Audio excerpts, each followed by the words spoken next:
the plaintiff is in the case. Like, have you ever talked to the plaintiff? Do you know the plaintiff? Do you even know if there's a plaintiff in this case? When obviously the plaintiff is the state of Wisconsin. So why is that a line of questioning to where you're asking who the plaintiff is? Because he doesn't have any legal training and he's embarrassing himself. But we're all going to pretend like he's not because we don't want him to appeal. What's the point of that, though? What's the point of asking who's the plaintiff in this case? There's no point. So basically he's saying there can't be a case if you don't have a plaintiff? So he's just stupid. And I mean this like not as an, I mean, I guess it comes across like an insult, but I'm saying like he's stupid in the sense of like he doesn't know what he's talking about. And his defenses are terrible and he's going to be found guilty. He's going to go to prison for life because he killed a bunch of innocent people. No shit, but yeah. And turns out he's also a sex offender, which is like just, okay, great. Now we can cheer on his arrest even more. I just didn't know what like the legal there's no reason. Oh, okay. So I haven't been following it. You know why I haven't been following it? Because it looks like such a goddamn shit show that I was just like, I'm not touching this. I'm watching it for the shit show. Okay, I'm not covering it. I'm watching it for the shit show. I mean, fair enough. I'm just saying, like, I saw other people doing it and I was like, I'm not going to devote like fucking myself to watching 10-hour streams of this insanity. Like, I can't. Like, I'm good. Like, I'll let other people do this. This is too much. Yeah, it's not like he's every fucking pro se. It's not like there's a question. Yeah, every pro se like litigant always thinks like, oh, like I know the system. I'm gonna fucking be the one that'll like show all these fucking. They all think they're that guy that sued General Motors for stealing his fucking invention of the intermittent windshield wiper motor or whatever. They all think that's who they are. And it's like, hey, that guy, he did successfully defend himself, but he like ended up in a mental institution and divorced and like detached from his kids, buried in court for like a decade from this shit, right? Like it didn't even turn out well for him. Like, yeah, he won a lot of money in the end, but come on. Also, I think like if you have a rock solid enough case, it's a lot easier to win even if you're bad. But do you think Kyle Rittenhouse could have won pro se? No. I don't. Okay, so I think his innocence was obvious. I don't know, just because in that case, like, I think the prosecution was like a little bit dishonest in the way they were framing things. I mean, at several points, the defense had to object because they were doing shit they should not have been doing. And if Kyle was pro se, then he might not have been able to object correctly because he didn't know, like, he wouldn't know the law, like, oh no, they're not supposed to like be doing that. So he wouldn't object, and it might go through. And then it's like, I mean, to be fair, Kyle's defense team wasn't very good at objecting either. So hey, what are you talking about? Because I was just talking about an interesting case, but like I just heard the tail on what you were saying. We're talking about the Waukesha. What started off with the Waukesha, Waukesha. the parade. The Waukesha parade guy going pro se, and I was wondering like what the legal theology was behind him continuing to ask who the plaintiff is in the case. The legal theology? That's interesting. Yeah. But no. I had just been introduced to that earlier today, and that was magical. like I'm going to dedicate streams. I'm planning on dedicating streams to that because that was amazing. In fact, I was going to ask Lactoid about this. Well, this is really convenient, all right? We got a lot of synergy here. I was going to ask my friend Lactoid if he could help me out with that. Maybe stop on. I know you're a really busy guy, so I'm not trying to ask too much of your time.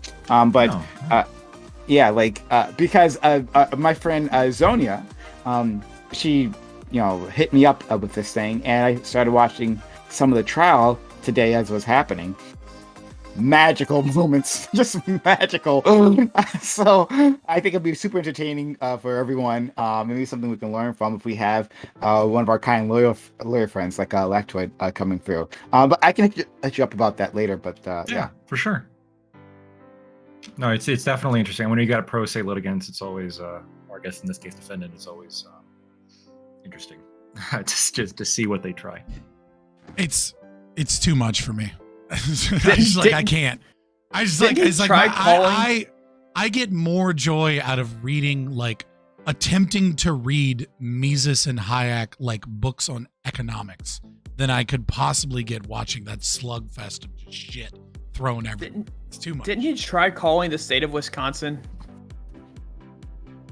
Calling?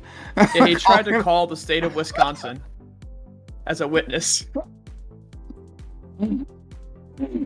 Guys, if you haven't seen this, it's amazing. This is why I want to introduce you to I've seen magic. clips. I've seen clips, and it's just every time I see it, I'm just like, oh my god.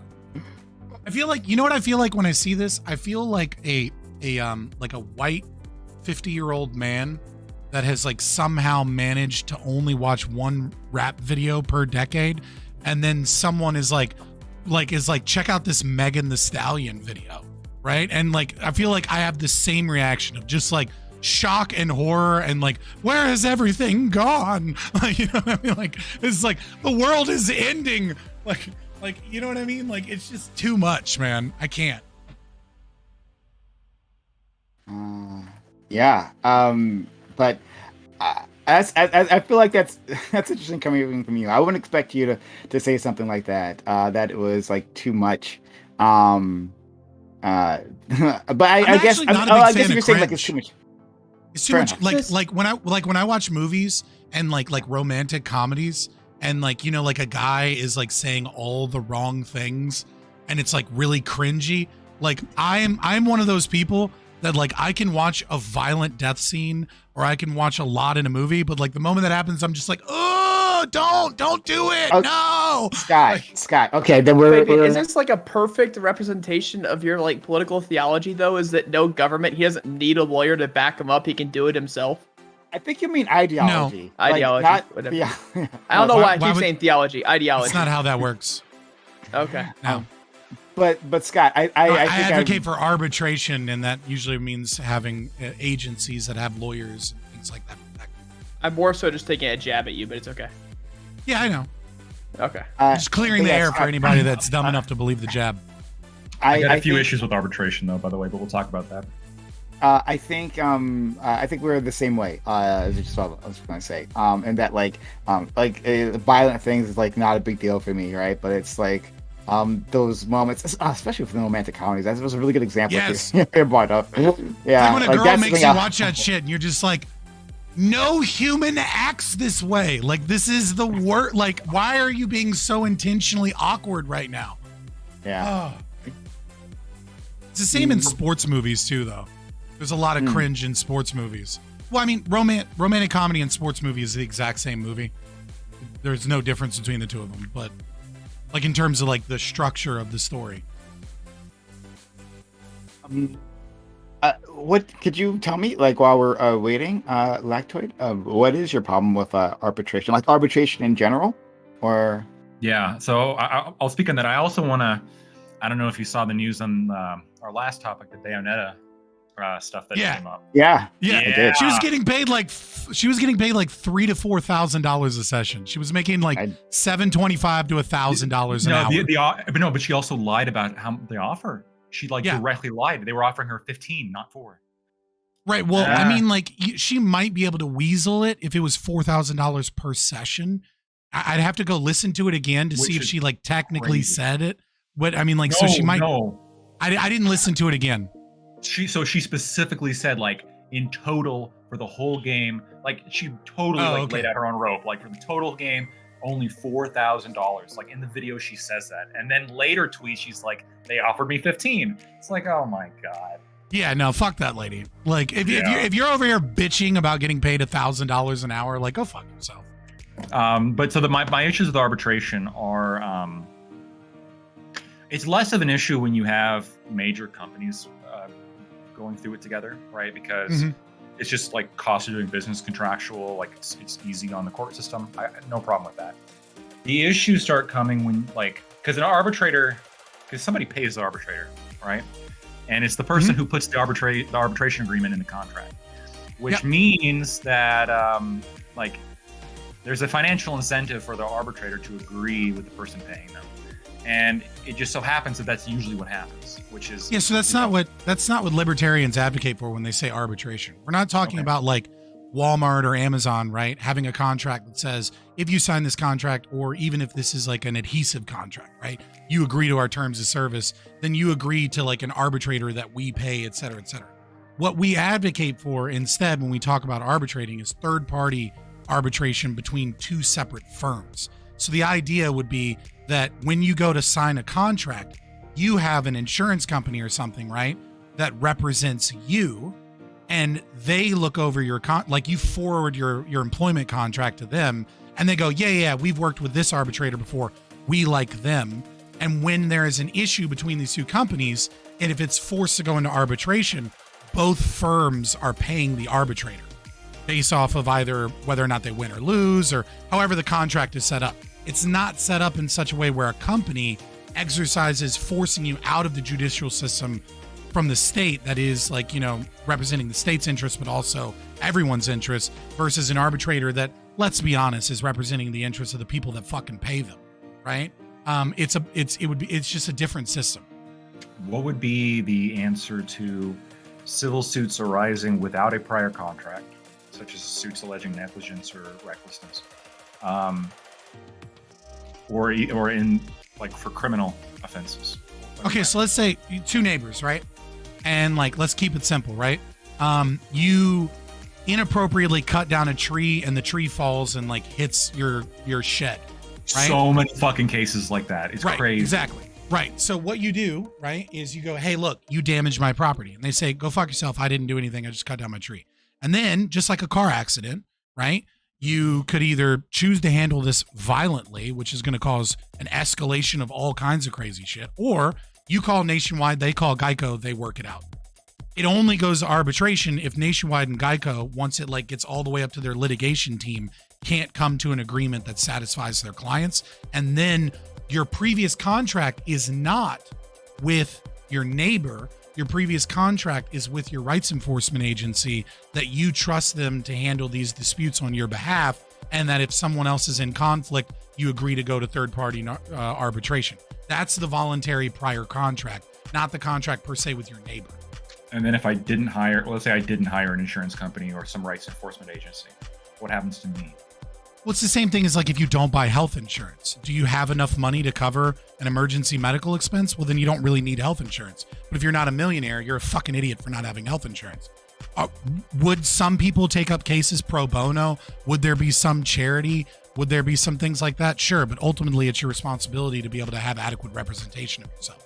And then criminal offenses, it would also be you buy crime insurance or something, and then they will defend you. No, you buy an insurance that represents your rights, assuming that you're innocent, right? Let's say you do commit the crime, they still represent you, but it might cost more money.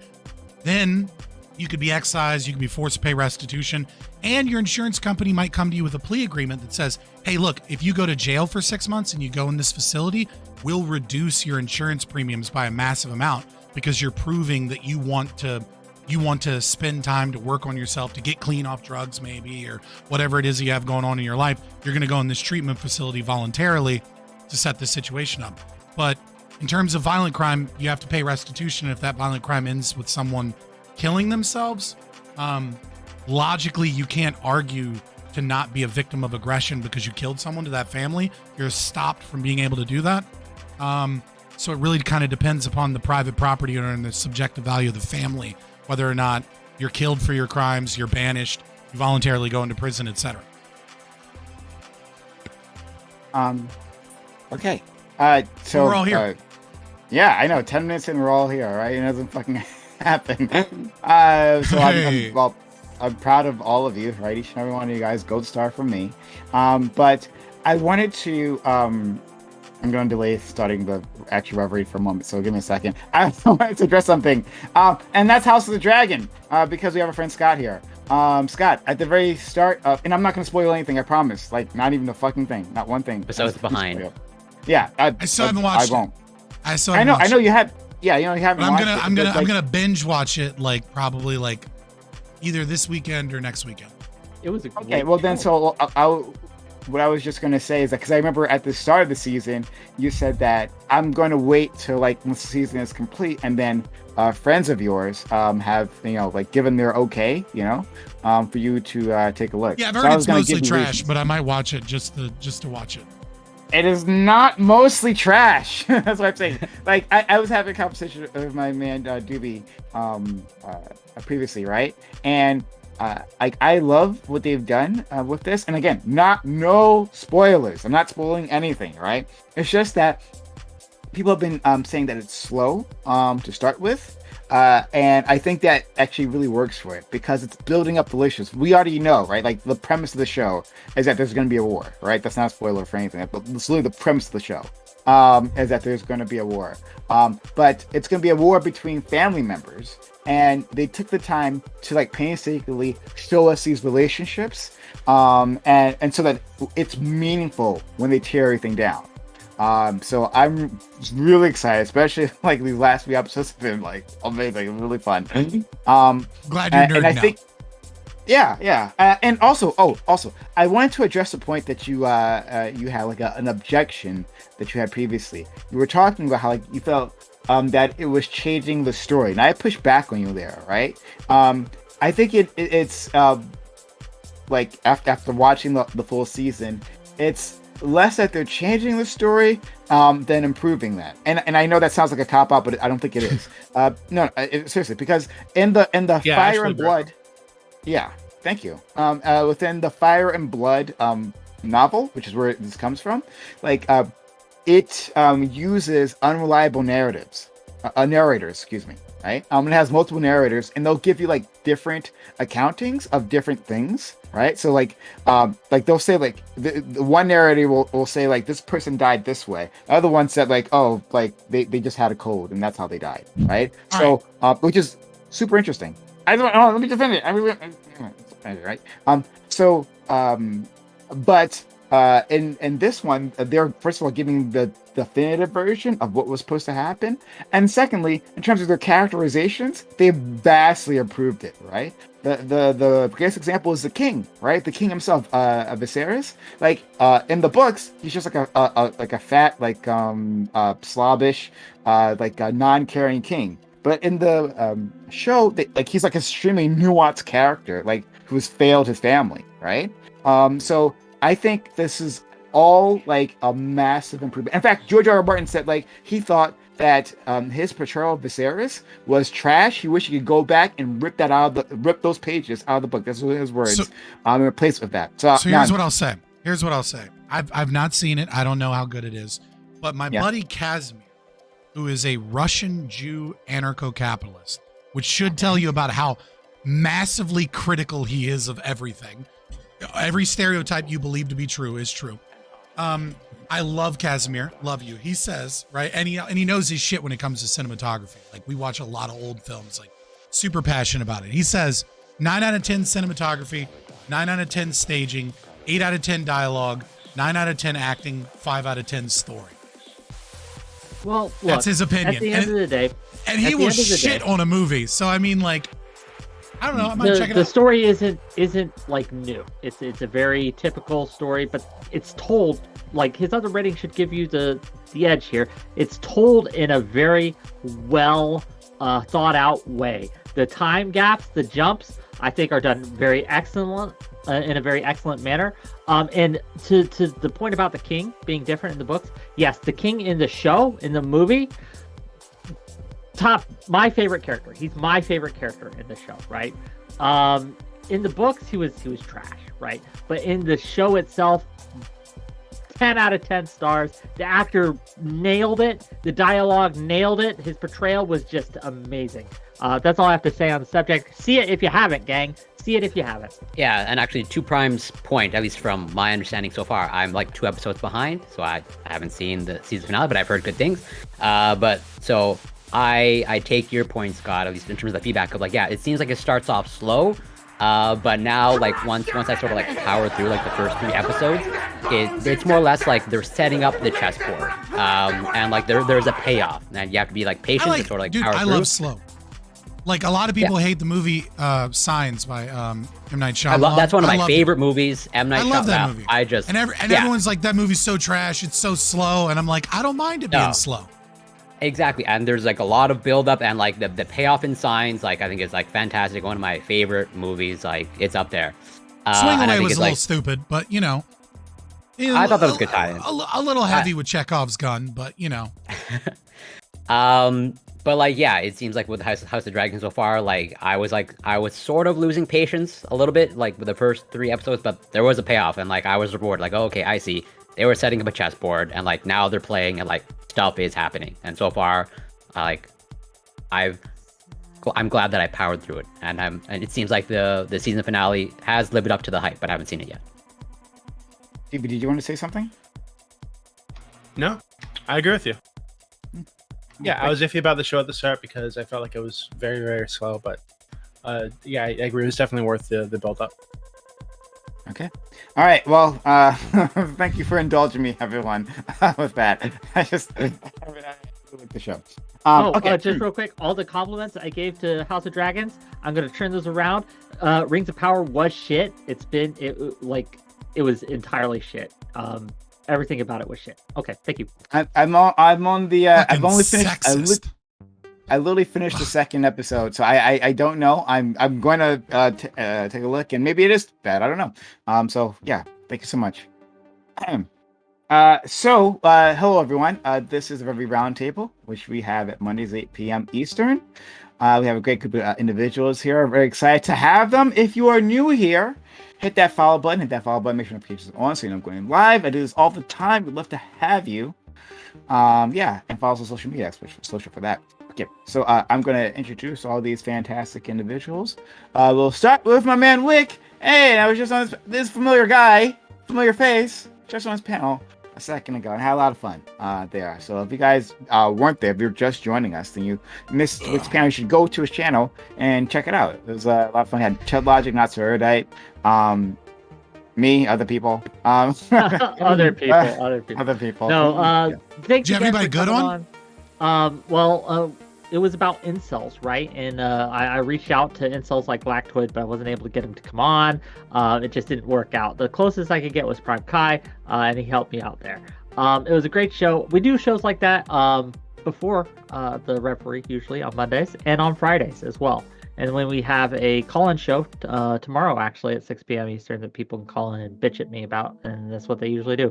But thanks I'm happy to be here. The topics are interesting, and I'm excited to get into it. Hey, thank you so much. Our friend Scott is back. Scott, thanks for Never left. being here. Indeed, it never left. But yeah, thanks for stopping by once again. Yeah, I am Scott from Fabian Liberty.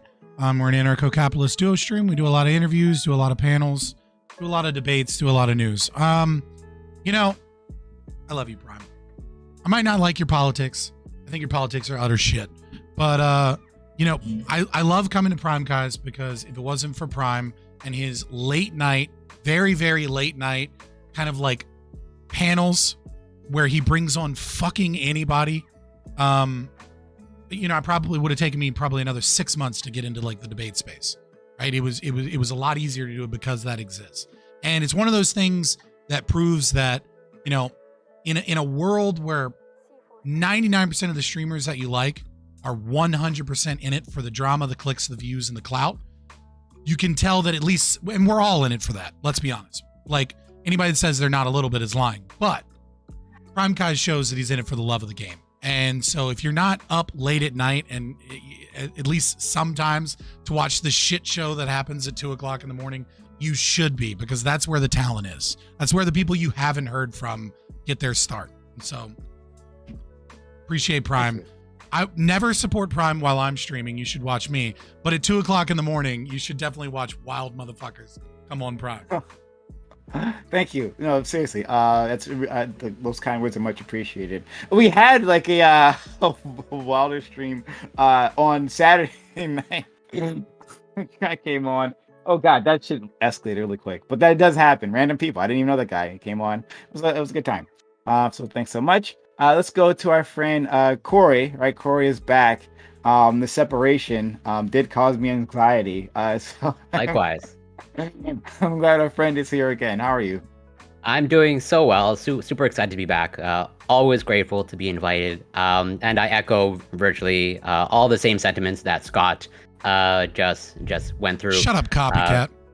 Although speaking of what Scott brought up in shit, I have to ask a question. Are you drinking regular flavored NOS? Yeah, I I did. guess They it's were on good. sale. Yeah, I That's did. They good, were on though. sale. No, regular flavored NOS is garbage. Dude, So look. You not not only do like grapefruit? Listen. The scent and flavor that is delicious with a hint of cat piss, is nullified by the fact that I live with 2 cats, and I already have, all of the diseases that cats give you that fuck with your brain and make it to where you have low impulse control, and I'm already that used to explains your that politics, smell. I guess. Yeah, you got it. I'm already in that but- category of people that are highly likely to die in motorcycle crashes. Oh, ooh. Well, okay. But regardless, what was I gonna say? The grape flavored NOS though, only way to go. Regular NOS, I don't know how you can stand it, but you're just a much more of a man than I am. I can't stand regular flavored NOS. But yeah, super happy to be here. And also on the topic of setting up a chessboard, I'm glad that I took the time to set up the chessboard of Lactoid being a Canadian, because there was a payoff of iCal Rich mistaking you for being a Canadian, and That I did can happen. now stop Multiple setting up- times. I can now stop setting up the chessboard because there was some good enough payoff for That me. did happen. Is that what we Uh, call spreading misinformation now? Setting up the chessboard? Okay, fair enough. Like, I'm just setting up the chessboard, bro. It's not misinformation. He's talking about Fine. Trump's 4D chess. That's what he's talking about. Exactly. Me and Trump, one and the same. And yeah, super happy to be here with these familiar faces. And yeah, looking forward to getting into it. Thank you so much. I agree, Corey. All right, shout out to making another person's life miserable. So Lactoid, Lactoid, thank you for being here. Lactoid, I have a question for you. Hit me. I I have a feeling this is not going to be a real question, but go ahead. No, it's a real question. Look, if you if you're The like fact that you can get it out really makes it sound like a real hanging, if you're hanging out of a woman, right? And she's like droning on and on about her feelings or like whatever the fuck, right? Right? Do you ever like yell objection, relevance? I don't. That doesn't usually work. They normally So you tried it. and leave. I mean, I can neither confirm nor deny if I've tried it or not. Objection, hearsay. Objection, Yeah, hearsay. I have tuned out. Unfortunately, I'm embarrassed to say that, but I have, because it happens. But I'm not an incel. Unlike what Wick will tell you, I am the opposite of an incel. Incels are sexual communists, and communists are economic incels. Anyway, super excited to be on this panel. Thank you, everybody, for, as always, being ready to talk with me. If you're interested in following me, you can find me in Anti-Communism United. Why would I say that? On Discord and Alessa? Twitch. Jesus. Yeah, thank you so much. Let's go to our friend Sprouticus. I should say like your Speaking of name incels. in that like specific intonation every time in volume. Sprouticus, thank you.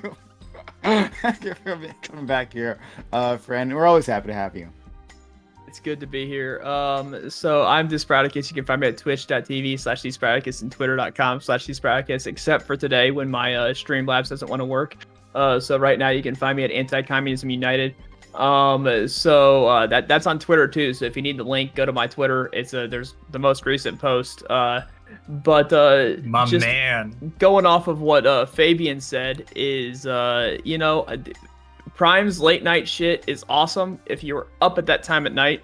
I used to be able to. Now I have a job, and getting up for those kinds tends to be a little bit iffy when you're up at 2 a.m.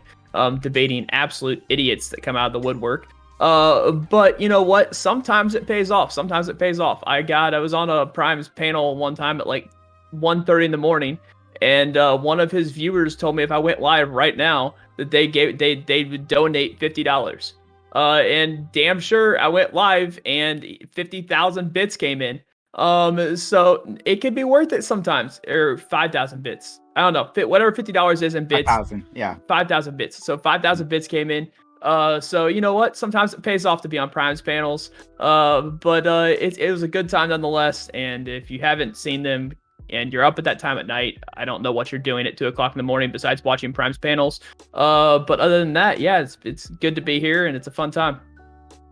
I agree. Sometimes it financially pays off to be on Prime's panels. I think this is the point where like my lawyer Lactoid would like do that thing they do at the end of commercials, like like guaranteeing financial success is not, is not allowed here. Yeah.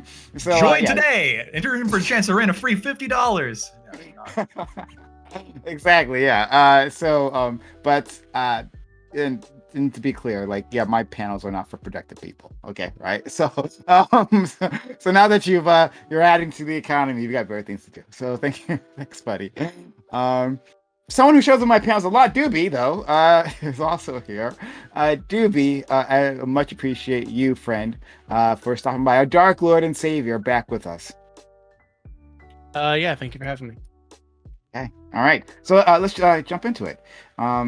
Which means I should have the topics in front of me, but I don't. Topic 1. In 2018, Congress initiated a review of the size of airline seats. Seats have been shrinking for decades. However, at the same time, prices have been declining with the rise of budget airlines and pricing websites. Shrinking seats have allowed airlines to compensate. With that in mind, should the government set a minimum seat size? Should passengers be prepared to pay more for tickets in this time of inflation? Has the criticism of airlines been unfair? And what if seats shrunk to the point that they are a danger to public safety? Excuse me. Yeah. So this is the thing that people seem to get really passionate about. Actually, is the size of airline seats. They're tiny. And I really want to tackle this. Is that like, should there be some sort of level of intervention here, or is this like pure market forces? Right? I get told by some people here about the power of market forces and on our world and how it makes people behave. Well, I think this is probably a pretty good example. So should we just kind of leave it up to the market? Let's. Well, we know what some people are going to say. Let's start with Wick, though. Sure. So yeah, there has been a noticeable decrease in size. I remember flying on various airlines as a young child versus the trip I took a couple weeks ago to San Diego, right on a flight. There's a substantive difference in the services offered between airlines as well, right? We can look at say Delta versus American Airlines versus Spirit Airlines, right? You see substantive differences to the quality, right? And the price of these airlines. And I don't think that's a bad thing.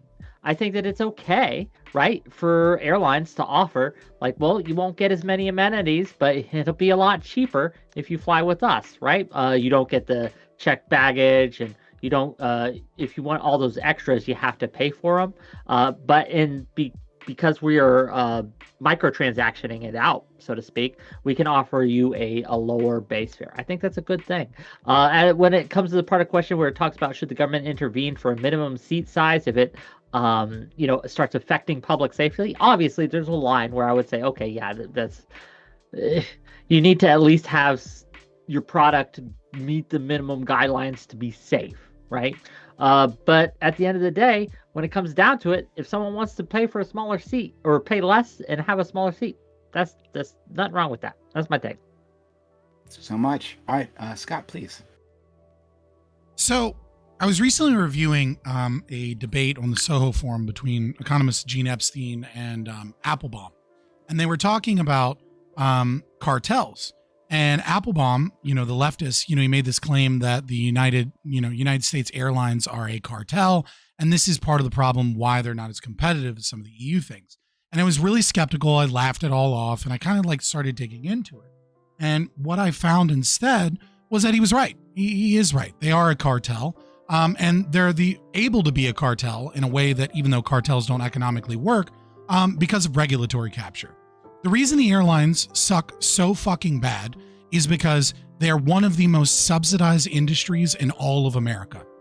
They get hundreds of millions of dollars every few years in tax cuts from local taxes and from federal taxes.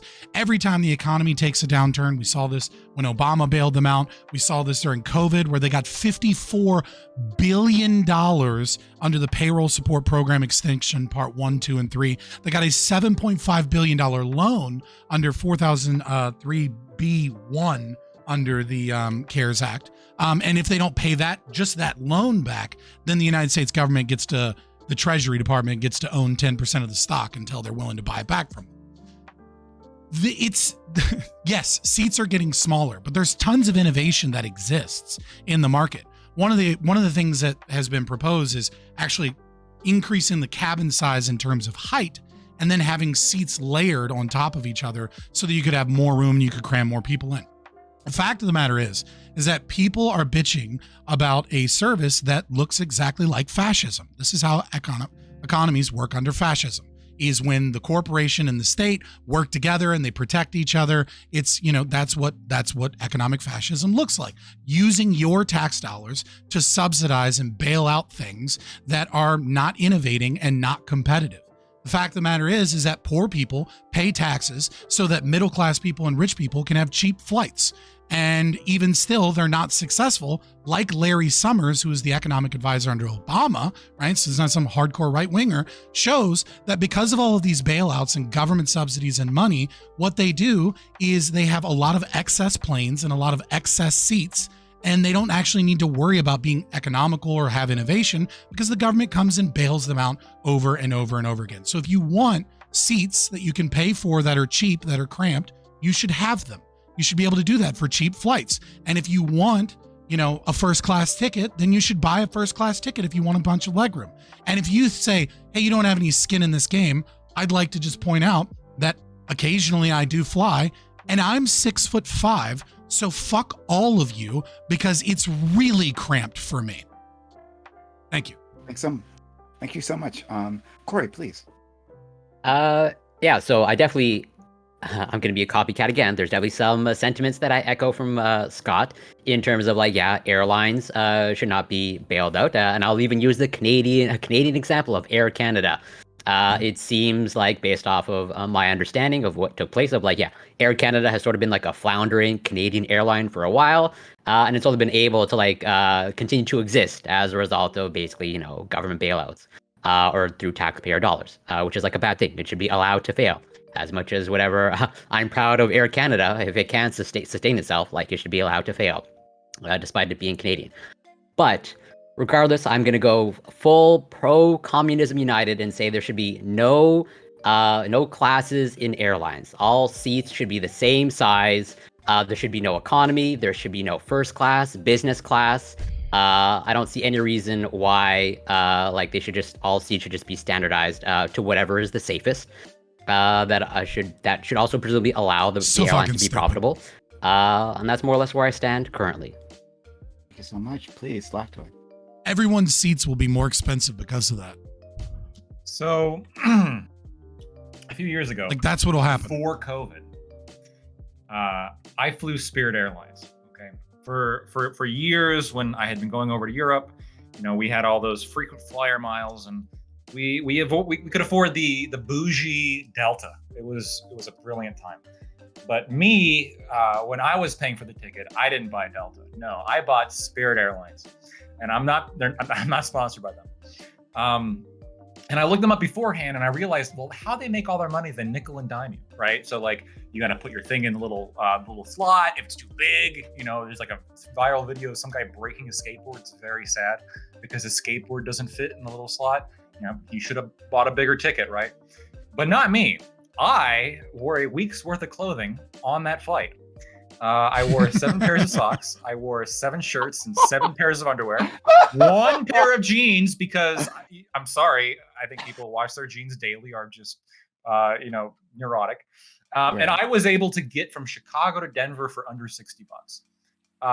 Was it comfortable? No, I was sweating my balls off. But was it cheap? Yes, it was incredibly cheap. If I wanted to pay for a bigger seat or more storage, I could have paid for it. But,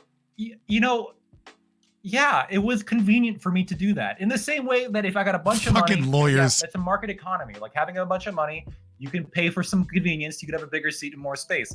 There really is, though, like zero reason to force airlines to expand their seat space to make me pay for that space. I was perfectly happy paying under $60 for that seat. If you want more space, you can pay for it. I'm 6'2" and 200 pounds on a good day. There is absolutely no reason why our short kings and our thin queens should have to subsidize the troll bodies of people like me and Scott. The prices of airline tickets have been plummeting since the 40s.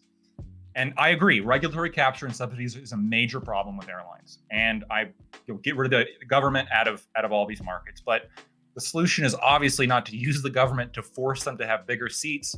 I think forcing planes to become economical with market economics is the only solution to actually continue a robust and long-standing airline. So this is how you know that our friend Lactoid is tougher than I am, right? I flew on Spirit Airlines once, 2 ways, going to Las Vegas. Never fucking again. Never again. Those people treat you like you're a motherfucking animal, right? Never again. Never. That's the Spirit way. I'll be an animal for $58. I'm sorry, it was cheap Yeah, they're as hell. super cheap. I'll fly in the cargo. I understand. If my mother's on the other side of the country, right, dying, and all I can afford is a Spirit Airline ticket, I'm sorry, Mom. I will FaceTime. But I'm Fucking not doing it FaceTime again. Mom. Thank you so much, friend. Let's go to Sprouticus. All right. So we already do this, right? So we already do this when it comes to houses. There's a certain level that the house has to meet in order for it to be considered a bedroom. There are certain qualifications. It needs to be so big of a room. It needs to have so many outlets. It needs to have so much of this and so much of that. Turning to the left anyways, we can easily do this with airplanes. So in order to call it a seat, right, it has to have this much space. But you can call this spot over here, you can call it a spot, you can call it a sitting place, you can call it whatever the fuck you want. You can call it a stool if you want to, okay? But it's not a seat. A seat meets these requirements. The stool back there does not meet those requirements. If you want to pay less for the stool, you can pay less for the stool. But the seat itself, that is a seat per the requirements that are provided. And so, yes, I think that that's the way the government should go. I think it's the way the airplanes should go. So people can purchase stools if they want to be cheap. And if you want a seat, you're getting that much space. Airline stools. Sounds safe. Super safe. I don't think they won't. Don't think they fucking won't. Don't put them past them. Let's go to our friend DB, please. Yeah, I don't know. To me, whenever this comes up, it seems like a non-issue. I think if you can't fit or you're uncomfortable in a seat, get two or find another plane with bigger seats. I guess maybe that'll make it inconvenient for some people. Some people won't be able to afford to get to where they want to go. Well, shit, they got to lose weight. I don't know what to say. It seems pretty straightforward to me. I do one question before we go into what about losing height? Like our friend Scott, pointing out he's 6'5", right? He's 6'5". Okay, so first off, 6'5" is too tall. Okay, I'm 6'4", the perfect height objectively. And it's an issue in certain cars, but most of the time you get by. 6'2" is perfect. 6'2" is if I had to pick I'm my 6'. height as a dude, I would pick 6'2". Wait, It's pretty dope. I'm 6'1". I'm 6'1". How tall are you, Corey? I am 5'4" on a good day. How tall are you, Wick? 5'8". Okay, so it's the 6 feet. So the more 6 feet Libby people, versus... the more lefty soy people are very short, is what you're saying. I mean, it just happens to be true, We don't need to worry about it. You know what? It's okay. I still slay them left and right? So I'm just playing on hard mode and I'm succeeding. That's all, right? Left and right and down, just not up because you can't reach. Got it. Fair enough, yeah, right? Like, look, I'm not dating no Amazonian princess, right? Like, that's fine. I'll leave them to you, but like, the 5'4", 5'5", 5'6" ladies, Look, I'm sorry. I feel like what I just said is like akin to like racism. I shouldn't be like mocking you guys for your bad genetics. I apologize. I don't care. Like, Look, I'm comfortable in the Doesn't bother spirit me. seats, right? Like, it gets me benefits, right? Like, no, I can't reach up high, and I think I told this story before where I was trying to reach the grape juice on the highest Walmart aisle, right? I was trying to get it, and I was having to hop to kind of get it, and I accidentally like broke it. Like, it came down and spilled everywhere. It was crazy. I'm But, gonna be real with you. As someone that is like awkwardly tall, like someone that has hit my head on ceiling fans before, like as someone that tall, I usually, if I do have to fly, I usually get there early and I try and be as nice as possible and go to the person like behind the counter and be like, look, if there's one open, I am very willing in the event of an emergency to sit next to the seat that is by the emergency exit, because otherwise my feet are going to be in the aisle the entire time. It's just gonna happen. Like, there's no way that my feet aren't gonna be in the aisle. I thought you were going to say, I'm very willing to suck your dick. Get more space. Yo, You need like Why was master, that right? the So like first so thing? one foot's in the seat, but like you're like twisted sideways with the other leg sticking out entirely into the aisle. That's what you have to do. Yeah, I mean, Yeah. I always sit at an angle with like my Yeah. knees are in the back of whoever's in front of me. Like, it's unavoidable that like they're pressed into that person's back unless I'm at an angle and like my feet are out in the aisle. Or Yeah, so unless I'm in like an emergency exit. Should But have yeah, bought a Doobie, stool. So, I should have got a stool. Doobie though, like he can't shrink, right? Not his. well, no, he can. Thigh It's bones. not- I wouldn't advise it, but he can. Well, yes, no, for yeah, sure. but he can buy like a business class or first class seat where they have more leg room.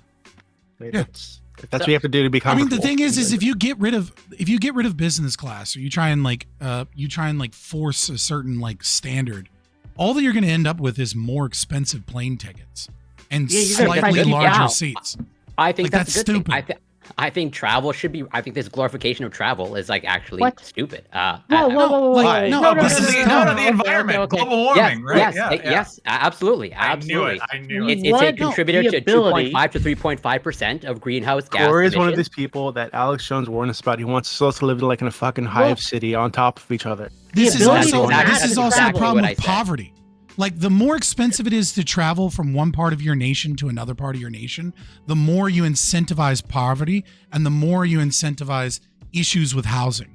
Because if people are able to cheaply travel from one section of the country to the other quickly and easily, then what it means is that when job opportunities in new areas open up, poor people are able to move to those areas. If you start making it more and more expensive for people to move, you also make it more and more expensive for people to leave bad neighborhoods, poor neighborhoods, etc.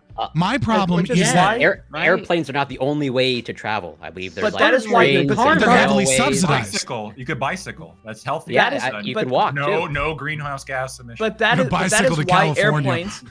That is why airplanes should have stools, right? No. So that way, if No, you no, no. want to Okay. cheaply You need get a- across so- the country, so you buy Spartacus. yourself a stool. All right. That's not and safe. You sit I'm in gonna the be back real. of the airplane. I'm gonna be real. That's You not will safe. die. Fuck, talking about You'll get safety. right, Holy Can I- shit. hit your head. Can I ask you a turbulence, question? A etc. bunch of stools. and to you and Lactoid as well. So if airlines like started renting out like literal like wing space, you can strap yourself to the wing, just wear some goggles. Like, would you be like? like Afghani style, like when they're flying out of the fucking Yeah. yeah, for sure. Yeah, Look, if Yeah, you okay. want to voluntarily They take should whatever pay risk you to of do your that. life that They you should want, pay you to do that. you can do that, but you need to be informed of the dangers of whatever it is that you're doing. And right? And so if they act like it's safe, if they make seats, right, that are so small that it leads to like head and neck injuries every time there's turbulence, or like people are hurting themselves because they're so cramped, right? And then they sell it as, they don't warn you about that risk in any way, shape, or form, right? Then you should and can sue them for the fact that they designed their seats in such a way that it leads to injuries that you were not aware of, right? And you experience those injuries and demand that restitution. so There's no need to have I- the government step in here. Well, no. Well, so how are you going to like collect that? Like, I don't think we have enough data about like airline seats and design. Like, that course correction will only happen until like people start having like neck and back problems due to like increased flight.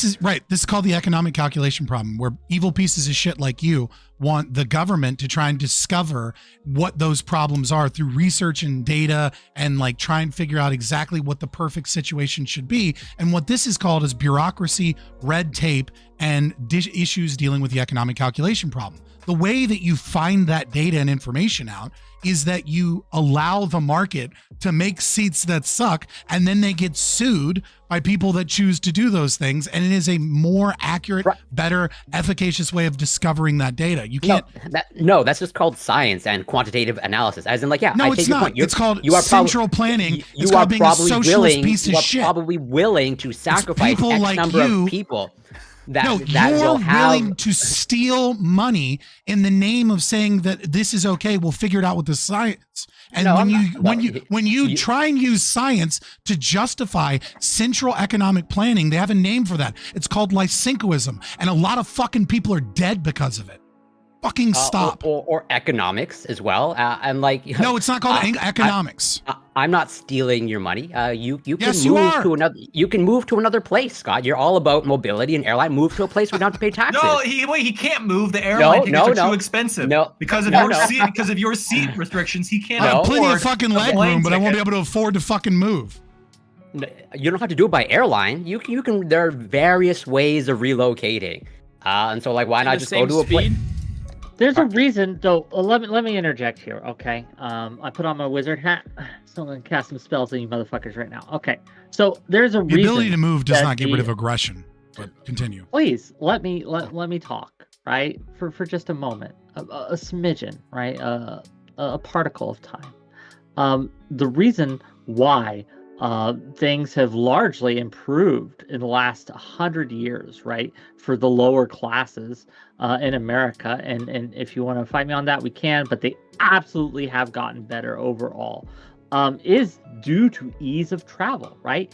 Ease of relocating, not just for people, but for goods and services. Freight, plane travel has revolutionized how we ship things and things like that. Like, so when we advocate for things like standardization of seat sizes, or this is only going to drive prices up, okay, it's going to make it so I can't make the trips I recently made. I'm a poor motherfucker, okay? And I couldn't have gone to TwitchCon if I had to pay more than I did for the plane ticket. It would have priced me out. Well, and I think rights violation. Not going no, to Twitch. it is definitely. It's not a human rights violation, but it is a standard of living. It is a human rights violation. Right? It's a human rights violation when you steal money from people via taxation, and it's also a human rights violation when you go into a company and you try and use the state and force and violence to tell them how they can and can't use their private property. It is the most fundamental human rights violation. You don't get to tell people what to do with their bodies, and you don't get to tell people what to do with their private property without violating their human rights. So just go to a stateless area. There are unclaimed lands that you can go to. Where? If you want the most unclaimed land in the world right now is Lieberland because of a treaty situation. It's 7 square kilometers of swamp in the middle of Eastern Europe where libertarians are attempting to set a minarchist situation. Exactly. Right? So go.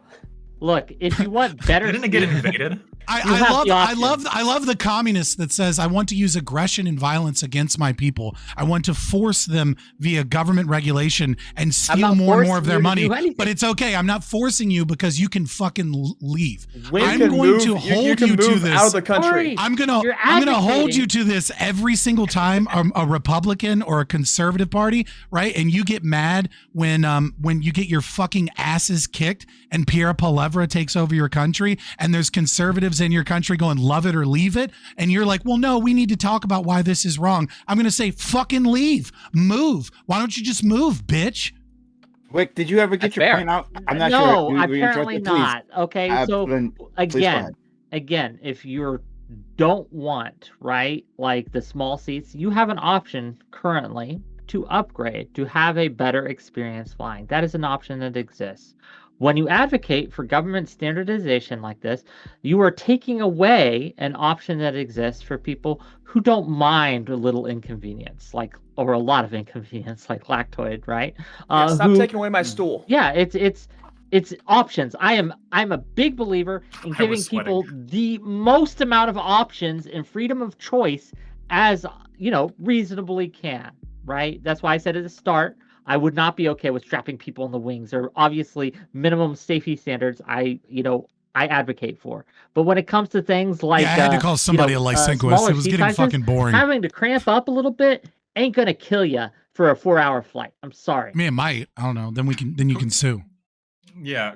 So Corey, I'm interested. Do you just not agree with the concept of luxury goods, or like, if I'm wealthy, why can I not buy a bigger seat like that, where I can really stretch my legs and get the drinks ordered like directly to me, so I can get belligerent and like start a fight on the plane?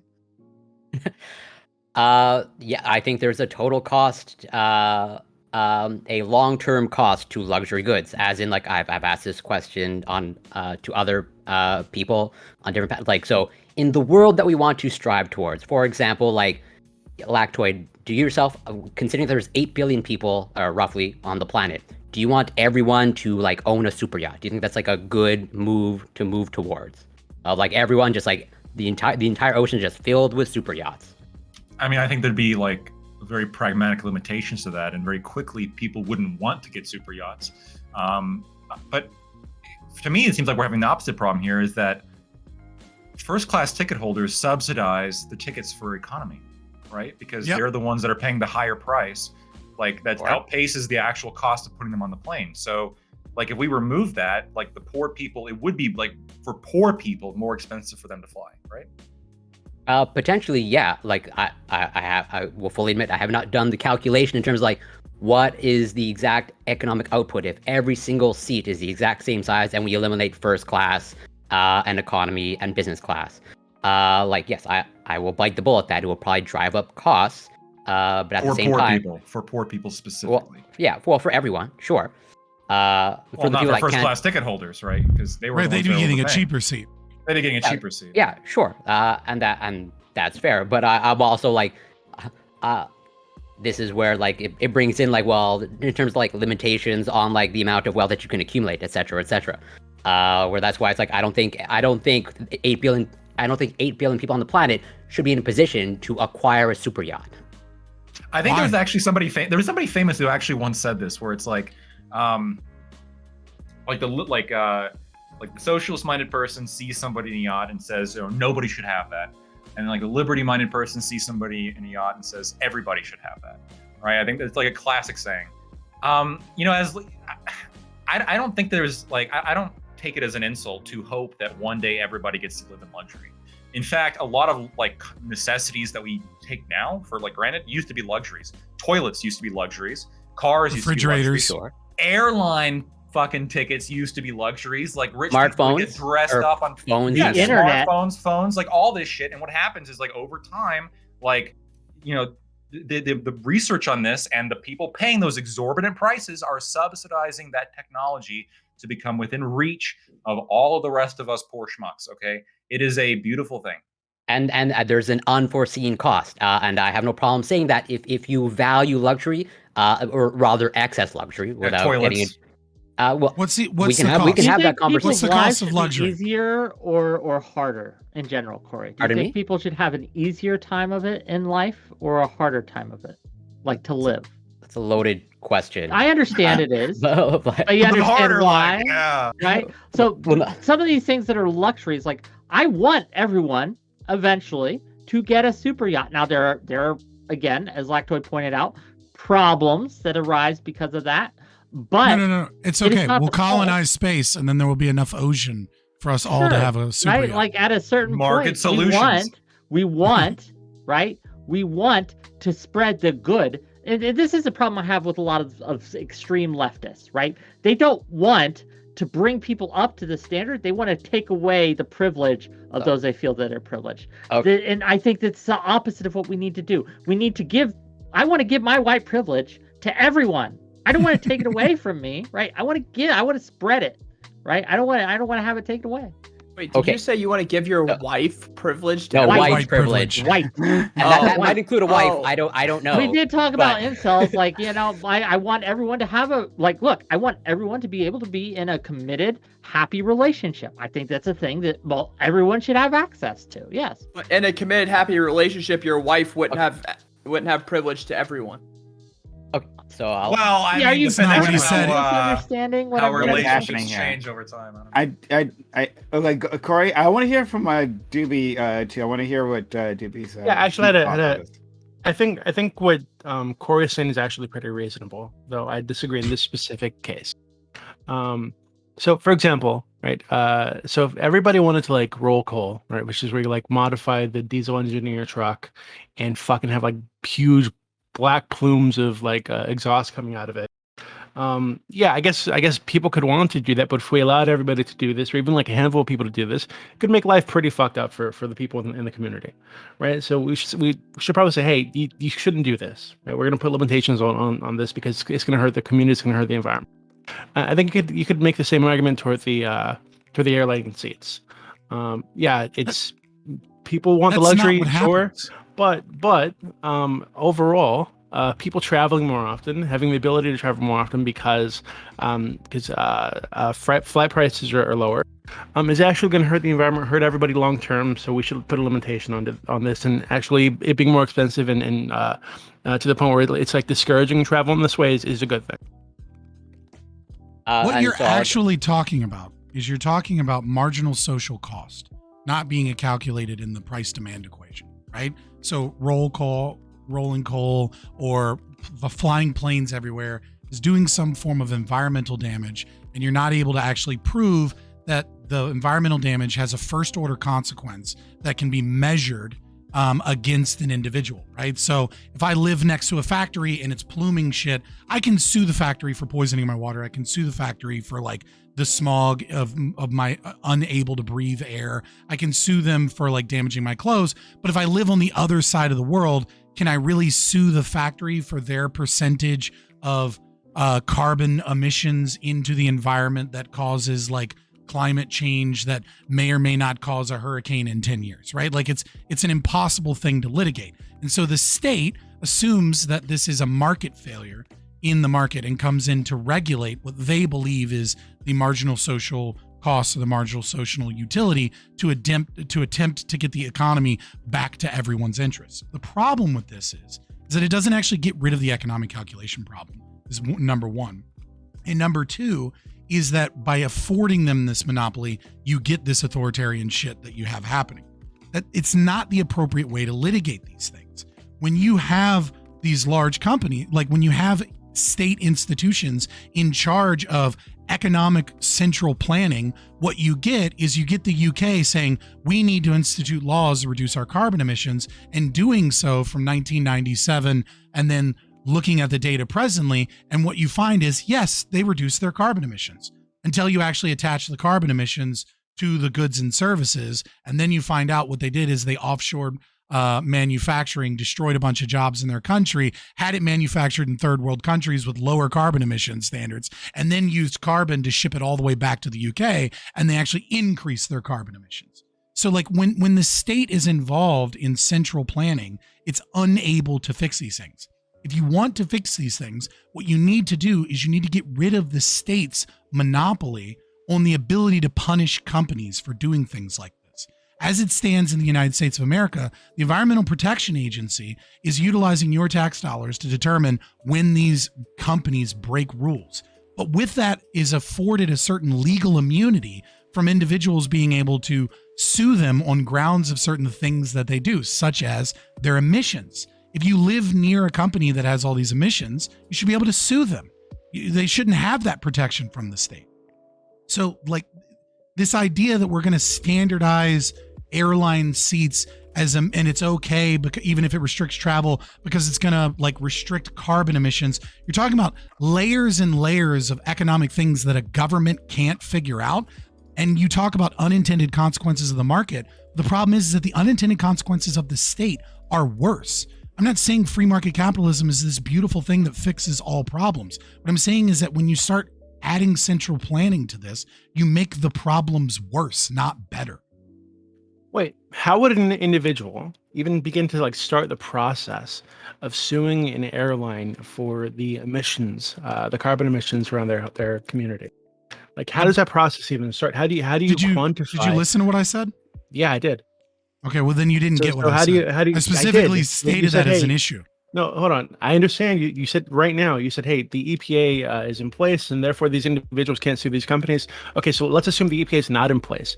How does an individual even begin to quantify the costs of this thing to their specific community and to them as an individual, and then go after this airline for that cost? Again, I don't understand why I would answer a question that I already answered in my statement, which is that is an issue. That the state doesn't actually solve this problem. Well, how would you solve ways, it? So there, I mean, like, number one, I would say that there are ways of when you have marginal social costs and marginal social utility, right? So the marginal cost is that there is some damage to the environment, right? Now, our values are that we want to protect our environment. So what you've created is when you have a free market is that you have a market void for that desire, that value that people have. So this has to be done voluntarily, where people choose, where another company steps in, for example, and is able to test these things and is able to say, look, Spirit Airlines pollutes like a motherfucker and they suck. But Delta, you can pay a premium and they don't do these things. And then you have to sell that value. What you're talking about is, well, wouldn't it be awesome if the government came in, right? And then just said, these are the admission standards that we have to have.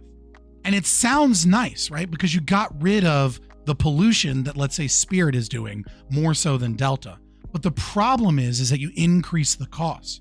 And so by increasing the costs, by having the government have to enforce these things that are non-voluntary, you take additional costs out of the economy. And by reducing the amount of economic transactions, by reducing the amount of liberty in the market and of people, you actually affect their ability to have meaningful change in the market because you reduce the amount of funds that they have. So you also reduce innovation. If we didn't have so much government regulation, it would no longer be a problem because algae biofuels likely would have been developed by FedEx. We wouldn't be having this conversation. That's a little bit of a stretch, but I take your point. But I do want to attempt to address your point, Wick, that you brought up in terms of like, what should society, provide to people. And like, yes, I am of the sentiment that society should provide for the basic needs of all its people. That includes food, shelter or housing, healthcare, education. I think those are like. Do you not see travel or transportation being a basic need? So it all depends what you mean by that. There's a lot to unpack there in terms of like travel and mobility. Where like, yes, do I think people should have the freedom to move within their country? And depending on what exactly do you mean by freedom? But do I think people should have the ability to the ease of transit in between? Right. So, and you brought up your example, like you wouldn't be able to go to TwitchCon if you weren't able to like buy your ticket. But that's trains just, are fairly cheap. That is exactly what I was going. Buying to a train ticket is fairly cheap. Yeah, we don't have the infrastructure in place currently, right? Exactly. No, you have the infrastructure in case you have the infrastructure in place for trains. You also have the infrastructure in place for bus tickets. There are cheap ways to get across the country. Unfortunately, most of the time, if you're going to choose a cheap way, then it's going to cost you more time. The most time efficient way to get across the country and the most comfortable and most time efficient is going to be the most expensive. The least time efficient and possibly the least comfortable is going to be less expensive. It's going to be cheaper because it's not as sought after as the most comfortable and the most time efficient. So when you take a look at that, you actually see that you do have the position of mobility for cheap. You just don't have the position for the most time efficient, most comfortable movement across the country. If I were to drive, right, from where I live, Pennsylvania, to San Diego, California, and to incur all the costs associated with that, not only time, travel expenses with my car, I would argue it would have been more expensive. It would have. If you would have taken your car, it would have been more expensive. You would take a bus, it would have been less expensive. but the time would have gone up astronomically, and I'm actually not sure if it would have been remarkably ticket? less expensive. A bus ticket? Yeah, I'm I mean, actually we can not do a sure bus it'd be ticket from remarkably, right? Pennsylvania. Wait, but I would say that. Pennsylvania, Sorry to interrupt. If you want That's to fine. finish your point, No. I was gonna say that sort of like speaks to my point. It seems like you brought your example of like going to TwitchCon. Like, yeah, I don't think you should have the right to go to TwitchCon at a moment's notice whenever you want, whenever TwitchCon is held. Like, it should be Sure, but I should have to travel with an airline. It if should be I have resources. it right? should be- Should you pay for your flight? Well, this Corey. is the inherent problem of like it should become a complicated calculation because I don't want to have to enforce like reducing greenhouse gas emissions as a result of overconsumption of airlines. It's the result of people overvaluing and over glorification of travel that people are traveling through airlines that we have to come down and sort of tamp down, saying, hey, this is excess consumption and this is a problem in the long term. This is just like temporal discounting in a nutshell. Of like, yes, as a result of people largely like valuing always, I would say, the wrong things of like, yeah, just travel for the sake of travel, like that. But your advocacy is not going to solve the problem, and it's only going to hit those people, right? Who, like, do you know the last time I traveled anywhere, right, by plane, was before the pandemic, right? Like, How much? So how it's much? not- Did, 1 second. How much did it cost you to fly to round trip was Round about trip. $400. Okay. Where? Okay. Which airline did you get Spirit. it from? Spirit Airlines. Okay. Okay. About so you went- $400. you And I went to- like you I went- said, I didn't pay for any of the baggage or stuff. I just had it wasn't even a carry-on. It was just a handbag or whatever. So you right? flew the cheapest you could possibly go. Mhm. A train one way is gonna be $186, which is cheaper than your flight. And One way. So when you did, what's that Yes, times two? It's it's like still almost cheaper than a your little, flight. Yeah, but not it's still cheaper than your significantly. flight, right? Is it still cheaper than your flight? Yes, in Okay. money. How long would have Okay. it taken? Time is money. A train ticket? Well, I mean, Yeah, if what's you're the- also, what's the if you're travel also time? Not It took me about 70 hours. Is the 70 travel time. 70 hours, right? I did my wow. Yeah, my Yes, you my paid plane the flight you was paid way additional less than money. that. You're correct. You paid additional money for the extra convenience of it was more Yeah, time sure. efficient. I suppose technically yes, but when we look at the real world, Would it have been populace more here, comfortable to sit in a bus than it was at Spirit Airlines? for 70 hours? No. No, so it's not a straight bus ride. You go from bus to bus. There's breaks. Would it be more comfortable to sit in a bus seat than the seat that you were given at Spirit Airlines? You're looking for like 20. Look, I'm again, asking a question. Would it be more comfortable to sit on a bus seat? not than for to the length sit- of time. No, honestly, I could go for a little more discomfort for a less length of time, and overall, that's Okay, less Then discomfort. that is your choice, Okay. though. That is your choice. But this is why I'm arguing against Corey, because Corey is asking to take away that choice from me. He's not saying take. I'm not away saying the you choice. should. It Yes, should be he a more. is. No, I think No, I think he what Corey literally, is saying he's is just, that I mean, he's a Lysenkoist. It's all okay, it is. no, I think what More. Corey is saying is that hey, if you want to do this, plan ahead more, right? You could have bought the tickets half a year in advance. Right? It would have been cheaper. There's like a discount for buying early. Or if you can't, even if you were to buy earlier, you couldn't afford it, then hey, you just don't get to go, and that's okay. Yeah, so that's pretty much my point in a nutshell.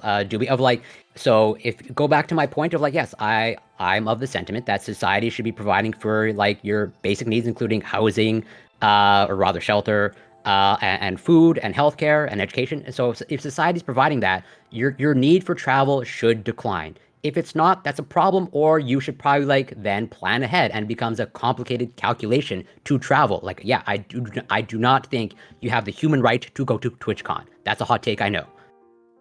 No, Damn, Wick, are I you don't gonna- have no the one, right. no. to This is such a it. yeah. This is such a bullshit reframing of what other people are saying. We're not saying that you have a human right to go to TwitchCon. What we're saying, right, and I'm taking an obviously more radical approach here, nevertheless, or principled, however you want to put it.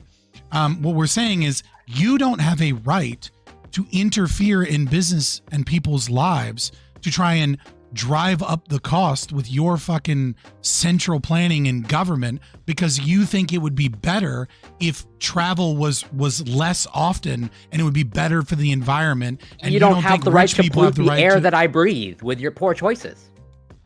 It's not our poor choices. Do you drive We a business- car? You don't own. You No, don't own it does the seem like- air. it does seem like I it is a poor don't choice drive a though. car actually for the explicit purpose of reducing my Well, greenhouse gas emissions. Oh, but Okay, you live in okay, an urban cool. area, though. Come on. So that light Well- you're using in the background, that you'd use to just give it that wonderful bisexual lighting, why don't you cut off that fucking light and stop doing so much damage to the environment?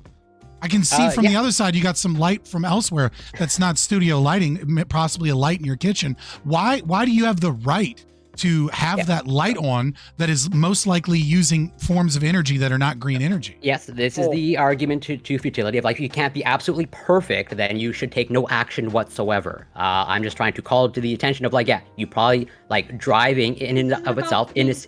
Perfect. Taking You're away asking- air you're asking travel for from perfection. Poor people. What you're doing is you're advocating. We don't want poor people to use air travel anymore. That's That's not the true. result.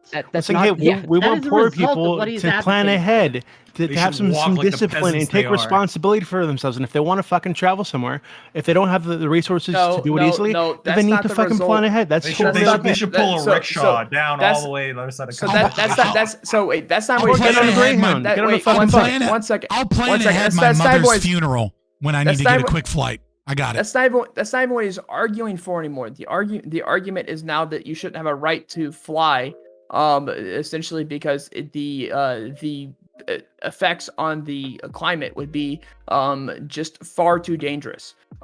Which, by the way, the effects of a bus or train going there at the same time, which Corey seemed okay with, even though cheaper, would send out more emissions. That's not true. But we won't talk about that. The 70-hour bus Yeah, ride's not going to bus? send out more emissions than an airplane. No, it's not. No, it's not. I'll look into that. All right, I so Googled. I will look into that. But the idea that you shouldn't have the ability to fly is absolutely insane. These and the people, the very people that you look up to, the very people that say yes, we should take away flight. Flew from the United States to Europe to go to the UN and their private jets. I don't think Corey did that. And their absolute it's fine, but the very people that And I don't the think very, Corey is saying This that is such a people bad don't have argument. the Which right is- to fly ever. Like he's just saying, okay. hey, So when if it costs more, okay, so when do we have that's, the right that's to a fly? reasonable sacrifice for the benefits of the When do we environment. have the right to fly, Corey? Pardon me, Spartacus. Sorry. When do we have the right to fly? When can I choose to fly? Right. This is- So When assuming you like can afford it the same as now. What the fuck? well, that's fair too. But like, yeah, that's why I'm saying if we implement the standardized seats, not stools, not wing space, seats, and like we get rid of first class, and I like I said, I would like to add, I'll bite the bullet. That will likely drive up costs, and that's fair. And if it drives up costs, well then yes, it should become a complicated calculation to travel, like and it should be a luxury to travel, and like I would say even most people should not travel. Travel for the sake of travel is just like pretty silly. What, So but it's what not, you're look, saying- no one is what you're traveling for the saying- sake of traveling. I wanted it to Well, some attend people an are. event. Like some No, people are. didn't no, travel A lot for of the sake of people- not traveling. you. No, he wasn't talking just about you. But like, I I'm understand. talking about you. and I travel just for the sake of traveling. Okay, some people do. So like, Wow. Yeah, what, but Yeah, what- I'm one what of them. Corey's argument actually, like, dig deeper into his Eco-trader. argument, right? Like, Spartacus, he's not saying people don't have the right to fly, right? What he's attempting to sell you is a very eat the bugs kind of Marcusian argument that what we're really talking about is behavioral nudging, right? Which is the psychological science of instituting governmental policies that change people's behaviors by just a little bit of aggression, just a little bit of coercion, so that we can get them to do what we want them to do, but we can boil the water, the frogs in the pot, so that we're not Okay, actually so- making it illegal to fly. Like, what he's really saying is that he does value that as the antinatalist that he is and the Lysenkoist piece of shit that he is. But what he really wants to do is he just wants to put in a little bit of regulation, a little bit of things, and then people will change their behavior in the way that I believe is right, because the science is right on this. And then we just kind of do that over and over and over again till you're all eating your bug burgers. You'll own nothing and you'll be happy. You'll live in your fucking Tokyo style pods. And won't the world be better when we all have our basic needs met, but nobody has any fucking freedom? Okay, so no. perfect steel mayonnaise. So I disagree with that. So I disagree with artificially raising the prices of airline tickets in order to move people positions, in order to for the greater moral good of what you see as moral. No. I also disagree with artificially making someone not able to go to their family's funeral. I disagree with artificially making them not be able to do that. I disagree. No, I just disagree with that. But he's not advocating for that. But he is. But if you're going to make the If price the higher, reason but if you- they but wouldn't if- be able to go to their wait, family's funeral one is because second, they're one poor. second. They did that to themselves.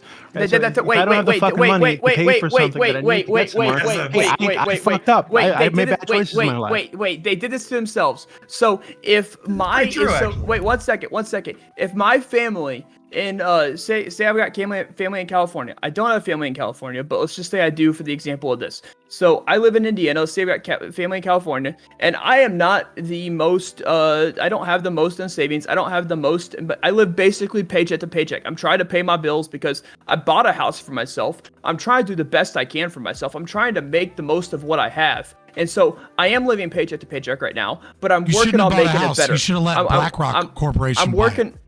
I'm working on making it better, right? I'm working on myself. And my mother dies because she got hit by a car in the middle. She was going to get her mail, and some car that was running away from police just absolutely just destroyed my mother. Then I don't. It's my fault. It's my fault that I can't go to her funeral. It's my fault that I can't go to her funeral. Well, Corey doesn't believe in You should have used like a serial killer raped and murdered her while she was protecting like kittens and two babies or some shit. But yeah, in this scenario they just laid out, yeah, buy less wall decorations, have some fucking money in savings. Save your money. I bought wall decorations. Don't buy dumb shit. I said I bought a house. You should have money in savings. If you don't, then hey, you fucked up. If you don't get to go to her funeral, that's your fuck up. Get your family to lend you some money. And also like I would add in like I also advocate for a universal basic income and like depending on your definition of like poverty, like I would like if you're identifying yourself as in a position of poverty, Spartacus, then you're not living in the society that I want to move towards. As in like I'm not saying I'm in a position of poverty. I'm saying I'm doing the best I can with what I have. Yeah. I bought myself a house. That way I don't have to work off rent. That way I start getting equity. I'm trying to move myself up in life. And in the process of moving myself up in life, when it's kind of the harder parts, because I can guarantee you Mark Zuckerberg went through a hard part in life when he's trying to work on Facebook and struggled. And I can guarantee you most successful people that came from non-successful family had a point in time when they were struggling hardcore. Because they were trying to put all their money into this project that was eventually obviously going to become a huge success, right? These people had a very hard time, and you're telling them that if your mom dies during that situation, you should go fuck off because that was your problem, and you know what? You are the reason you're not going to be able to attend your mom's funeral. Yeah, we're saying that we should encourage people to plan ahead so that they won't be poor. Now I need to pay for therapy too. So when my dad dies, I can't go to his funeral either because I'm paying for therapy because it's my fault I couldn't go to my mom's funeral. Okay, that's cool. No, actually, I think you should have like universal health care. You should access to therapy for free. Okay, I would give that to you for free. Go for it. But that being said, I think that you should start selling some shit to have at least $1,000 in savings, and then you get to be comfortable, right? So don't. This like sob story, but now you're grinding, you're struggling, etc. So everybody goes through that, right? It's who cares, right? Just being a fucking adult, have some money in savings. If you don't, get some, right? Okay, like, eat fewer meals a day, eat cheaper food. It's not that difficult. This is bullshit because the original argument, right, was from Corey was the idea of having first class is wrong not because rich people have some level of excess. Right? The idea was we could be more economical about this. Lactoid brings up the fact that if you get rid of first class, you get rid of the subsidies for cheaper flights. The way that airlines are able to make it more accessible for people to have cheap flights is that they sell luxury to a certain percentage of people. That includes legroom, but it includes better meals, better drinks, better service, etc. And they're able to use some of the profits from that portion of the flight in order to subsidize so that they can get more people to pack into a plane, and that way you get a cheaper flight.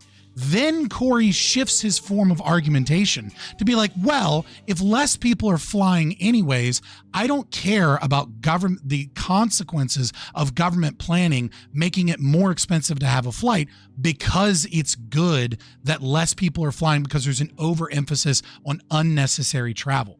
And what I am attacking, and what a lot of people here are attacking, is that when you're engaged in behavioral nudging and trying to take over the market economy, you've already admitted that there are unintended consequences of which you're not aware of, which sparked the whole fucking pivot you're having now, which is that it would make flights more expensive.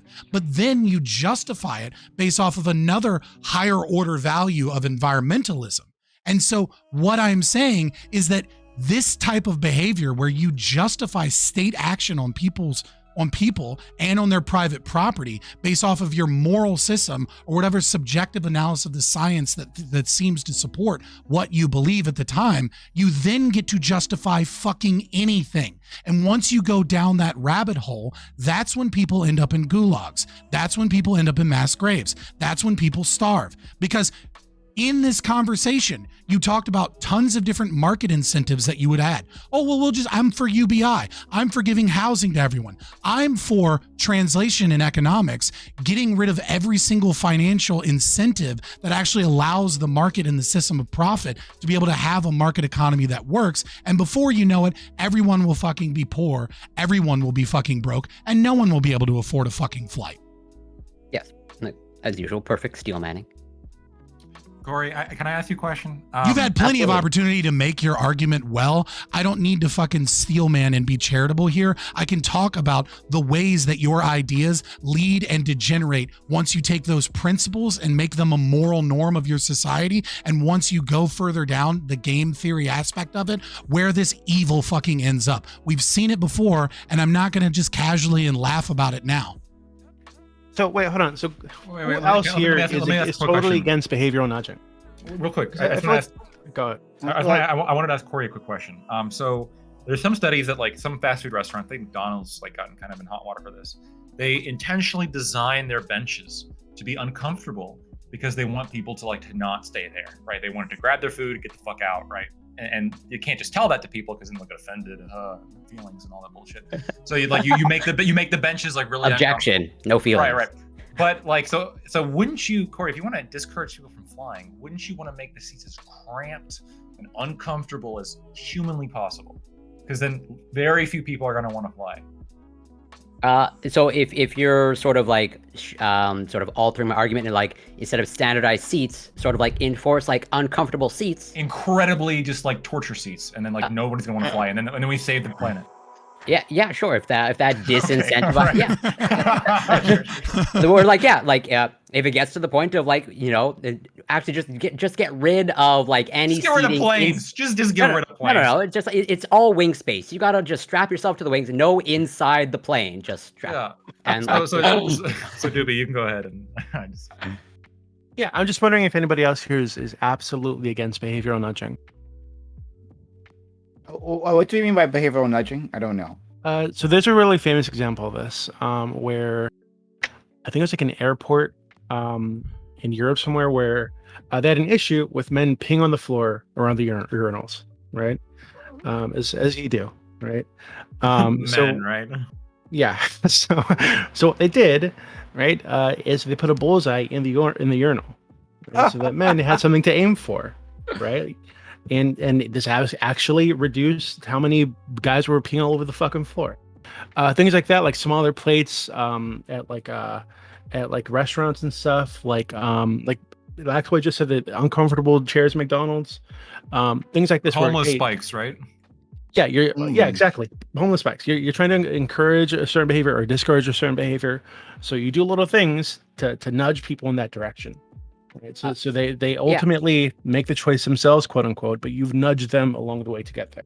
And I think there's some other real world examples of like just take something as simple or whatever trivial as like chewing gum. Like I think it was like Singapore or some other country like outlawed pretty much you can't chew gum or like you can't buy gum because like the people it turns out can't be trusted to like not stick their gum under every surface available. That's not why Singapore did it. It's a bad example. Sure, But the reason Singapore outlawed gum is because there's a large cultural tradition of prostitutes chewing gum loudly to signal to Johns that they're open for business. And so like there's like people in Singapore find gum to be like way more disgusting. And so it's outlawed as like a means of cracking down on the culture of like prostitution. Which is anti-sex work, right? Which we're all obviously like very troubled by. I'm just saying I mean, it's fine. Like continue. I'm sorry. I'm just like, I had to interject that that's not really the reason why they did that, but there's tons of examples. It doesn't necessarily weaken your point. And well, even if it was that was the case, which I'll totally take your word for it, Scott, of like where it's also like interesting, where it's like from my understanding, it could be wrong, like Singapore is like one of the more economically free societies, and yet like you can't chew gum. Like is that fascism? Is that communism? Lactoid? But yeah, it turns out like I think some societies can agree that like turns out if you can value the wrong things, and maybe chewing gum isn't the highest value to value. That is communist, right? That policy. The rest of it might not be, but that, yeah, for sure. Yeah, I mean, okay. Singapore is incredibly free market capitalist, but Singapore is weird because it's a combination of like social fascism and like economic libertarianism. So like in Singapore, for example, they don't have a social safety net. What they have is a legal requirement that all wages go into a pension fund that's like 20% of what you make, and you can use that pension fund to like buy health insurance or like some basic housing needs, but like legally you're required to do that. But unlike America, where Social Security is a Ponzi scheme and they just like take that money and they totally don't spend it on other things, while we're massively in debt, they actually hold that money in trust, and so they're extremely free market. But at the same time, Singapore is also a place where you go to jail for like 10 years for petty theft, and they like beat the living shit out of you, right? So like they're incredibly free market while having incredibly draconian laws. I don't know. It's probably like Doobie's like fucking most like wonderful place in the world to live, because they will fuck you up. Yeah, for, just like, don't do bad small shit. Like, but at the same time, it's extremely economically libertarian. Wait, okay. 10 years for chewing gum. I was trying to think of an example where, where the government was doing something like this, and I'm sure there's a lot, but I blanked on it, so I googled something really quickly. So an example of government nudging, right, is the opt-out organ donor thing, right? So when you go to get a license, they found that if people were opting in to donate organs, that far fewer people doing this. They need the organs. So they made it an opt-out system. So you're automatically enrolled and you need to opt out. And they found that like only 18% of people actually went through the trouble of removing themselves. So this is like behavioral nudging from the state to get a certain behavior to happen. You shouldn't be automatically opted in to giving up your own organs. Why? Why? You're dead. Well, this is what I'm asking, right? So is that immoral? Right? So Yes. it's saying, hey, if you sign up for this, we're going to automatically put you into this thing. You have the option to get out, but you're automatically in it.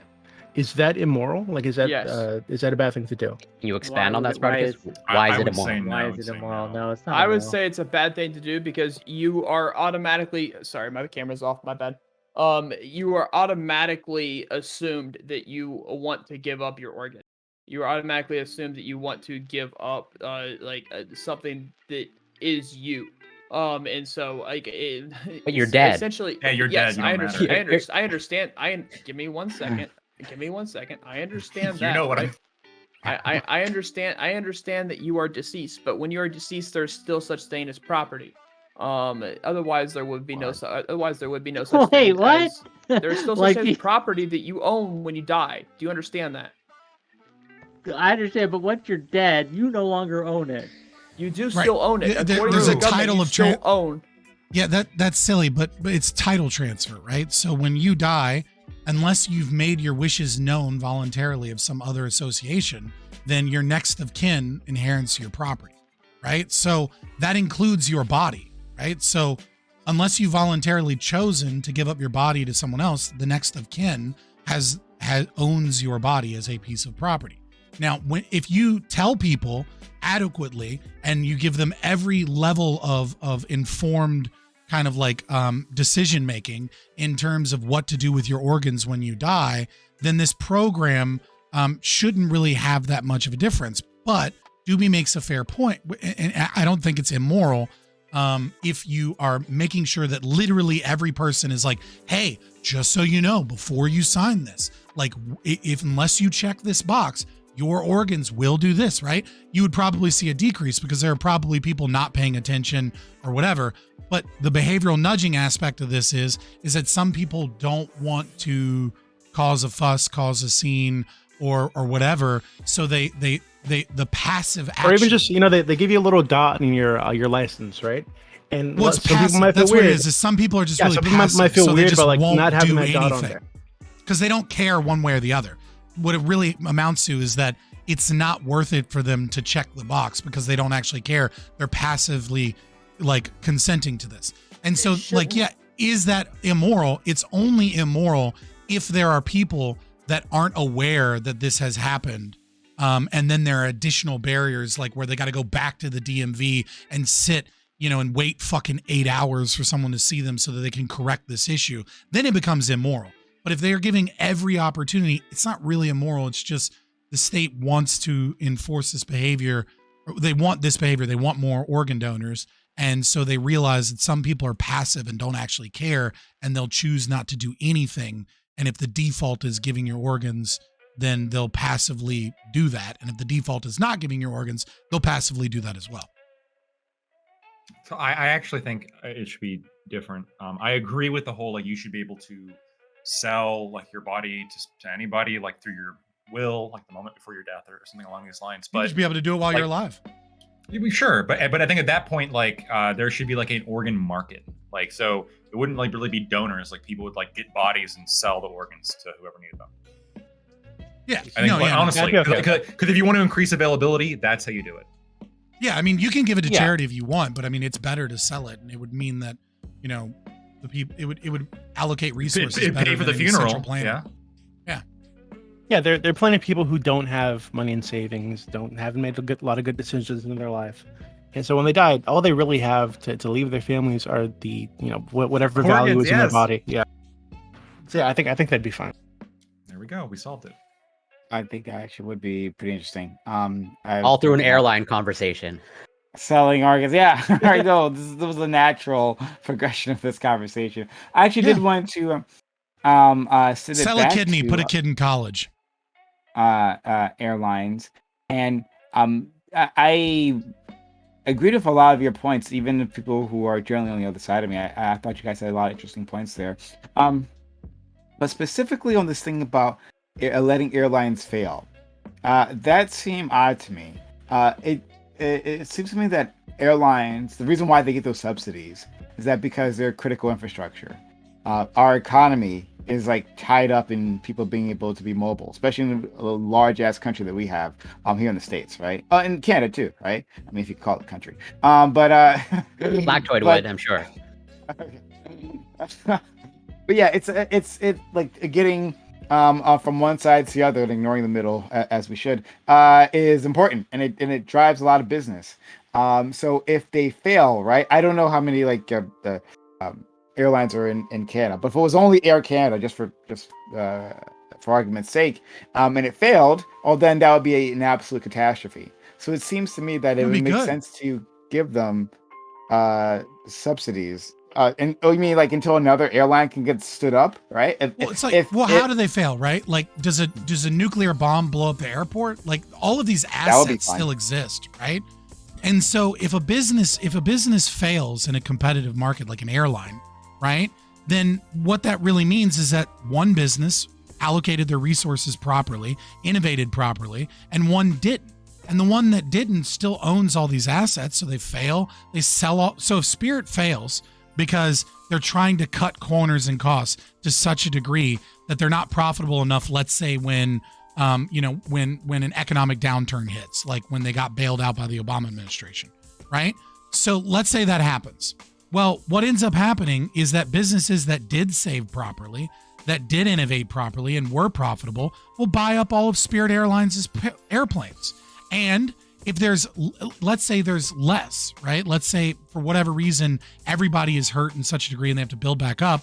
Well, this is an opportunity for investors, right? You don't need the government to come in. This is an opportunity to go, hey, business, your critical infrastructure, and we're going to need planes in like 3 or 4 months. But right now, because of the economic downturn, you're not doing too well.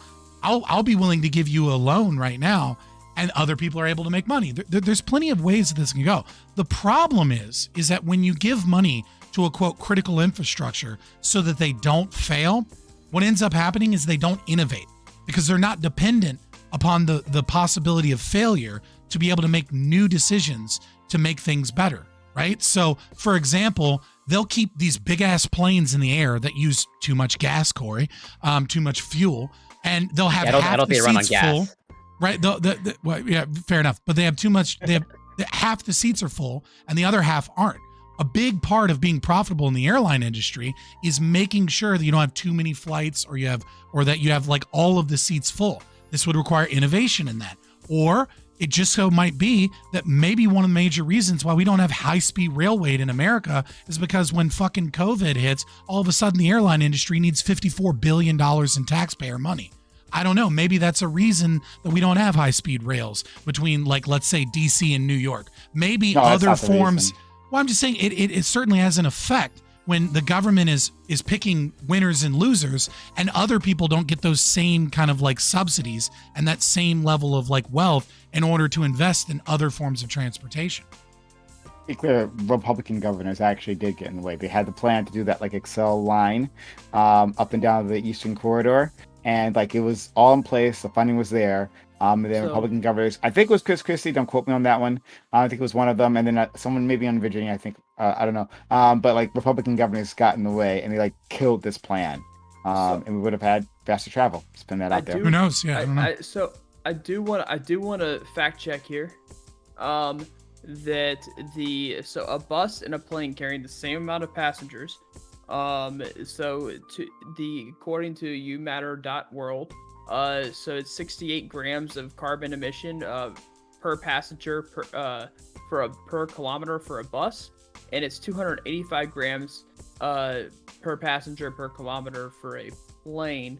Now when you take a look at that and put it into the actual calculations like I did with the bus ride and the plane ride, you're looking at 1,140 grams of carbon emissions for the plane to get from place to place per passenger, and for the bus you're looking at 4,760 grams of carbon emissions for the bus to get there. So it is more. There's way too much It is more economically efficient, as otherwise stated. It is more economically efficient to drive to fly to the place you're trying to get to rather than take a bus. No, hold on. You said for the plane it's 70 something per It's kilometer. 68 grams per kilometer emissions per passenger per kilometer for a bus. And then 285 grams of 285 grams of carbon emissions per passenger per kilometer for a plane.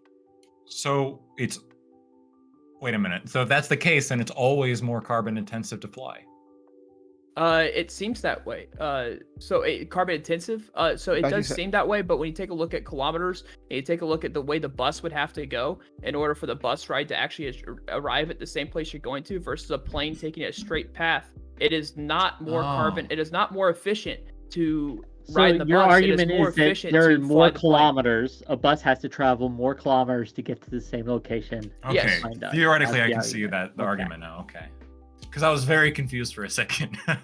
No, you're good. Yeah. Mm-hmm. Yeah. Thank you to the experts at umatter.world. Yep, that's where I got it from. Yeah, wonderful. And also to address the point that you made, Prime, in terms of like maybe I don't actually know. No, I think there's more than one airline in Canada besides Air Canada. I think there's at least two. We have Virgin Canada or something to that effect, and other miscellaneous Canadian airlines. But like, yeah, I take your point that if it's critical to infrastructure, like say, for example, like I see no reason, I could be wrong, but I see no reason why, like, if it's critical to like something like Canada Post, you can just like have planes as part of like Canada Post if it requires just like shipping or whatever, getting things across the country. Where like I don't currently see a reason why it has to be like a necessity or like a human right to travel by plane. To Scott, and to anyone else who wants to jump in on the conversation, it's fine. So I guess I would agree on your discussion about too big to fail, right? I don't like having any institutions out there, companies, firms that are too big to fail. That's an issue. Right. In fact, I would love to have. I mean, there's been a lot of consolidation within the airline space, right? I'd love to have have that broken up, have a lot more options for the consumer. But it would seem to me that because I've heard airline executives talk about the airline industry, and they're like, the margins are razor thin. Like the only thing that is constant in airlines is like them failing, right? Like like eventually there's going to be a crash. Like they said, like it's not a good investment to invest in the airlines because of how volatile it is and how thin the margins are. So in that situation, for this type of industry, it would seem that it would be difficult to gather investors, right, to bail out those organizations. Not the one that's being like irresponsible, but just the nature of the business. It seems to me is not one where So most investors want. let me explain like why this is not quite right. So let's imagine, right? Let's imagine we have 10 airline companies operating in the United States, right? And then there's some form of like another economic recession hits, right? Some big like a housing market bubble or something, right? And so travel goes way down, and because of their razor thin margins, everybody's doing poorly. Well, see, what I'm not saying all 10 of these companies gather investors. What I'm saying is that 2 of these companies out of the 10 are really good, and 8 of these companies are not so good, right? 2 of these have shown that they do better on their margins, that they innovate better, that they're simply, and that they're bigger. And so what ends up happening is all of them are in danger of failing, but the investors go to them and go, you're the ones that are still going to be here when it's all over, and you're going to be the ones that gobble up a larger portion of the market share. And so you're the ones, because you're the better company, that stands to profit when 4 or 5 of these other businesses fail, because people are still going to fly. Okay. And so the investment isn't the airline industry is like a non-volatile industry. It's recognizing that there are some companies that proved that they were better, that they're going to get a larger portion of the market share once people return to flying, if they can make it through this downturn. And so you take the risk in that, thinking, okay, this is one of the better companies that's going to gobble up one of these smaller companies because they're not going to be able to get the investments. But wouldn't that also have be a problem for the market innovation you talked about? And that now in your example, let's pretend there's only 2 left, or maybe a bit more than 2, like maybe like 2 that did really well, and the other ones that barely survived, right? Mm-hmm. So like let's say there's 4 in the market, right? Just for simplicity. Right. Boom and bust economy. You had a diverse market of competitors. Now you only have like 2 major competitors. Right. Yeah. So we've seen this multiple times with like Standard Oil. We've seen this when Germany tried to go after Carnegie, and Carnegie bought up all the chemicals, and then eventually told the German government to go fuck themselves and resold it. Right. We see this happen, right, where monopsonies on the market form. But when you have a monopsony on the market, that means you have a less diversified company. Right. You have kind of standardized practices in order to deal with economies of scale. And so what this actually does is this creates a market void, because you would say, oh, well, shouldn't there be less competition? Well, because there's less competition now, you've opened up new companies to come in, see what those 8 companies did that was bad, and be able to come up with a new company. But the problem is that and I take your point that infrastructure doesn't go away. Like the planes don't just like explode the moment like Delta goes under, right? Though that would kind of be pretty bad. But that doesn't happen. But still, despite that, like the barriers of entry of getting into this industry are extremely high, right? Oh, you know what? I'll give you a real world example. With airlines, and to show you how this could work. So, okay. 2 companies exist now, right? As opposed to the 10 that did exist. And it's really fucking expensive to build an airline. Well, see, there's another product that's starting to occur right now that's just like Uber, where super wealthy people that own private jets but like don't use their private jets that often, and it's really kind of expensive to maintain, have been renting out their private jets to like wealthy people, but not Uber, like not like the top 1%, Millionaires, right? yeah. The top, right, millionaires, but like not like, you know, fucking hedge fund managers, right? Now these people can pay like $1,000 to $2,000 a month where they are, and it's like owning a timeshare on a private jet.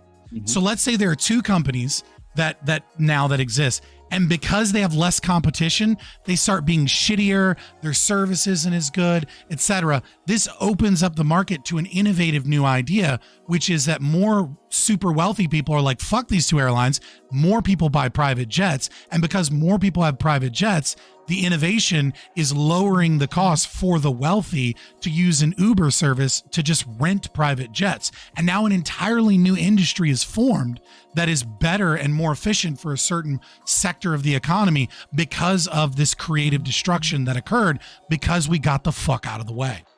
And I hear you, Scott, on that. Like that, the example as you laid out, I think is an interesting one. But it was going to be like, it's, again, like being really like industry specific. The reasons why that it's so the margins, one of the reasons why the margins are so small is because people want to pay cheaper and cheaper flights, right? As an investor looking at this market segment, sure, you can easily say, well, millionaires, right? There's an opportunity there.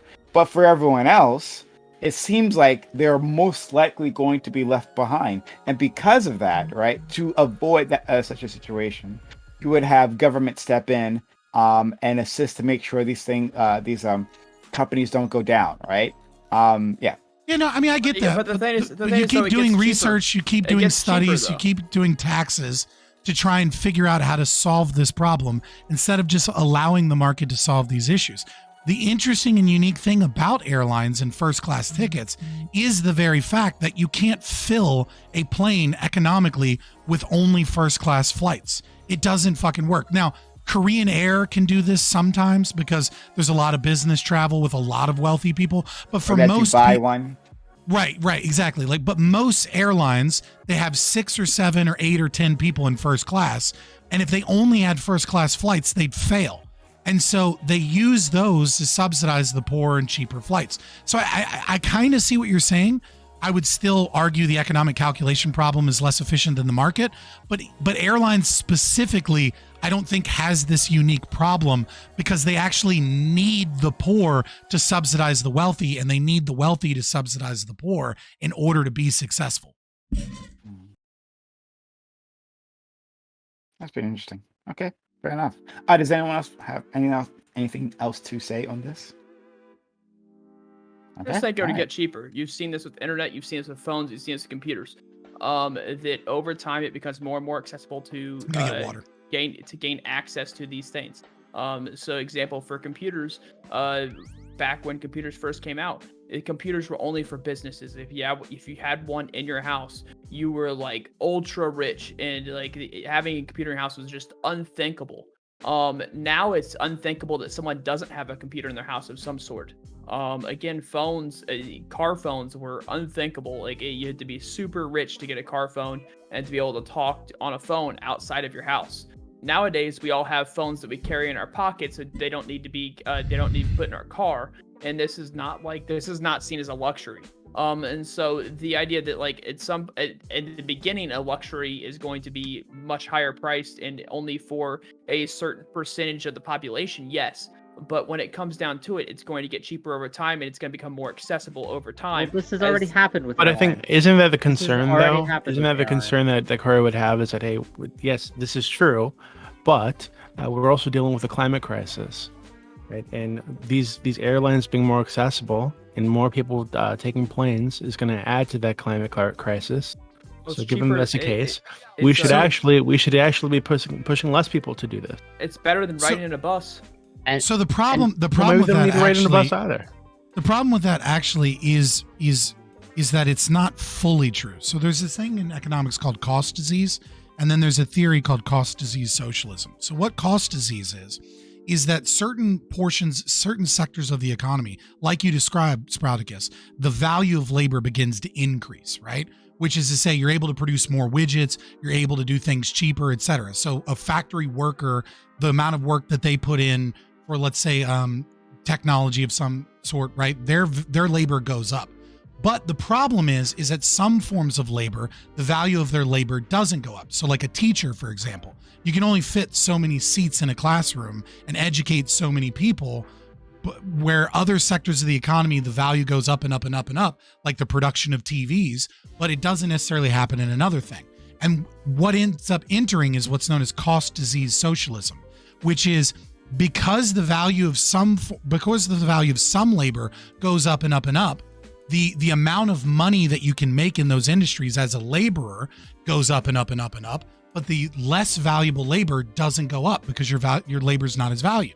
And so what they demand is redistribution from sectors of the economy where like automation is kicking in and things like that, where the value of labor keeps going up. They demand more welfare. They demand that they get paid more. They demand these things, but the value of their labor isn't increasing. And so I think what you're seeing, especially within the airline industry, is that there's so many airline workers where the value of their labor really isn't increasing. I think we saw this with like the union fights against Reagan in the original kind of like busting up of the unions, is that their labor isn't becoming more valuable because there is no innovation. And we keep stepping in with socialist policies to try and save a labor market that isn't performing as well as other sectors of the economy, instead of allowing those jobs to go away like they should and other forms of innovation to come in to reduce the amount of labor that is necessary in those things. We keep wanting to redistribute the wealth, but what that does is that disincentivizes the increased productivity in labor in other areas,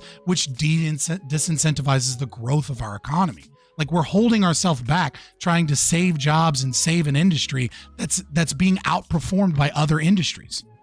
Like video game voice actors as well, right? Like their value is either staying the same or going down, but we give more and more money. Okay, so the problem when it comes to airlines with this, though, Fabian, is they perform a not a unique function. Unique is not the word I'm looking for, because you can transport things through other means. Just use Prime Kai's term, critical infrastructure. Yeah, they are a critical infrastructure, and if we allowed them to just fail, especially in the state we are now in, like in today, presently, if tomorrow we had another pandemic or a crisis of some sort, like 9/11, God forbid, which created a huge strain on the profitability of these airlines, it would cause devastation to our economy that I don't think we could recover from in any kind of short-term or even mid-term kind of deal.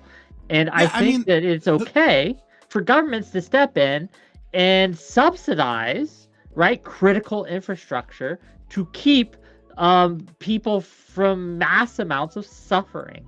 And that was what would come from the dissolution of airlines. I understand like the empathy that's laden in your argument, right? But during this last lockdown, we gave the airlines $54 billion.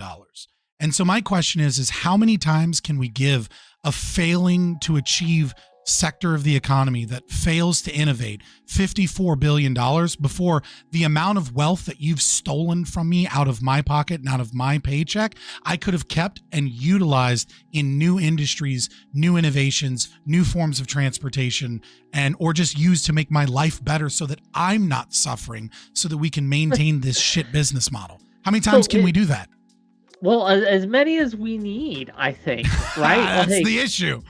As many as we need, because a lot of the times when we do subsidize it, are after events that are largely outside of the airline's control, such as 9/11, such as the pandemic, it put an excess strain on, again, parts of our critical infrastructure. Because if, again, this money that you say that we could use towards other things, those other things that we would invest in all are tied to and require the ability to mass transport people and goods that airlines currently do. Commercial airlines are doing fine in terms of profitability. Just to be fair, like we're really talking about businessmen being able to make business trips that like keeps our economy afloat, like in order to do things.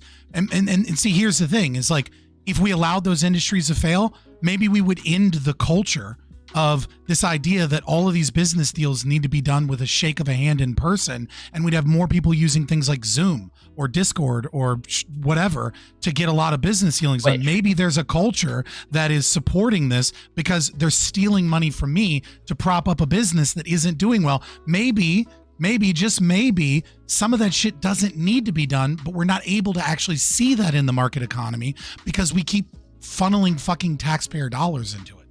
So there's a lot of maybes. I gotta say, that is one of the most base things you've ever said. Okay, there's nothing I hate more as a business owner than one of these fucking dinosaurs that comes around that needs me to go out to his fucking office and sit with him to sign a fucking policy. Like Right? I only do this for the really big ones, right? If it's fucking worth my fucking time. I hate it. I don't need to see you in person to sign this fucking piece of paper. I can explain it to you over the phone. Stop being a fucking idiot. It drives me nuts. I hate it so much. And to address sort of your point, Spartacus, or what you brought up earlier, of like costs being driven down for, let's say, for example, computers, smartphones, etc., etc. I don't know that, and I'm sure there'll be arguments made as to why this hasn't occurred in I don't think this has occurred in American healthcare, as in it seems like the costs are only going up and up. But some might argue that that's the result of like too much regulation and not enough. They're not driven. They're not driven by innovation. Same thing with colleges. The colleges aren't driven by innovation. They're guaranteed that paycheck because the government guarantees that loan, which means the college is getting paid whether or not the student can pay for it. And that's fair. But again, to your point of like decreasing the cost of certain goods, where like, yes, a computer today is more or less a necessity rather than a luxury 20 years ago. And I'm totally open to the conversation of like, okay, we are at the place where a smartphone is pretty much like essential for most people's like daily functioning in Western society. And so like, but do I think that, everyone should be provided with, whatever, a Galaxy Fold? No, but I think there might be an argument to be made that like, oh, like maybe we should subsidize if someone truly doesn't have access to a smartphone that's crucial for their daily functioning. They should be granted access, or it should not be cost prohibitive. I'm open to that conversation. The Galaxy Fold is innovative, right? Well, I mean, Sure. Wait. Like, there are differences in cell phones. Like, this is a cell phone I could have. Are right? you getting ready to tell me that glass that folds is not This is a innovative? cell phone I can have. Folding glass. What Folding utility glass is comes not from innovative. that? Folding glass what's is the- not No. innovative. You're telling me it's not innovative. Doobie, you're gonna Blackwood, lose. what's the point? No. Doobie, Yeah, this is the coolest thing I've ever owned just in my fucking recognize life. Do not it's take this not. away from me. Do it's- not take this away from me. This is What, just you like never had a Innovative. flip phone? It's like just fucking. What are you it's doing? just this is Okay. just status games. Like that's all No, it is. no, but Like, what- the but same what I'm thing- saying I'll is explain why it's better in a second. glass that folds is. You saying that glass that folds is not innovative? No, I would agree that folding glass has potential other applications that are innovative. But currently, as far as I can tell right now, for a cell phone, for like the Galaxy Fold that Lactoid loves propping up and showing off, I'll I show don't it know too. that there's much there you utility. Go. Galaxy Fold. There you go. The glass folds. So, but Both of you. I'm just Why? surprised. I'm just surprised that you're willing I'll to say explain. that folding glass on a cell phone is not innovative. NPC. It certainly is innovative. Samsung was the first company to come out. Sorry, Samsung was the first Samsung. company. Samsung was the first company to come out with this. It certainly is innovative in the game, and I'm sure at some point in the future that folding glass is going to be used as something else. And Well, they're going to he be able to agrees on that. utilize that technology and utilize that innovation, which is innovative, on So something else. he agrees. He agrees. Hold Thanks on, to hold the on. phone. I know We he got- agrees on that, we're but he's almost saying that done. he's saying almost it's done. only innovative because they're going to use it on something else. I just want to let Lactoid get his point. And yeah. Sure. So it's not just that this folding glass miracle is going to be used for other things. It makes sense with a phone. First of all, you can fold it in half, so it's very pocketable and convenient. It just disappears in your pocket, no A problem deeper whatsoever. pocket. So Why are okay, your pockets so sure. fucking So you can shallow? say, Like, what's sure, going on? I know I have very deep We pockets. need pocket innovation. No, I have very deep You- pockets. I you just will. carry many things with me, okay? Because I'm a Very forgetful person wealthy. and I need to have everything on me. And this is like a lifesaver for that. And because I have all these things in my pockets, I was used in the past to my my screen getting all scratched up. Not a problem now because the screen is folded in of itself and the screen doesn't get scratched up. How sick is that? Me. So Get sick. a screen protector. You're jealous. I know you can afford one. I don't know put why your phone you're in the just, same like, pocket as your keys. throwing like, a what, fit. like, Like you own a business. Like, no, you just be able like to afford this. it just doesn't buy make any it. sense. Okay, I got it for like, free. Just carry a purse, I- Lactoid. Problem so solved. cringe. No, my I masculinity, always I can't. to make sure my screen doesn't get scratched. I put like I position it basically so it goes into my pocket first, and then I put my wallet right on own it, and I don't put my keys in that pocket. The keys go in the other pocket, and then I would scratch it. There you doesn't go. in this Planning pocket. ahead, but easy. here's- Easy. No, You don't need a one filter. You don't need a less, one fucking less filter. convenience I gotta remember. Like, oh, I gotta Here's- put the Oh my my wallet in the God. right Also- order. Oh, the wrong al- order. Now I also- scratched my fucking $800 phone. No, fuck that Also, bullshit. This is the coolest thing Lactoid- ever. I And understand that's screen a protector. Lactoid- It's like Lactoid, complicated also, when calculation. when you're wearing sweatpants, right? Because girls like seeing guys Oh, in gray God. sweatpants. So when you're wearing sweatpants, right, your phone slips out of your pocket. Unless you have like abnormously deep pockets to where you can go elbow deep into your fucking pocket, okay? Your phone slips out of your pocket. Or pocket zippers. I have pocket zippers in these sweatpants. True. that I'm Truly wearing now. innovative. Girls are not into pocket zippers, okay? Also, not They're only not is into pocket zippers. not only is it better It's just in terrible. terms of like the actual. Yo, I'm not technology, doing but, that, like, right? I don't the do other that on a part is, panel. Like, why do people buy gold jewelry? Why do people buy fancy cars? Like part of this was I want to show off to my friends. And I'm gonna be honest. There's nothing wrong status with that. games. There's nothing wrong with status that, games. right? It is a beautiful thing. Like Look, it reminds me of understand. it reminds me of my Game Boy SP when I was a kid. So every time Yeah. I open it to play it like Pokemon, I'm just like fucking 11 again, and it's beautiful, and it gives me like a reason to live. I'll be honest. So the fact that you're taking it away from me is like very Exactly. This brings me back to like my original point. Like you can value the wrong things, I will and take it away from if you are valuing like, There you oh, go, I gotta boys. show off to my friends my cool phone, and you're engaging these types of status games, like jealous. I would say You're all you're jealous. you're Is what this probably is. you're probably engaging with the wrong values. hold on, Yeah, isn't it kind of funny that like think the the one status person who games are also fine. has The the status phone games is are the fine. only one not criticizing me for having it? I don't know. It sounds Yeah, like you're all both jealous. NPCs. Okay, that's what's going on. You should have got a fair phone. Okay. Oh, sure. A fair phone, yeah. Yeah, get a fair Pretty sure- phone. well, I'm Don't pretty sure fair enslave any phones- children with I'm your pretty fucking sure- phones. Okay. I'm pretty sure fair phones are not available in the United States. I looked that up the last time you said Yeah. it, and they're not available in the United States. Ooh. Yeah. And it doesn't fold either. God, So this I is mean, true. why the And- fuck would you mess with it? I've And also- explained it. They I've try hard explained it. enough. I've explained it multiple times that like if you can get one mailed to you, that you can have it on T-Mobile. They use the same frequencies. Every time I bring it up, I wasn't going to bring it up. I was just going to keep it in the background while you Yes, but you dumbasses argue can't about your order it folding from phone. Amazon. You have to find someone in Europe to buy it for you, and then to get it mailed to you. You can't order it. Yeah, you Yeah. gotta talk to a European. That's just too much. Sproutacus, Yeah. I don't know what to tell you, but like some people have friends. I don't know. And I don't talk to Europeans, okay? And Right. they're second That's second reasonable. class. That's They're reasonable. second class. And you well, know, you're, I just every don't talk to day your Europeans. politics is matching fucking European politics more and more. So you might as well True, find actually. some. And Spartacus, to what you brought up earlier in terms of like Samsung was the first. Samsung was the first. I'm not even sure if it was first, but yes, they brought it to the phone quickly. But the science and the technology of folding glass did not originate with Samsung. That's like fundamental academic research. That is largely like chemistry-based research funded through public money. Usually, Don't say Okay, that. so where did Okay. folding glass Big first word. become productized? Where did it become not a theory and put practically? in terms of consumer, I can't say when it became a consumer product or implemented a consumer product. I'm just saying the research that generated that consumer product didn't take place at Samsung. Sure, That's all. it didn't, but it got put into practicality by Probably- Samsung. Probably publicly funded. So let's move forward. It's really interesting. GB, just one quick question. Those dinosaurs you were talking about previously, when they go to their office, right? Is it like smoke filled? Do they offer you a whiskey in the daytime? And talk about No, okay. So the kind of people I'm talking about are the people that own like billion-dollar fucking HOAs, right? Like huge fucking like complexes. Like I'll meet them if they have like $2 million of premium for me to insure, right? And I need to be there to make the deal. So these people are typically like they will have like a drawer just full of fucking Jack Daniels and Yeah. the cigars and the very old money type people. Right? I fucking hate them. They're dinosaurs. So they'll give you the little spiel about how they their family founded the business and yada yada yada. And like, and they they just old fashioned. They believe in the handshake more than the piece. But they don't even need to sign the paper after they shake your hand. That should be enough. Like I fucking hate it. Like it's so irritating. Do they not have a secretary that they call shit?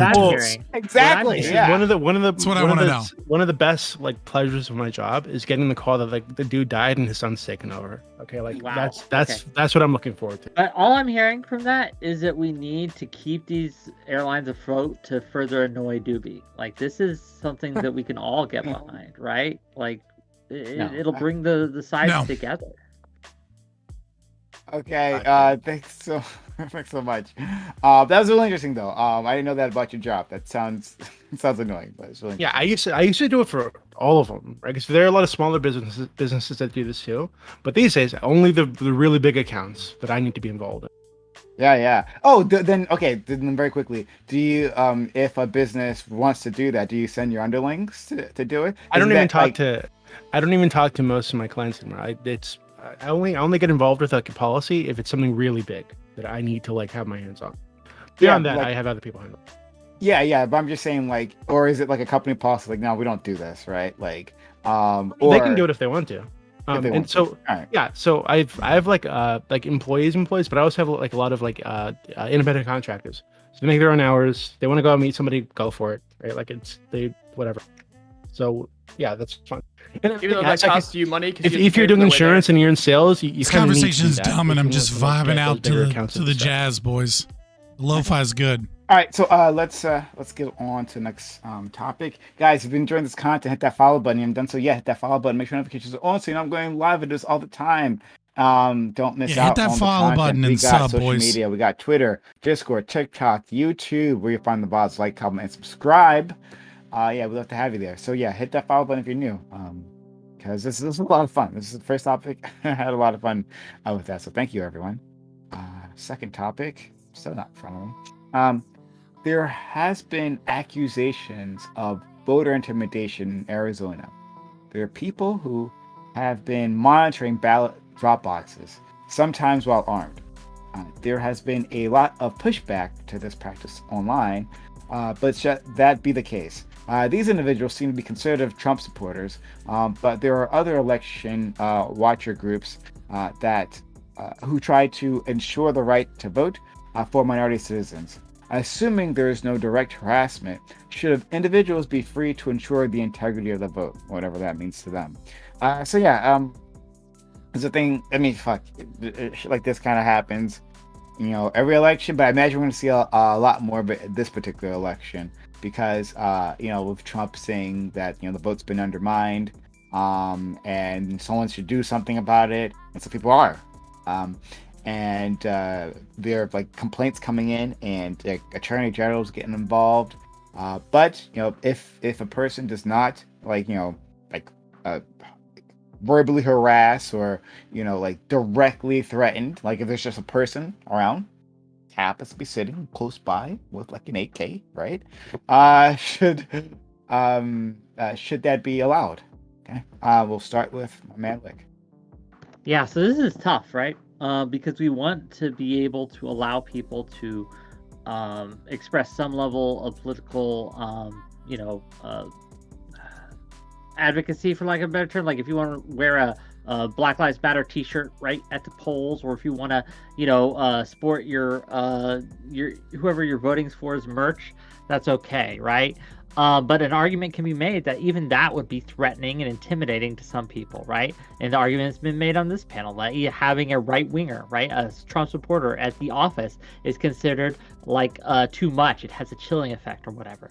So when we look at these obviously extreme cases of people who are wielding weapons, right, and sitting in front of a mail-in drop-in box, right, that's like, you look at that and you think, oh my God, we should stop this.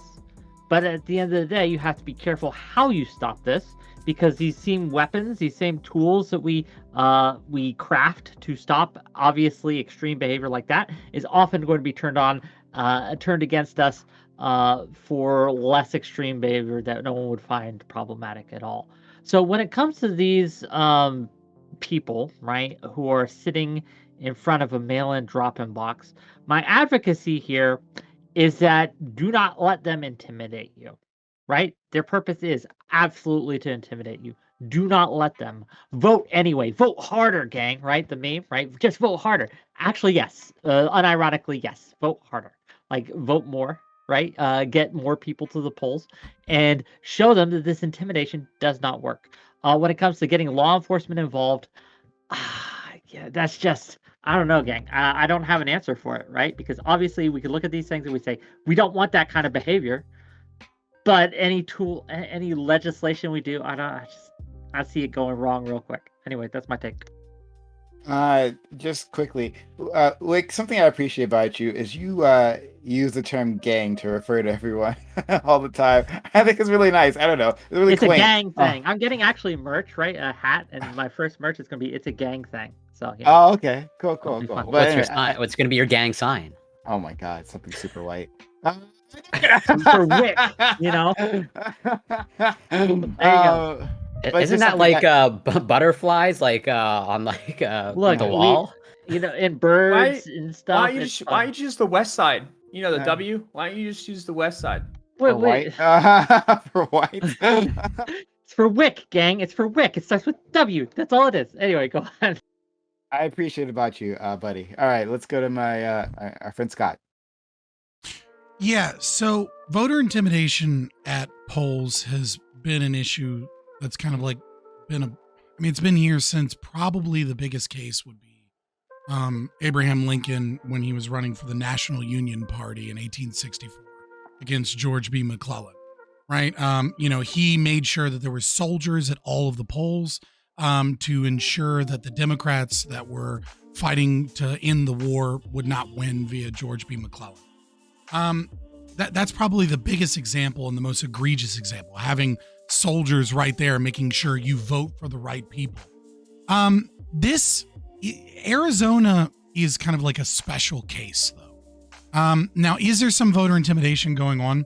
It appears like there is. Some of these people have let tensions get too high, and they have confronted people, and there's video of them confronting, and that's a form of voter intimidation. I would say that what most of these people are attempting to do is secure their election. Carrie Lake, one of her giant kind of things that she's running on in Arizona is, re-securing the election after there was so much, election issues in Arizona because we don't know, we really don't know who won the state of Arizona.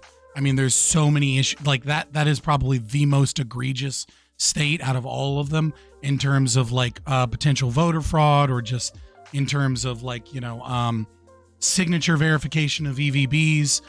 There and the orders of unknown are 5 to 10 times higher than what Biden won the state by in Maricopa County alone, according to the Maricopa County audit, right? They had 16,000 duplicates, and yet Biden won by, less than 12,000 votes.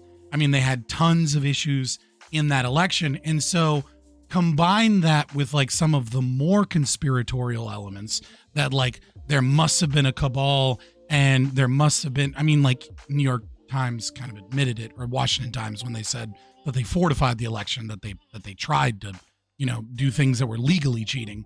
But Arizona is special because it's probably the worst out of any of them in terms of we have no idea who fucking Arizona voted for or whether or not their elections were secure at all.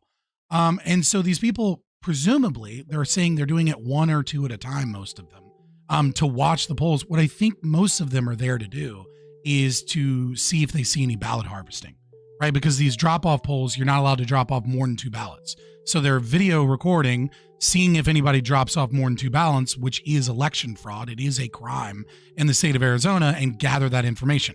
Now, are some of these people crazy Trumpsters that are yelling at people? Yes. Should they be there with guns? You should have a gun no matter where you go to protect yourself, but maybe having an AR like right next to a fucking voting poll isn't like a good idea. We should do something about that.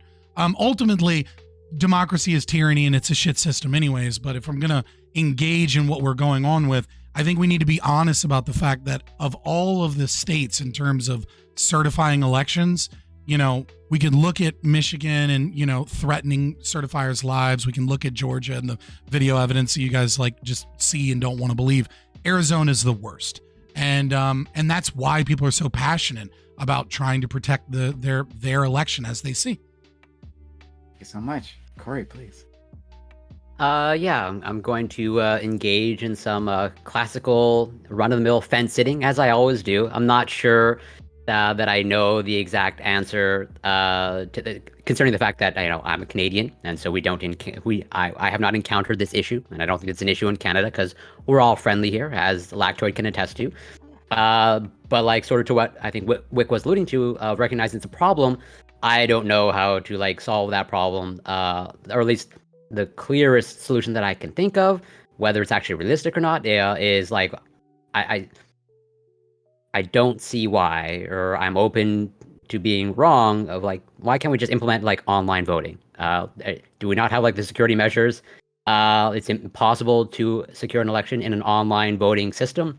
Maybe Spartacus might have something to say about that, since I think they're probably way more informed on whatever cybersecurity than I am. But I think we should be able to like leverage technology to solve these issues, and like maybe you just do a trial run in like some small area of like, does online voting work? Can we have a safe and fair election with an online system? Like this current voting system seems pretty like archaic of like dropping off ballots at a box, and that's inherently more safer than online.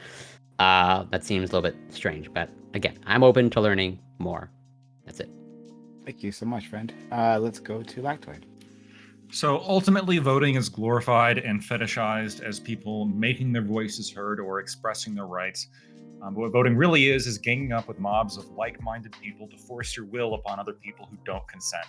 Voting is an unfortunate reality that I participate in to try and minimize the coercion that gangs of pro-government mobsters wish to enforce upon me, and I believe all liberty-minded people should also vote for the same reason. I do not see voting as a human right that deserves some kind of... It gets more based every time I talk to him. People can't even audit the process, where only certain people get to watch.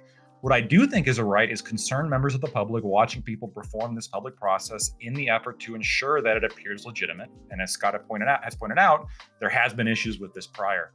As long as people are not harassed or threatened with violent intent, the article doesn't seem to indicate that there is, although apparently there may be. But the issue really lies with the specific people that are making threats or aggressive actions. Those specific people can be removed, or, if they're making violent threats, perhaps arrested.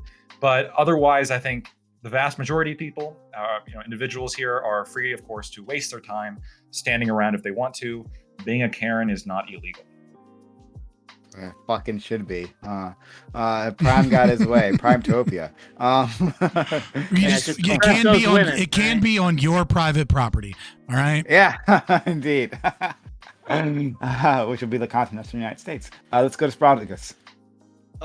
These people are not breaking the law. They are fully within the law to be carrying a gun where they are at. If you would like these people to go away, you could of course put the ballot box in a courthouse where someone is ensured that they don't have any weapons on them before entering the courthouse. And to speak to Corey's point about online balloting, that would also fix the issue. And there is a way we could do online balloting if it's utilized correctly. You could utilize the blockchain to do online balloting. So the voter basically downloads and installs the voting booth, securely submits identity information for verification, and registers for the election they qualify to vote in. The voter then gets authorized to cast a ballot by both the ID verifier and registrar. They vote, and the vote to submit their ballot to a secure blockchain-based ballot box while retaining anonymity and ballot secrecy. This option can be turned on or off, but if a voter changes their mind, they can have the ability to change their vote at any time in the days leading up to the election. So yes, we can have a very secure, very efficient online ballot box. Why we don't is absolutely insane to me. But these people are well within the law. And if the city wants to change it, they don't change the people. They change where the ballot box is held, such as inside of a courthouse. Okay. Wow. I just put it out there. I disagree about your Democracy answer list. tokens. I hate yeah. everything. I hate everything about what Sprout just said. Everything. But we'll deal with that later. Thank you so much for adding spice. We love the spice. Okay. Let's go to our friend Doobie. This is nothing but libertarian takes here. So you guys know I hate democracy. I don't think most of these people should be voting in the first place. However, I think if you're gonna vote, if we're gonna have the system. I can't think of a good reason we should allow people to play out their silly fantasies near the voting booth. Right? There's no reason to be standing out there with a gun. Yeah, they probably look like fucking idiots. I think that you should have some kind of like a perimeter, and within this perimeter, wherever the fucking voting booth is, you don't get to have your toys. You need to take your guns home. And if you're caught with it nearby, you get arrested, put in jail for intimidation. So, like, seems fine to me. So, Wow. Corey, I'm guessing your issue with Sprout's proposal is that blockchain is very environmentally unfriendly, so we can't. Well, look, blockchains potentially, just aren't yeah. secure. Like, look at Blockchain people is who very secure. You got to go with people get NFTs. scammed That's what I. all the time. right? NFT is not just blockchain technology. If you actually take blockchain I'm just technology memeing. and I have remove no it, idea. but if you actually take blockchain technology and remove it from crypto, which people say crypto is not secure, which is kind of laughable. Yeah, no, But you're just giving in to like government propaganda at this point. If you're against Sprouticus saying, no, I'm with you, Sprout. Okay, go I'm ahead. just saying, like, the Ethereum blockchain being used for voting is a proposed solution because it is absolutely far more secure and safe than any other voting system we have. That's not true. So one of the things. No, one of the it's reasons- literally just a fact. Well, if you'd shut up and let me explain for a moment, right? Just a moment, right? Go ahead. You'll understand what I mean. One of the reasons that the American voting system, like the way we use it, and localities get to decide how they use it, we have a very robust and secure election, is because it's very, very hard to cheat at a mass scale, right? In elections, like, you can influence bits and pieces, but it's very, very hard to find any way that works. Like, if you try to do the same thing you do in one county, it's just not going to work in the next. There are different methods and things that people use. This actually makes our system very robust and hard to infiltrate or influence on a mass scale. When it comes to transitioning to kind of like a federalized system where you have we all do it by blockchain or online in these one ways, we introduce a kind of a single point of failure, right? So while it might be very, very hard to cheat in the blockchain, one person doing it can have an outsized effect that they can't when it comes to paper ballots. You do realize that the blockchain isn't like a term, but like you know what you sound like? You sound like that old Republican senator. It's like the internet is a series of tubes. Like, no, like each county could utilize blockchain technology that's completely separate from the rest of the country. Like the blockchain is just a term that describes the overall market. Like, it's not actually describing like one specific web that the whole federal government would have to use. Like, you could decentralize it. You could have it air gapped even. Like, like that's just not what we're talking about. We're talking about using a technological feature, not necessarily like putting the entire United States on one thing that can be attacked. The other issue comes with people's trust in the integrity of the election, and rightly or wrongly, right? A lot of people would have a lot more distrust in the integrity of elections if we went to online ballots. They would have more trust in a ballot box that's on the side of a street. That We don't have this That's the whole problem with Arizona. That's the whole problem with Arizona is that they lied over and over again and said these machines are completely cut off from the internet. And then when you watched the Maricopa County election audits, you saw that they were indeed connected to the internet and that there was evidence of that. So yeah, there is mistrust in the system. That's why people are out there with cameras trying to make sure that there isn't ballot harvesting going on. So okay, look, I have thoughts here, lots of thoughts on this. It wasn't a topic that our friends prepared for here. So let's try to focus in on that. But like, if you want to go back to this later on, I would love to, because this is a terrible idea for all kinds of reasons. It's a great idea. And No, it's a great idea, If you're saying it's a bad idea, you just don't know about blockchain technology. I absolutely do know about blockchain. Listen, as I don't much like as that I idea. like to listen, as much as I like to shit on the Sprouticus often on these panels, I am saying that he has a great idea. If I am saying that he has a great idea, it's like, tell me it's a good fucking idea, because I am super biased against Sprouticus. Almost assuredly wrong. Like, this is coming from a verified hater that I'm saying, yes, this is a good idea. Like, just trust me on this. He speaks the true. No, I will. Okay, sorry. I'm moving on from this, but I want to get back to the topic at hand. We might, I mean, if we want, near the end, maybe we can go back to this. All right. So yeah. So guys, so we're talking about having armed individuals like show up, and you know, is that an okay thing? Is it okay when we have other like election watchers, right? Like, is it okay for people to like try to ensure, like, you're not voting there, right? You don't have any business. Maybe you've already voted, but you have no business there in a polling place. Should people be hanging around, like making things are okay? So almost every election cycle that I've tuned into, right, in my adult life, some Republican or conservative somewhere has complained about how in some urban districts, some Black Panthers showed up with guns at the polling place. And this was obviously intimidation and things like that. So we can see very quickly how any laws trying to prevent these people from going in and looking at, you know, mail-in ballots are going to be used to oppress inner city urban communities that primarily vote Democrat. It's going to happen. They already try to attempt this, right? Even so now, they will. They should be oppressed if they're showing up at the voting booth with guns. Like, what do you mean? Let's do it this way. Here's what no we matter do. who's doing it, they shouldn't fucking be there with weapons. Second Amendment. Here's what we do. Come on. First off, you're allowed to be in the public with your first off, you're allowed to be in the public with something to protect yourself. Second Amendment. Especially in Arizona. Second off, if you would like to make sure that there is no one with a gun at the ballot box, put the ballot box at somewhere that's secure, such as the courthouse, in which you can walk into the courthouse, go through the security screen just like you typically would when you go to cast your ballot on the actual voting day, and then you would go in there and you would cast your ballot. There is absolutely no reason to have ballot boxes that are out on the side of the street with no one watching it.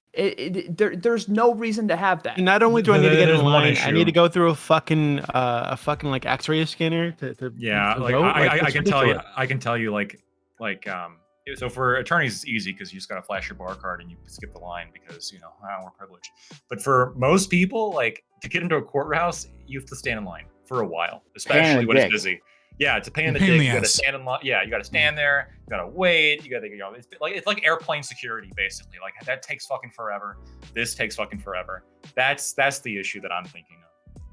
Then enforce that type of security elsewhere and make secondary secure locations where people can vote, but make sure it's a secure location. If you're interested in people not being there exercising their rights, if you're interested in people not being there exercising their rights, then put it into a secure location where they're no longer allowed to exercise their rights, because as you go in, that you are ensured that there are no weapons going into that building.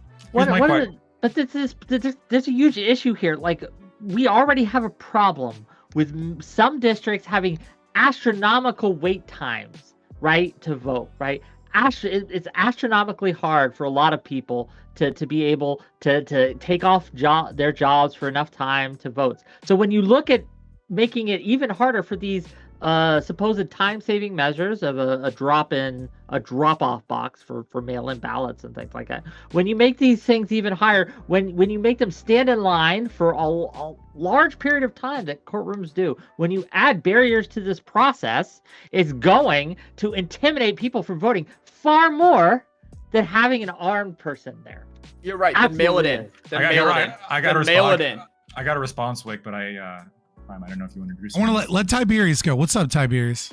Hey, how y'all doing? It's great to see you again. Tiberius likes my blockchain idea. I've got some issues with it, but it's better than just the open online voting idea. Like that stuff drives me insane. Online voting is incredibly insecure. It makes anyone who's like in favor of like, you know, voter ID laws, if they say those two things in the same breath, I about have an aneurysm.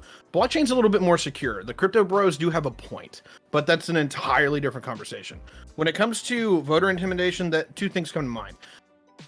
Number one, I don't think it's a huge issue overall, but there are definitely some times where it gets into some very nebulous territory. I have definitely seen like pictures and videos of people who are Proud Boys in front of voting booths. That absolutely does happen. If there's any real conversation for me that's absolutely huge, it's voter accessibility. I've seen voter stations in downtown Atlanta to where it's literally like 1 per square mile, and you've got people waiting 6 hours in line to freaking vote. Sounds like that's a great way to swing an election in somebody's favor, doesn't it? So there's a lot I still need to catch up with what you guys were talking about, but that's my opening thoughts. And day off to vote too, like that. I don't know why that's like not an obvious thing to implement. Sure, I would love it. That'd be great. It's legally required that if your job has you working through the entirety of when you can vote, they have to give you 4 hours. That they give you time off of your job that's paid to go vote. That is legally required in the United States. You don't have to get paid. They have to give you 4 hours. Oh, I thought it was paid to time vote. off, but okay. It's not necessarily paid, but they have to give you 4 hours, right? If you're stuck in the polls longer than 4 hours, they can like punish you. But like the amount of employers that exist in America that like you call them and say, hey, I'll send you a picture. I'm still stuck at the fucking polls on election day. If they're going to fuck with you, like you should quit that job anyways, because they're probably an asshole in other areas. But that being said, I'm actually a little bit on Doobie's and side on this one. Here's what I would say. Voting is not something, if you have a vote, if you have a ballot that is sealed, and I can't see who you're voting for, I can't necessarily prove that that is an act of aggression against me. Because you could be doing a protest vote, you could be voting blank, you could be voting for an individual that has a proven record and that you believe will reduce the power, the size and state of the state against you. All of these things are difficult to prove some form of aggression. Now, simply being there, voter intimidation, that's a very nebulous and difficult thing to prove. However, being right next to someone with a gun and saying things like, you're a fucking mule, right? I think goes into the point of like, this is a threat of some sort. This is an act that could lead to a level of aggression. If you point a gun at me, if you say like, if you start getting super aggressive with me in some capacity, these are all forms of aggression. And, you know, if the state wants to enact a law that makes this worse than the regular aggression, you know, I'm against it, but it's not like necessarily the fight I'm trying to fucking fight right now in all of the abuses of the state. What I would say is that filming, my question is if you're against people simply filming from a distance, do you think it should be illegal for people to film police from a distance? Because I don't think there's any substantive difference than recognizing a police interaction is going on and being a responsible citizen and staying out of the interaction, but making sure that everything is being done properly, than sitting a responsible distance from a voting booth and making sure someone's not dropping off 300 fucking ballots that they got from a nursing home. There's no difference. So if you want to say that it should be illegal to sit there and film from a distance, then why are you for that, but you're not? But will you also say that it should be illegal to simply film the police because they're agents of the state and they never do anything wrong? Is anyone complaining it's a filming, right? That's being That's the overwhelming majority of what's occurring there. Is people that are one or two at a time volunteering and filming from a distance, and if they see someone that they think is dropping off multiple ballots, they're filming the fact that they're armed, right? I wouldn't have an issue with them. Most of the people also aren't armed. Well, the videos I would say that I would require that election booths, like voting booths, are filmed from the inside. I think you should be You should have the understanding that you're going to be on camera if you go into this place. Yeah, No, I don't like that at all. like a self checkout aisle, right? Like at the What's, grocery wait, store. wait, wait, Seriously. wait. What is that going to stop? Wick goes, ooh. So what is that? What? 1 second. What is that going to stop if someone's filmed when they go up to the booth? If there's cameras that are built into the booth, what exactly is ooh about cameras being built into If a a booth? camera, like, look, if they are recording who you're voting for, right? No, they're not recording who you're That's not voting what for. I'm They're saying. recording you dropping off the ballot. Then a lot of my criticisms go away, right? Okay. Because So- I think Yeah, that there should be a camera over the anonymity- shoulders of the workers. anonymity when it comes to voting is super important. But Yeah, if you want more security, Well, who you okay. vote for, but like, why does you voting at all need to be anonymous? It's weird. Yeah, Well, like okay, they can I blur want- it. They can blur the ballot, like, and they can like film it, So blur the ballot, and then like you write. Why it's everything. anonymous is so that you Nah. can have carte blanche of No, you can put utilizing it- elections that are aggressive towards other people. It's because it's inherently aggressive to vote. And so in order to protect people from getting pissed off, it needs to be anonymous who you vote for. Because when a politician does some fucked up shit for you, I would you say know that 48% of the fucking population actively gave them permission to do that fucked up Yeah. shit. I will take the stance True. here. I will take the stance here, though, that on further reflection, it is important to be anonymous whether or not you even voted. I think that is a right people should have. That's that not you a should right. be able to Why? say. I think you should. Voting's not a have it, human right. It's I think just the exercising your Oh, you're anonymity, talking about the right. right? You're talking about Being privacy. able, when someone asks you, "Did you vote or not?" to be able to say, "Fuck off, I don't need." You don't have vote." to state Right, that. you can do but that right now. You don't have to Yes, but state when that. you- But if you show when up, you if you record show up, people, wait one right, second. If with you video show up camera- on, wait 1 second, please. You don't have to state whether or not you voted. But if you show up to vote on voting day, it is not the government's job to make sure that no one sees your face and to blur your entire body out to make sure that they don't know that you actually showed up on voting day to vote. It is not you don't have a right to privacy when you go to vote.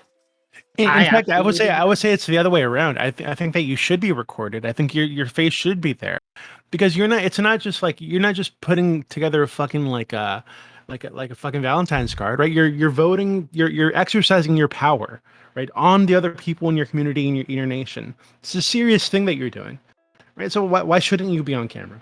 Okay, so one of the reasons True. that it would be a problem, right, to put people's faces out there and put them in data bank and things like that is it opens it up to retaliation, right? Even You're just not for putting showing it up, out there. right? Like, No, well, Yeah, that's if you because trust. the that's if I you agree with trust the Wick. people. I agree with Wick is that it does occur that it is more likely that people will find out that you used acts of violence and aggression via your vote towards other people, and other people are living under the consequences of the aggressive acts that you've done. Voting is inherently conflict because it inherently is aggression and coercion against the minority. It's no the different. video- It's just what it But is. The video isn't going to be on like publicly posted on Yeah, of who course, voted. but it does make it more likely.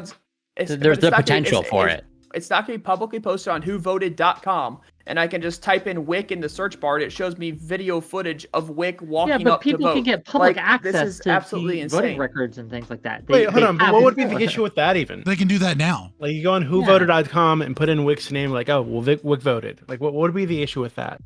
Well, the I issue mean, I is don't that see an the issue act with of that, vote. The issue is that the act of voting is violence and aggression towards other people. And So, But it's not saying who you're you voting find- yeah. for. So Right. So okay, I have the reason why I have a problem with this voting camera issue is not that I think that votes necessarily need to be private. Like I understand. I think I understand historically why they did it in the first place. But or that that someone voted, and in fact the information is out. Like there's ways That's to find out if publicly a person available, voted. Yeah. No, it's that this would be a form of intimidation. People don't like to be watched. This is the thing, right? People just don't like that feeling. Look at how many people especially won't by- come on, right? Because they have to show camera, right? Like, there's a lot of Yeah. people who just will never show up on the stream. Think of all the because they have VTubers to that do need to the thing. vote. But there's a Because they'd difference have- between they'd like, have doing to- a Twitch stream Tubi, and right? wait, hold Right. on. No, it's Okay, one perfect. second. It's There's a a difference perfect between being analogy on a Twitch because stream. So just very and- quickly, oh my- just very quickly. Let me finish my point. Just very quickly. The reason why this is a problem is that I'm sure that maybe some shenanigans happen within the context of a voting booth, right? I'm sure something, but the amount of people that you will lose for the benefit of that security, right? It's simply not worth it, right? The cost is too much to the functioning of democracy. But the cost of a secure election is too much. It's for not people who aren't willing insecure. to It's not comply to insecure because of security. that. It It's is not in insecure. Arizona. This is That's what that's what Carrie It's Lake is obviously running been on. in Arizona. okay. Sorry, Yeah. I'll have to deal Provably with insecure. That. I'll deal with that later. No, like within the voting booth, right? Like there's things that happen around voting, around the voting day, and in fact, the election fraud you find tends to be Republicans doing election fraud. Just putting that out there, right? We've seen that. Who cares who's doing but- election fraud? It's all bad. No. But I'm saying that specifically. Look, Spartacus, I'm saying specifically your prescription, right? That you are advocating for, that specific problem, that you say exists, I think, is so insubstantial, that like it's certainly not worth the risk of losing many voters who simply won't come if they know they're being filmed by the government while they're voting. That's Okay, it. Prime, I'm with you, right? Like you're going to lose people that don't want to be on camera, and that's going to reduce the amount of people that participate in this system. But the one of the big issues, right, is that if every single person in America walked outside of their house right now and shouted, "I don't believe in the federal government's over." If they they believe what they're saying, they refuse to pay their taxes, they refuse to support the system, it's over. So one of the big things that props up the state is the idea that the state is legitimate. And so when you're talking about whether or not an election is secure, you're also talking about the citizens and whether or not they feel that either it is justifiable, we'll set that aside, but also whether or not their vote actually matters, whether or not it's actually counted, whether or not the election is secure. Because if enough people believe not necessarily that the state is illegitimate, but that election is insecure or that their vote doesn't actually matter and the powers that be just put in office whoever they want, you have a similar problem of a violent uprising or an issue. And so there is trade-off in one direction or the other. And that's why you're seeing people bring cameras to these places, is because of all of the issues in Arizona. And why one of the politicians is running on is that people, they're not necessarily saying the state is illegitimate. What they're saying is that the voting is insecure and their leaders are illegitimate by nature. Yeah, and keep in mind, just real quick, keep in mind that the people who are videotaping the people who are dropping off the meta, they're not connected to the government. They don't have the same protection. They can, if they wanted, go and post this, and I think they do, post this all over Twitter and other social medias. There's no protections for that. So I think when you're in public, though, there is no expected privacy. So I fixed it. When you're in public, though, there is no expectation of privacy. I can go in public and film whoever the fuck I want to. There's no expectation of privacy. So therefore, I'm allowed to film somebody putting a ballot into a ballot box because the person putting the ballot into the ballot box has no expectation of privacy. But what is happening because of this is that people are becoming intimidated, which I think would both agree is a bad thing. Or maybe you don't. Not necessarily. Wait. If you if we're only seeing them go in and like stand inside a little stand or whatever, we don't actually see. No, I'm talking about the ballot drop-off boxes right now.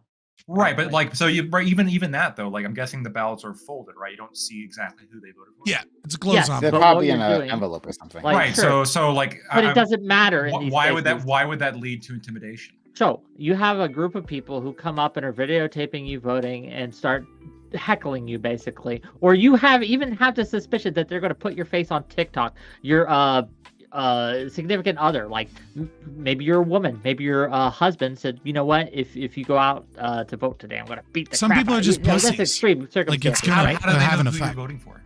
You know, it doesn't matter in some cases. It doesn't matter in some cases. Why wouldn't it matter? Just the act of making this public and the act of being on social media in such a way and having your face tied to these things is enough to intimidate a good amount of people from participating. What if I'm intimidated? You look at me like this isn't reasonable, and it may not be reasonable, but it's a thing that happens. Okay, so what if I'm intimidated because there's traffic cameras on my way to drop off my ballot, And so I'm intimidated because You think possibly they're going to be able to these are track the that I same went to thing? the ballot box and turned back around. And so therefore I'm These are not going to not the vote because I'm same. intimidated by the traffic cameras. The They are the government same is because you're answerable making in a way that intimidation private so citizens are you're not. making intimidation so easy to prove that intimidation is going to be absolutely meaningless. You are dumbing down what intimidation actually is to the point to where intimidation is meaningless. That is not true at all. You're you're That is conflating two absolutely things. true. that are Okay, so we got to absolutely move things along. Lactoid, I'll let you get that response. We got to go to Ty afterwards. So I guess the reason why I don't follow why it's necessarily intimidation, like if they don't know who you're voting for, is I'm assuming they have some kind of political slant. They don't know who you're voting for, so it wouldn't make sense for them to try to dissuade you from voting if you might be voting for who they want, right? No, obviously not. Like, especially in certain districts, like we have enough data that we know what most Sure, people in okay. certain districts. Yeah, so yeah, you pick right, your dog, district, dog. right?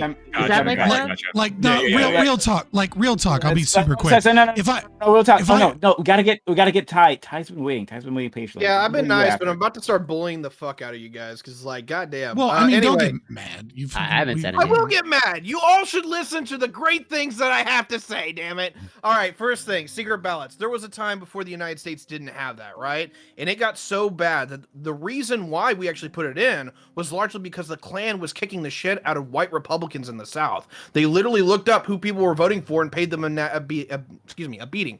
It was horrible.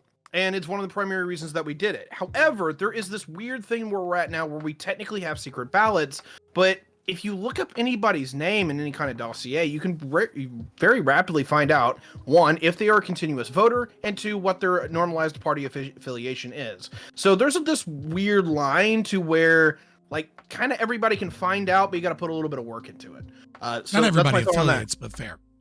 Yeah, true. The second part is when it comes to election security, a lot of this really just comes off to me as a confirmation bias, and I've got two thoughts on this. Number one is that if elections are as secure as they claim to they be, like this is this is a massive feat of human ingenuity and progress and prosperity, because we're literally talking about something that has an error rate of 0.001%. It is ridiculous how secure our elections are claimed to be. You would expect some level of, like, significant error rate when you have 220 million votes that were thrown in the last election. The fact that we had like 87 overall that were supposed to be fraudulent is fucking amazing. So either our system is way more secure than any other system that we've ever built in human history, and I'm not trying to be a deluder of this, or somebody's lying. Now, I'm not saying one or the other is true. What I'm saying is that from a statistical point of view, if the claims are to be believed, damn. On the other side of that is that if they're not secure, then a lot of people have a lot of reason to bitch here, and I kind of get it, because you do have election officials who change their stance, and then you've got a guy whose name was Donald J. Trump, who literally calls up to an election board member in Georgia and says, hey, can you find the votes for me? So there's definitely a level where I totally get whether you are a Democrat or Republican and openly go, is this fair? Does this work right? I don't know, man. So I real quick, that whole can you find the votes thing, like, just listen to the actual recording. I did. Okay, well then you're a piece of shit liar. All right. Like, you're taking him out of context, even though the only reason that he said find the votes is because they were talking about all of the different areas in which the votes could be fraudulent or could be misreported. And they were like, well, this one is potentially 26,000 and this one is potentially this and this one's potentially this. And he's like, look, I only need you to find this amount of votes. Just find those votes. He's not saying cook the fucking books. He's saying you don't need to go through more difficult processes to find all of the fraudulent votes as he's claiming that exist. All you need to do is find enough of the ones that he believes are fraudulent so that we can actually take this to court and get a real audit. So if you did listen to the whole thing, why are you taking that out of context to push a narrative of misinformation? Why are you doing that? Because from what I heard, and even the way that you said it makes it sound like he's trying to cook the books. And I'm going to be blatantly upfront about it. Trump either is incredibly shitty at just talking, or He's really, really good at saying shit that is openly so nebulous that people still make he's openly a traitor or everything is just okay. If and he's just a good guy here. If every one of us had all of our conversations recorded, you could take certain pieces of our conversations and say, "Oh, you are just unbelievably shit at talking." And so like this is absolutely insane to say that like just because someone said something in a way that you interpreted to be something else on a phone call nonetheless that all of a sudden this guy's either just shit at talking or he is absolutely corrupt. There's no in between here. He's just he's an absolutely shit talker or he's just extremely corrupt. The idea that there's no in between is asinine, and in my opinion, it's a bad faith take. He is a shit talker, though. I mean, if we're gonna be honest, he's got the best words. What are you talking about? All I'll say is this: is just if you think that I'm being too heavy-handed on Tiberius D, who first said that he actually did listen to the conversation, go listen to the conversation yourself and draw what conclusions you would like from it. Look, I'm not going to act like this particular like sub conversation we just rolled into is not an absolute exercise in political bias. It fucking is. But on the other side of that is, like everyone knows where I stand on Trump. He's got a really, really weird thing where he says one thing and yet something else completely happens. I don't know how he fucking does it. It's like a fucking rabbit trick. But when it comes down to it, is that there is a lot of shit that he says that I can't look away the other way from. He is incredibly narcissistic. He does do shit that I completely voted for him on, and then I'm like, you know what? I fucked up. Because I really thought that after the election, he'd be like, all right, at least you know I'd have fucking lost. No! Yeah, he's definitely a narc. He's definitely a narc. I'll give you that. Like, I mean, he's got his issues for sure.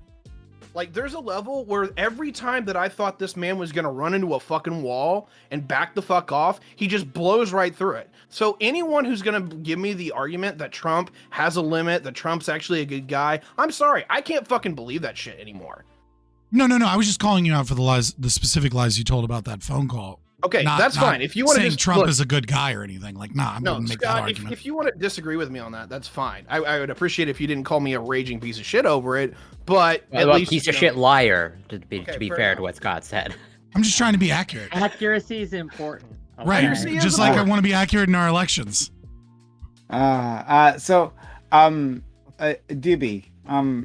assuming that just working within the confines of democracy, which you find unjust to begin with, I understand that. But do you think that it's a worthwhile endeavor to make sure voters feel not secure, because that means something else in this conversation, but voters feel safe and not intimidated? I think it depends where the intimidation comes from. Right. So if they are worried about like people showing up at the voting booth with like weapons or whatever, right? I think it's reasonable to say, hey, in this perimeter, you don't get to have your toys. Take your gun home if you have it here. We're gonna arrest you. Yeah, that's fine. But you got to be realistic about what voting actually is. You're exercising your power as an individual on your community, right? And I think it's totally reasonable to say, hey, if you're stepping into the voting booth, right, or into the voting office or whatever the fuck it is, there's going to be a camera on you. You need to have that understanding. I think it's totally fine for it to be listed on the website somewhere, and I think it is actually, for that you voted, or even like what you voted for. That seems totally fine to me, right? And the idea that hey, if this is on a website somewhere, people might be intimidated into like not voting. Well, fuck, maybe they shouldn't. If that's all it takes for them to stay at home, then they shouldn't be voting to affect the government and the way that my life is run. Oh, okay. Like I it's interesting because I would think that a lot of people would disagree with that, but apparently not on this panel. I absolutely disagree. I disagree. I absolutely think that's bullshit, right? Like it's just bullshit, right? Because again, as Tiberius alluded to, we know what happens. We've seen what happens when ballots aren't secret, right? We've seen it, right? People get beat the shit out of. People are paid a visit, so to speak. Even them simply having access to party affiliation and things like that, people get threatening letters all the time. I received a threatening letter in 2020, right? Because it was a weird handwritten postcard, right? And I wish I still had it, but I'm not living in the same house anymore, unfortunately. But basically saying like they knew where I lived, and if it would be tracked if I went to the polls and things like that. It was absolutely wild, and That seems fine. I laughed. Actually, God Why? damn it. no. Well, Why does that okay. seem Think about like- it like this, right? So, if you're going to the voting booth and you're casting a vote to take away somebody's money, take away somebody's property, whatever the fuck you're doing, right? To throw money at the military and get people across the world murdered. Right? If you're gonna do that, right, take some fucking responsibility. Be an adult and understand that people in your community are not gonna like this. It is the thing that you're doing actually has consequences on the lives of other people. And if you can't handle people being upset about that, then don't participate. Yeah, Yeah, it so, does. It does kind of feel kind of like Kafka-esque to like be ruled by a unknown group of people that, hey, we can't even find out where they're going because Why that are you might trying scare to 'em paint off. these as some like eldritch horror? Like, why are we trying to paint voters as Like, an eldritch like, horror? we have a right in court to like face your accuser, because here is somebody who's like attempting to like dramatically exercise power over your life and influence your future. Voting seems to be like too much. Yeah. If somebody like, crosses per the person. line, if somebody crosses the line into like actual making threats, sure, Yeah, of course, obviously yeah. deal with that, right? But if you can't handle getting an angry letter because you voted the wrong way on something, well fuck, Postcard. don't vote. Yeah. So like, here's an example: like social, like city council people or like politicians, should their votes also be private? Because hey, Absolutely not. we don't want them getting like scary letters. Well, why are their lives less important than like other people? It's not that their lives are less important, right? It's that when you were elected, you take on certain responsibilities, right? Same as when you a vote. representative. But these are not the same. Yes, you also take on responsibilities as a voter, right? But they are not the same as an elected representative takes on, because the elected representative gets benefits that the average voter does not. They get a different people level vote of themselves power. money all the fucking time. Unless you vote Yeah, those people vote benefits themselves in. a lot of money. Yeah. It's called the middle class. The UBI. That's what the middle class does. They vote themselves money. Andrew Yang, everyone got $1,000, right? Yeah. I mean, that's Social like service, directly, like- it's Like retroactive all bribery, social right? safety This will nets, be a hot all take, social too. safety nets disproportionately This give will be a benefits to the hot middle take class. too. Like that's But what I it think is. our elected representatives need to be paid more money. They need more benefits. That's right? crazy. I think that the people who are elected as representatives, both locally and federally, need to be paid more, because when at the end of the day, I want their checks to come from the U.S. government, not from Goldman Sachs, They and don't not come from the U.S. these other government. They types come of from the stolen money of other people. Oh, Jesus Christ, Fabian. True, it's true. It's Like, just You true. know, if you I don't want them agree with taking money, that. audit them. I agree with stealing the money in the first place, but it's just true that it's stolen money. Like, there's no other way to put it. How often? Look, we're talking about like, look, we have all this new funding to the IRS. Like, how often do Congress people get audited? How about we audit them if we're worried about them getting money from like corporations? They should be the ones like that are getting audited every year. There's no We reason. can to pay start. more. We can start with Paul Pelosi while we're at it. And We should Yeah. absolutely. We should Audit audit every all single of them one. all. I Right. agree with that part. Go ahead, Corey. yeah, wait, just to clarify your position of what you just said, as in like you want sort of correct me if I'm wrong, like you want the paychecks of like government employees or like federal I want them to officials. be paid a wage such that they do not feel as big of a draw, right? And I understand it won't eliminate the problem entirely. Absolutely not.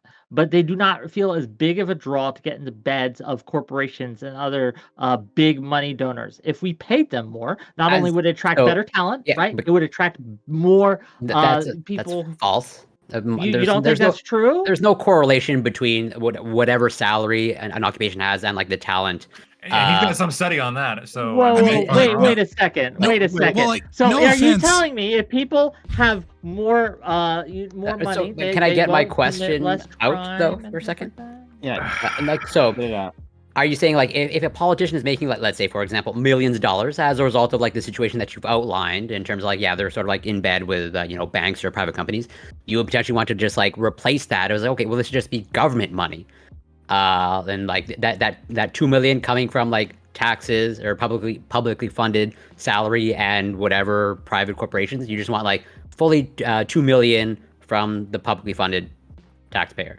The reason I want that, right, is because I want them to be beholden to me, the voter, and not corporation X, Y, or Z. right? There's a fundamental difference because it incentivizes them to act in my best interest. No. So because that's where their money comes from. Wick, you sound like such a sweet guy, right? And you're such a sweet guy and a good person.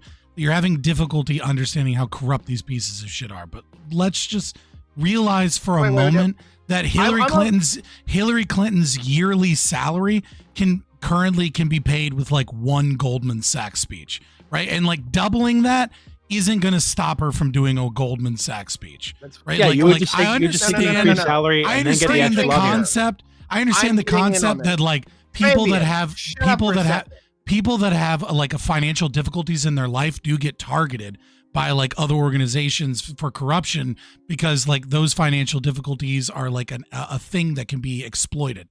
But the fact of the matter is that somebody making six figures, like doubling that salary is not going to change when they can make millions or more being corrupt. Go ahead, Tiberius, you can respond. Yeah, first of all, okay, number one, I'm on Wick's side with this one. However, I reflect the markets on this one, all right? Some of these seats aren't worth that much to a lot of people, right? No one really cares and throws a lot of money at a Wyoming seat, right? But they absolutely will for a Pennsylvania seat because those are where the politics matter. And what Wick's getting at is true.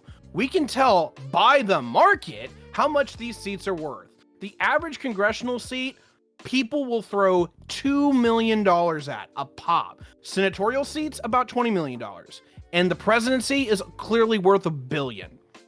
You know what? Yeah, I will actually fund people to be in those positions to recoup their losses so that at least they have a fucking out to say, now you know it's worth what? $2 billion. Now The presidency worth $2 billion. Salary, now the senatorial seats are worth $100 million, and now the congressional seats are worth $4 million. You've just doubled what they're worth because you're giving them that money up front, and they're gonna make it on top of that. Great. Like if corporations and everybody else wants to spend extra money on top of what they're already doing, that's fine. Because there's a level where they are gonna do that. Politics is a game of money when it comes down to it. Because whether you're the guy on Main Street or whether you're the guy on Wall Street, is that the policies that are made by those fucking people will affect you, whether you fucking like it or not. Which I'll even echo a little bit of Scott on this one. Politics is kind of violent. Politics is absolutely life and death. And this is where I do get pissed off at the average voter, is they think that they can show up to the polls and that's the end of the conversation. It's not. If you're not campaigning, if you're not donating, if you're not playing a part in that decision-making process, then you're going to get fucked because you're not even in the conversation. You're not in the battle. Okay, can I ask you a question? Wait, 1 second. So these politicians are like, a lot of them are smart people, right? They're intelligent people, sort of. But we ain't getting our best. Why wouldn't they just take the extra money that you're giving them and then still take the lobby money? Because then they get more money. Like, what's the incentive to not take the extra money? Because if you're already being paid... I got this. There's two sides of this. Number one is that at least it gives them an out to say, you know what, I'm taken care of. I can actually spend the $1 billion that you gave me for the presidency to fund my next fucking campaign. Because you sure as hell can't do that. $1 billion? Yes, I will give the president $1 billion a year. Oh, fuck yes. First of all, I do believe, as a markets guy, that you actually do pay for what you get. I want workers to be paid, a decent amount to actually go do the jobs that they have. And I'm tired of seeing these folks that are making $11 an hour at fucking Wendy's, and they can't even afford the meals that they're goddamn making. At the same time, I want my fucking representatives to actually be paid what they're fucking worth. And if somebody over here is going to show that they're going to throw millions of dollars at that office, then guess what? That office is worth millions of fucking dollars, and they should be paid appropriately for it. Government is not a fucking joke. And we keep acting like paying a fucking federal representative $170,000 is worthy and adequate of their needs and resources. It's fucking not at all. And we don't get our best, like Doobie. We do not get our best because the private Who would be the better given... person? Like, who's the best? Who are we missing out on? You're not. We're never gonna get the best because there's always gonna be someone else that's the best. Who's the best? It's not Trump. If it's not President Dr. Donald Trump, okay. If you offer a larger salary, Dr. Mehmet Oz, better. Sure. Like you can be. That's not even close to true. We vote on who we put in this position. We don't give a fuck how much they get paid. Oh, we clearly give a fuck. We're talking about you're missing the point. Market value. The market value. It's the people who run. It's the people who run for these who choose to like, hey, I'm going to invest my time, an effort into trying to get this position, right? The people we want to go into government aren't going into government because they're going into private corporations, right? Like, are you talking about like Elon Musk or fucking? You're trying to entice the billionaires guy from Amazon. Like, what? I'm trying to entice talent. I'm okay with it now. Yeah, Elon Musk. The value of a politician, any politician, is in terms of the market and corruption, is based off of their ability to affect change that can benefit those that are buying them. So the more power you give the government, and the more that the government has a say in your life, in the market, in transactions, in regulatory capture, the more valuable that politician is. So if you want to talk about how the politicians aren't paid enough, what you're simply arguing is that the government is more corrupt than we're valuing them at.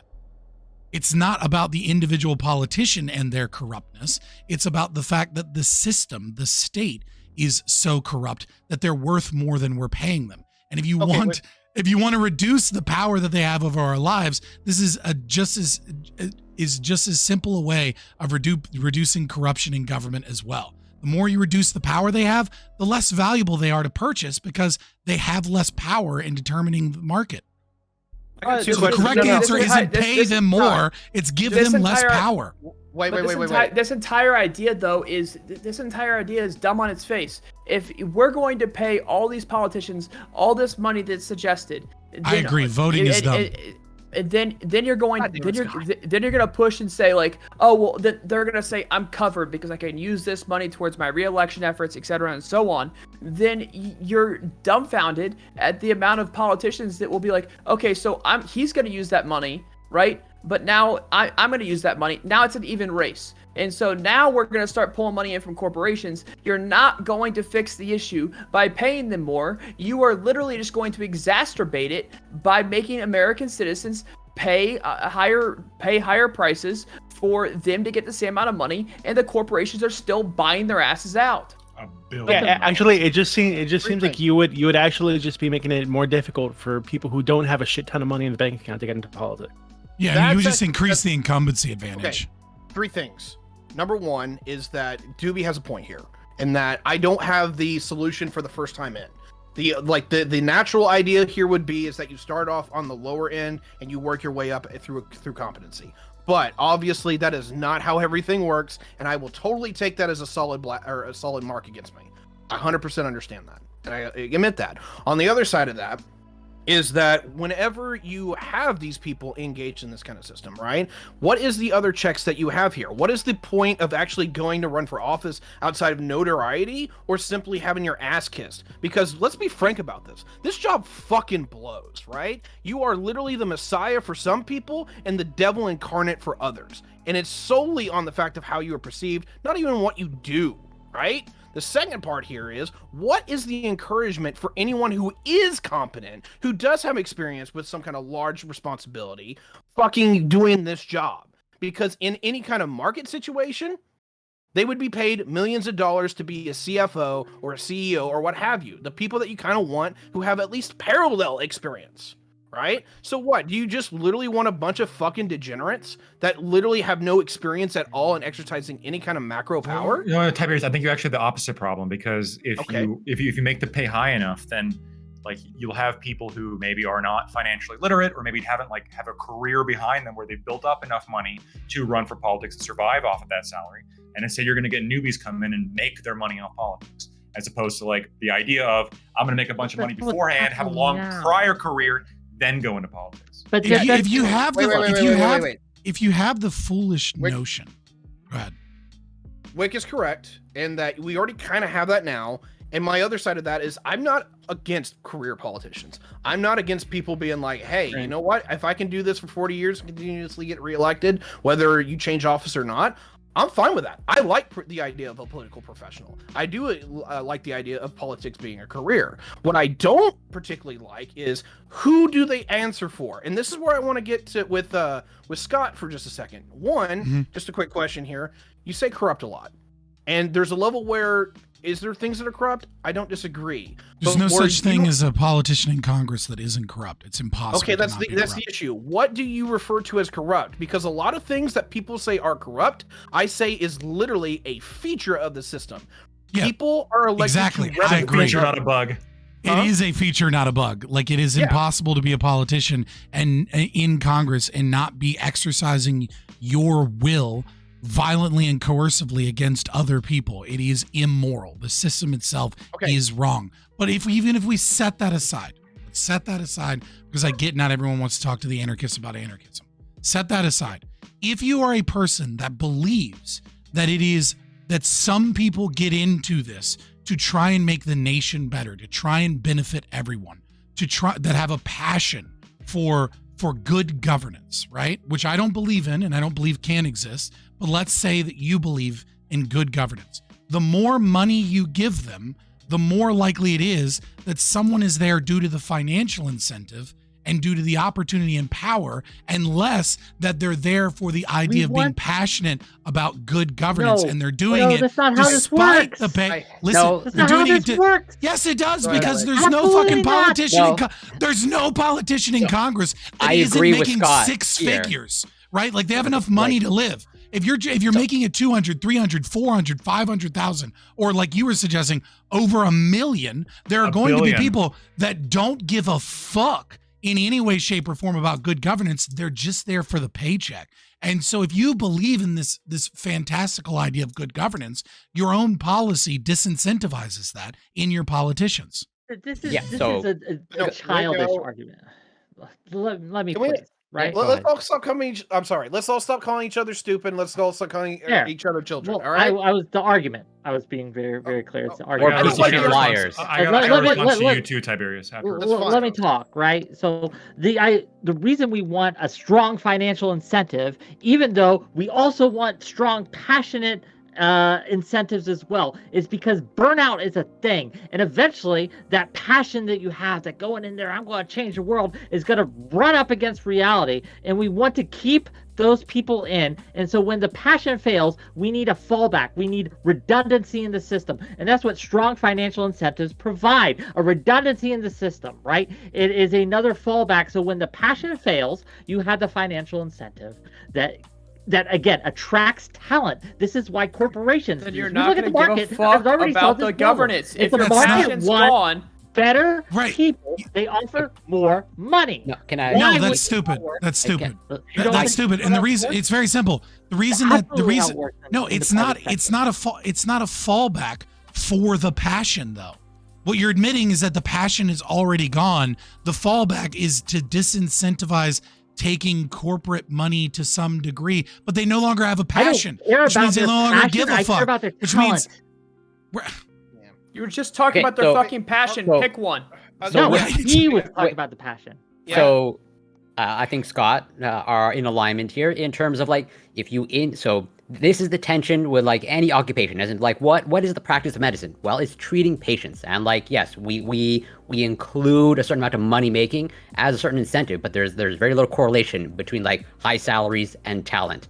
And to Scott's point, if you increase the salaries of politicians or public servants, you are more or less filtering out the people you are incentivizing people who are profiteers essentially, and they are doing it explicitly more for the profit and not for the sake of actually good governance, as Scott says it.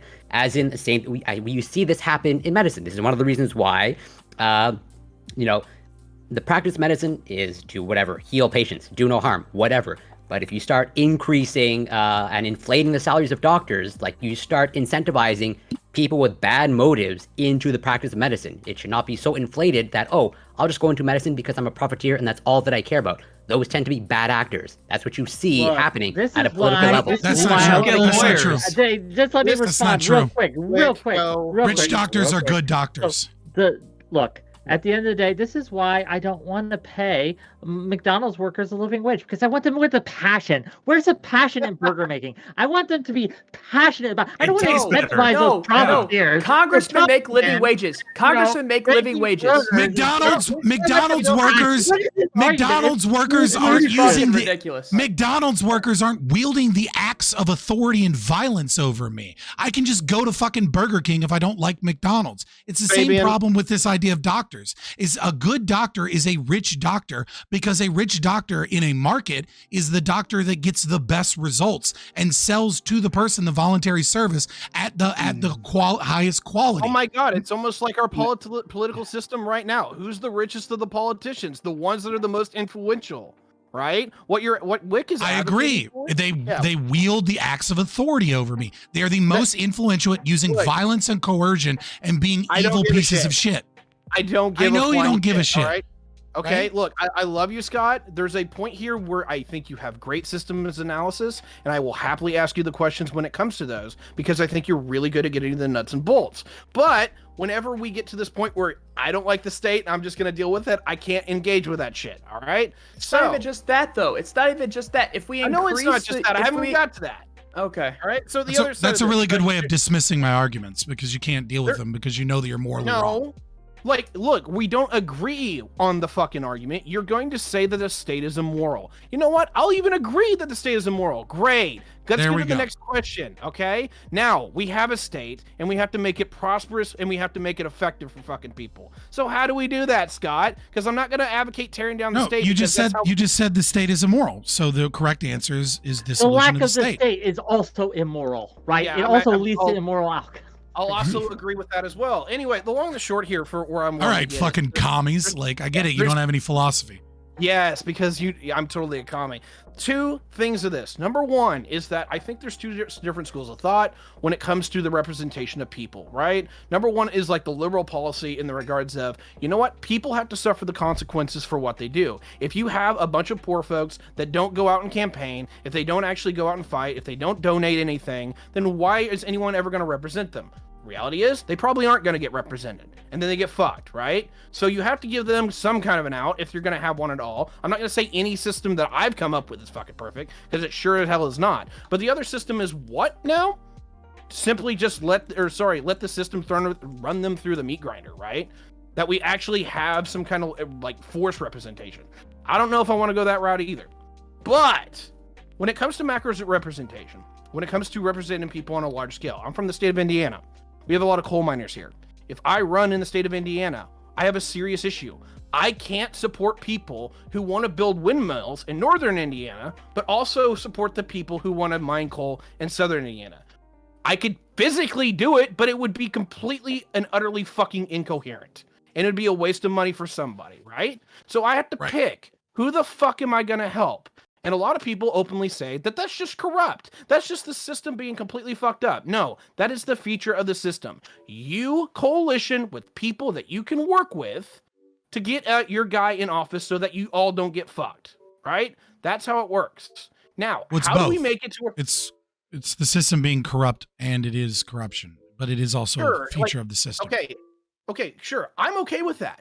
I think that actually is one of the reasons why democracy is so successful compared to autocracy and authoritarianism, is that it gives a plethora of people... And anarchism, just to be clear, but go on. Yeah, sure. Anyway, a plethora of people actually get together to have a mutually beneficial set of set of interests. And they run on that. And majority, if you don't get at least what you wanted, you get somebody who's trying to defend you from the other guy who's trying to fuck you over.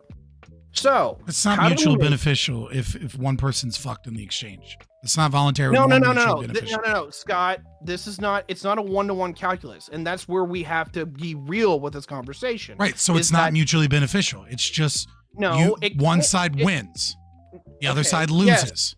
Yes, that part is true, but here's the problem, and this is why democracy is incredibly important. There is a massive difference than having 51% of the vote versus having 66. Is that, do you have a coalition that supports more people than the other guy? That's incredibly important. But also, do you have a coalition that actually makes it to where the majority of your people are actually doing better, even though you have to screw over other people? Because at some point, I either have to decide, Is it those windmiller guys that I get to fuck over, or is the coal mine guys that get to fuck over? I'm a green. I'm actually gonna fuck over the coal miners, and I literally live with those folks. Right?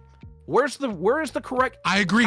You want to fuck over coal miners. That's the system. You that act support. as if, like, you act as if You there have could to be make like, choices. look, the unfortunately cold reality You of don't life have is to. there are going to be losers, right? There are Yes. going to be losers, and someone has to take a hit, right? Like, if we can find a solution that benefits all parties, awesome. But a lot of times we can't, and so how do we decide who takes the hit? This all Democracy started is the with. fairest Wait. way. I mean, Who gets clearly raped? it should be Who you, gets the raped? guy, Who the guy on the other starves, side right? who doesn't have Simple. windmills know- or coal mines. I don't You know should how be the this person that decides that conversation. it's worse. We I don't know have how to this rape I don't know someone how- who gets raped. I don't know how this conversation went from where we were to like what's the best type of government for us to have.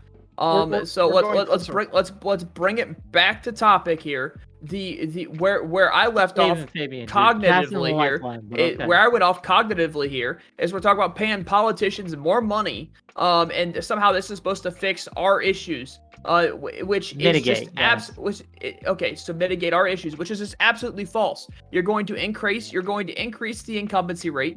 The incumbent is going to have much more money than someone who's going to try and fight them on it. Even if it is a commonwealth, just a regular ass person that has the better ideas, the incumbent's going to have the more money. They're going to be able to put out the more advertisements. And not only that, but on top of that, the corporations are going to give them more money on top of that. You're not fixing any issues. In fact, you're exacerbating them and making them worse. This is not going to fix anything. And the idea that the whole thing about, well, when their passion runs out, they can rely on the financial incentive. Then they don't have passion anymore. They don't give a fuck about where the law goes. They don't care. Their passion is gone. They're only there for the paycheck.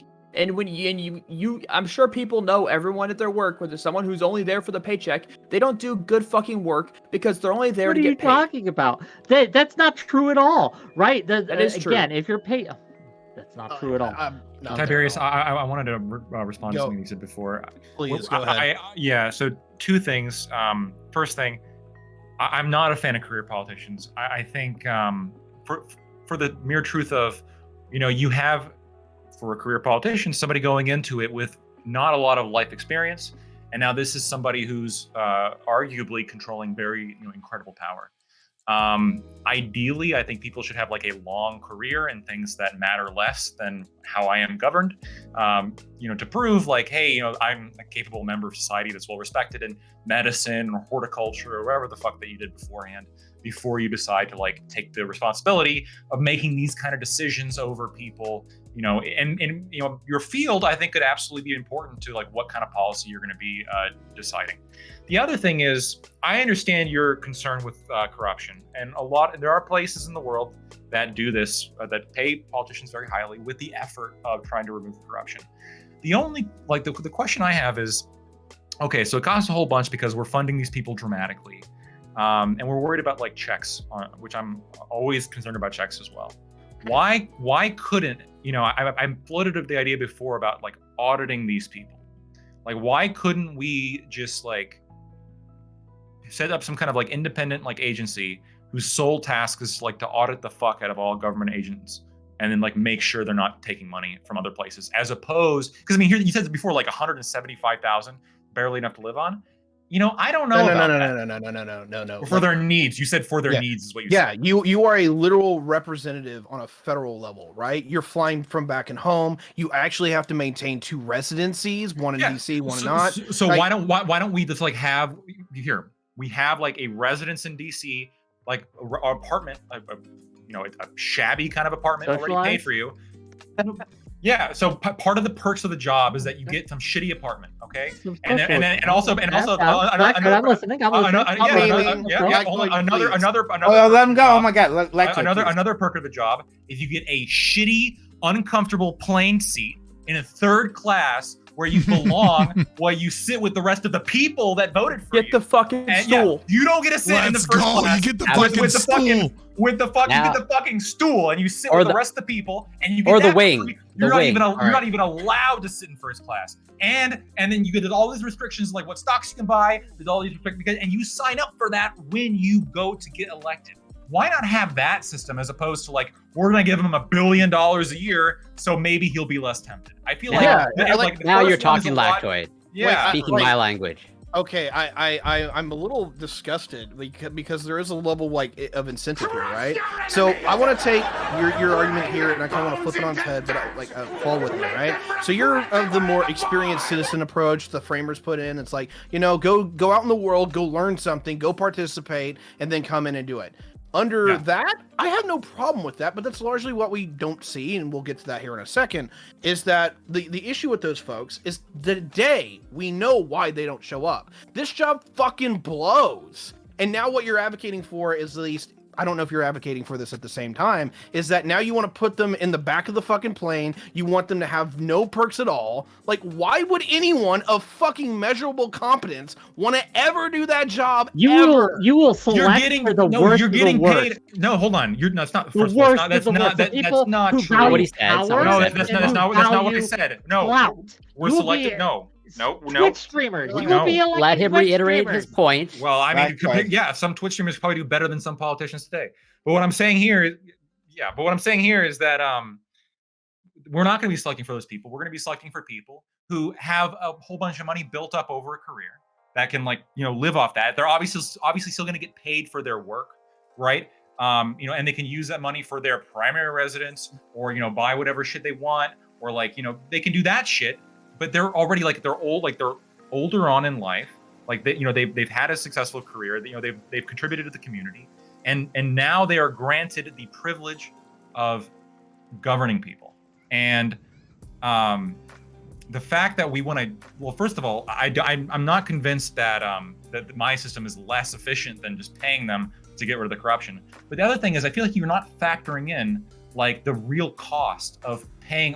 These people get paid a fuck ton of money as it is currently.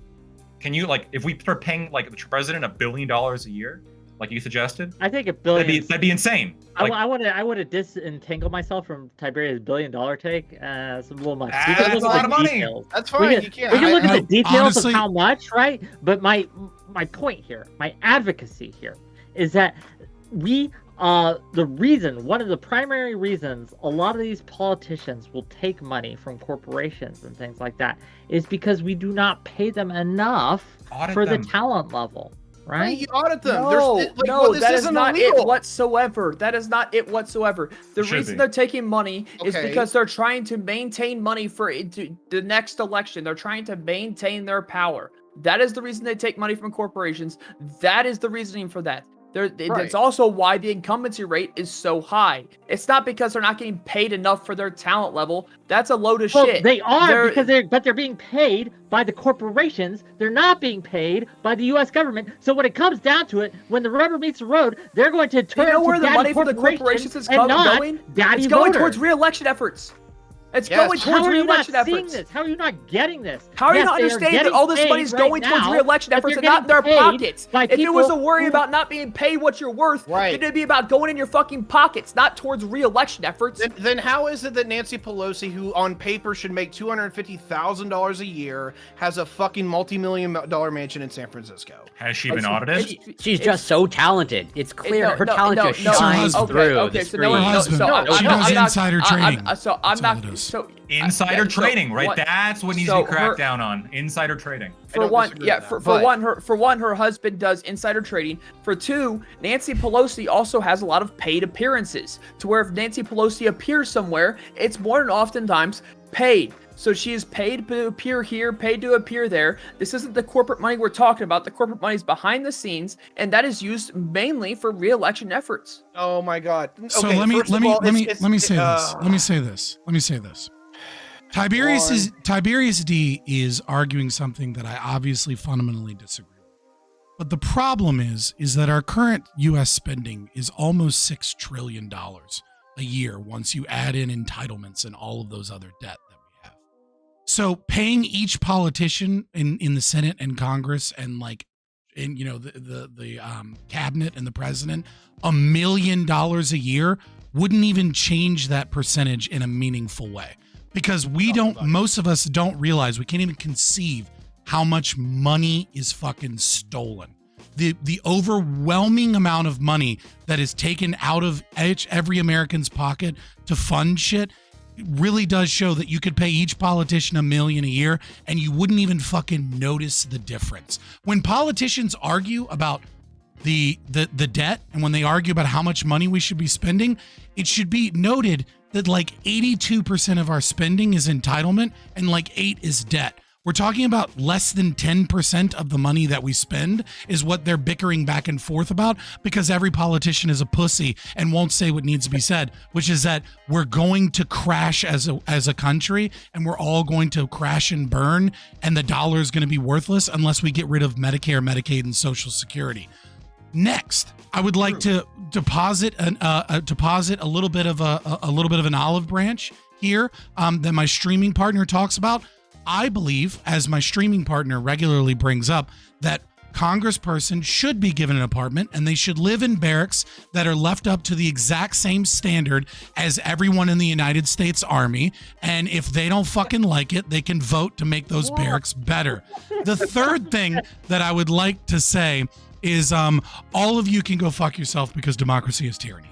There you go. I love you, Scott.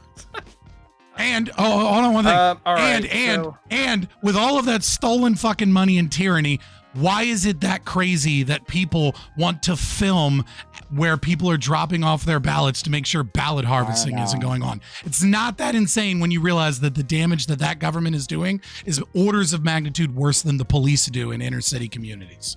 Look, all right, just two things on that is that regarding how much we spend, it's fucking ridiculous. And even if we gave the president of $1 billion, even congressional payments to the point where I'm advocating for, where the president gets $1 billion and like representatives and senators get like 20 million, like still would be a fucking drop in the bucket. So I'll agree with you on that. We spend way too much fucking money. But I do want to go back to career politicians with Lactoid.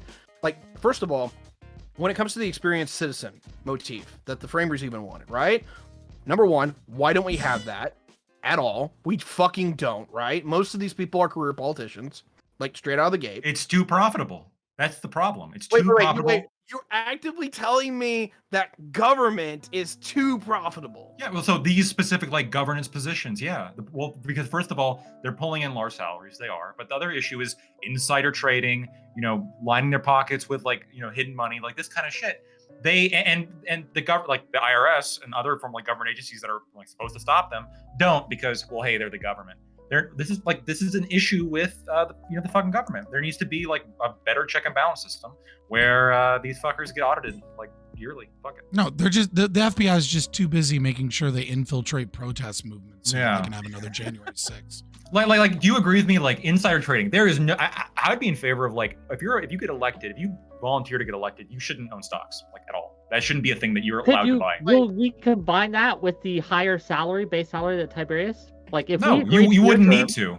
Okay, like wait, again, if you're taking away all the benefits and you're all the benefits, it's 170,000 salary. That's again not competitive with private positions. You shouldn't.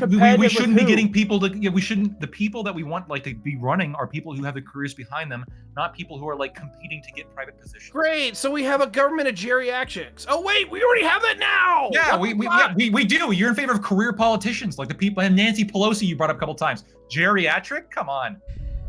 Yeah. I am for younger politicians. No. Right? I am for more talented politicians. I'm for people who deserve, right? Who deserve higher salaries, right? And that's who I want to have elected. Lactoid. They don't deserve shit. They're fucking criminals. The old guard. Right? Fucking put them under the prison. Every goddamn politician. They're fucking criminals. Wait. There are so many. What are you talking about? I even got half of the fucking panel to admit that they're criminals, and you're like, they need more money now. Well, yeah, they are for sure. Like, and it's awful. But like, Wick, I don't know. I don't like this idea of like these fresh-faced kids like with no experience like coming in like and then having a career and then having a career for like 40 years. Oh fuck, they're like multimillionaires now. Oh, but it turns out like they all had fucking stock options. I'm cool with hard term limits. I'm cool with that. I'm okay with a lot of the things that you want to add, right? Like getting rid of insider. So why then we don't need to pay them a lot because they're only going to be there for 4 years. No, but that creates another problem, which I'm trying to solve by upping the salary. Because if you just take away all the benefits, no one's going to want to do your shit system. Really? Because the problem. Have you seen the fucking Republican primary? You think the problem is too many people? And what the updates? Like, okay, I'm on Wick's side of this, but like, Lactoid, I gotta ask you, like, there is a level of competence in like anything, right? But when you actually look at your representatives, what kind of competence do you see, and how fucking competent are they? Because apparently this is where me and you, I guess, just disagree. Almost everyone that I've seen in DC is a fuck up.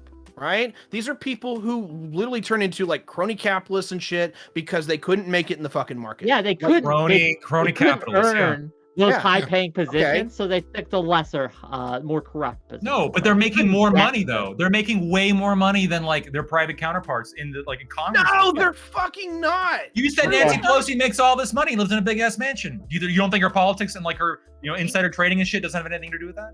I'm sure that it does, but if you actually look at someone like Nancy Pelosi versus, say, someone like Bob Iger, right? Bob's making way more goddamn money than Nancy ever fucking. I don't know why you guys aren't taking into account the revolving door of government, right, into private industry.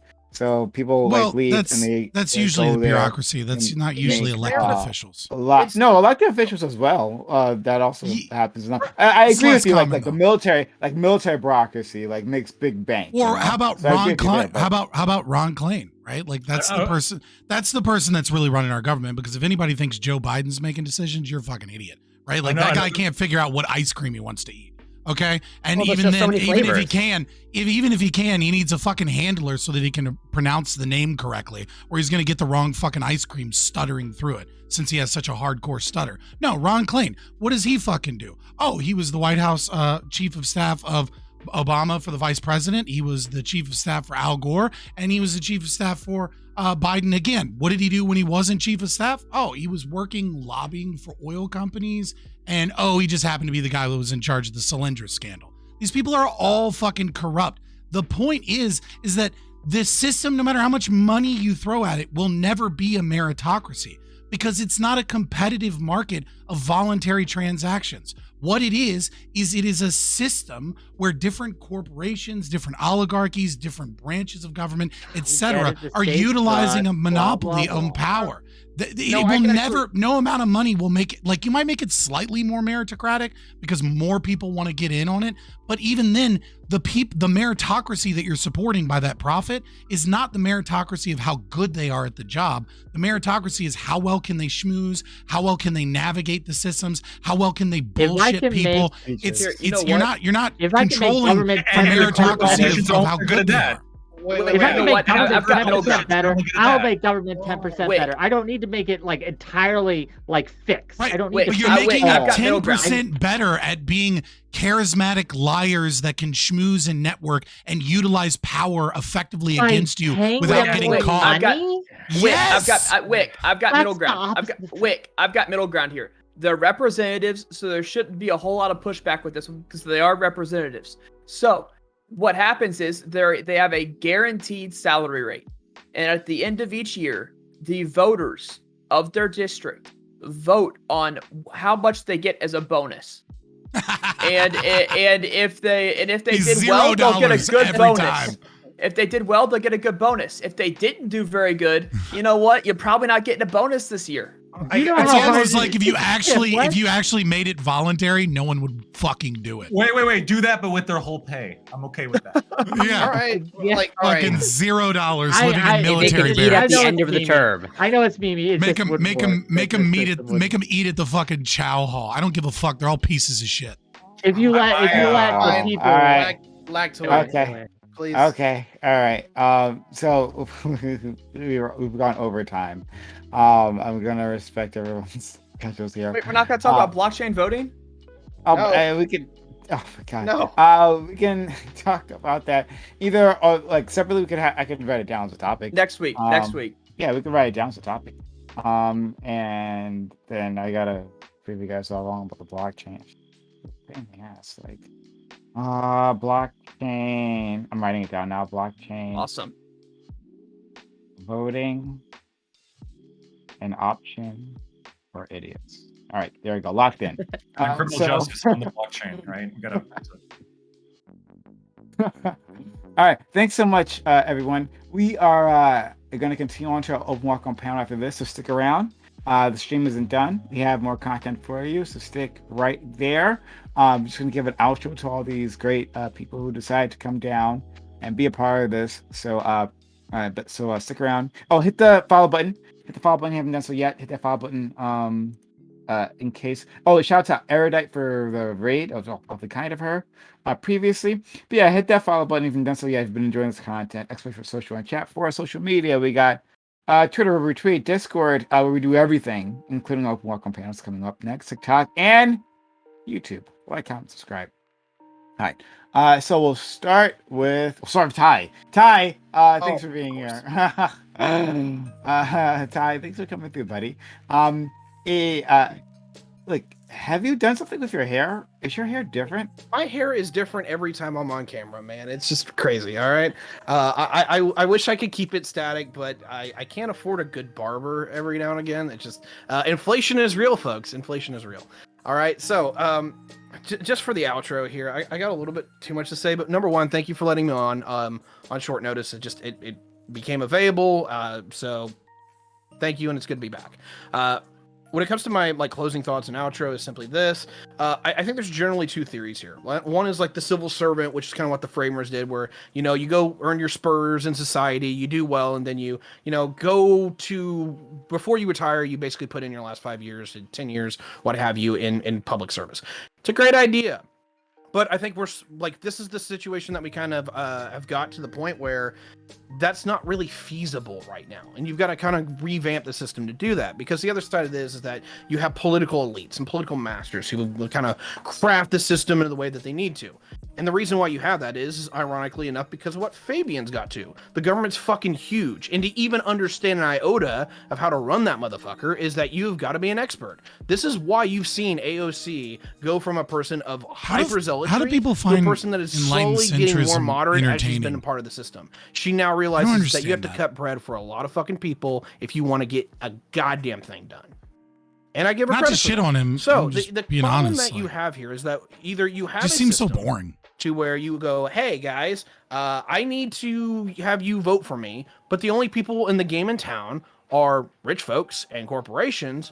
Or you need a third option. You need to give people who are poor, who are already getting taxed to fucking death, an option to have their representative say, you know what, I don't need that money. Because that's all it comes down to, is that if you have no option, if you have no out, then it's just going to be the richest people playing in the game. Period.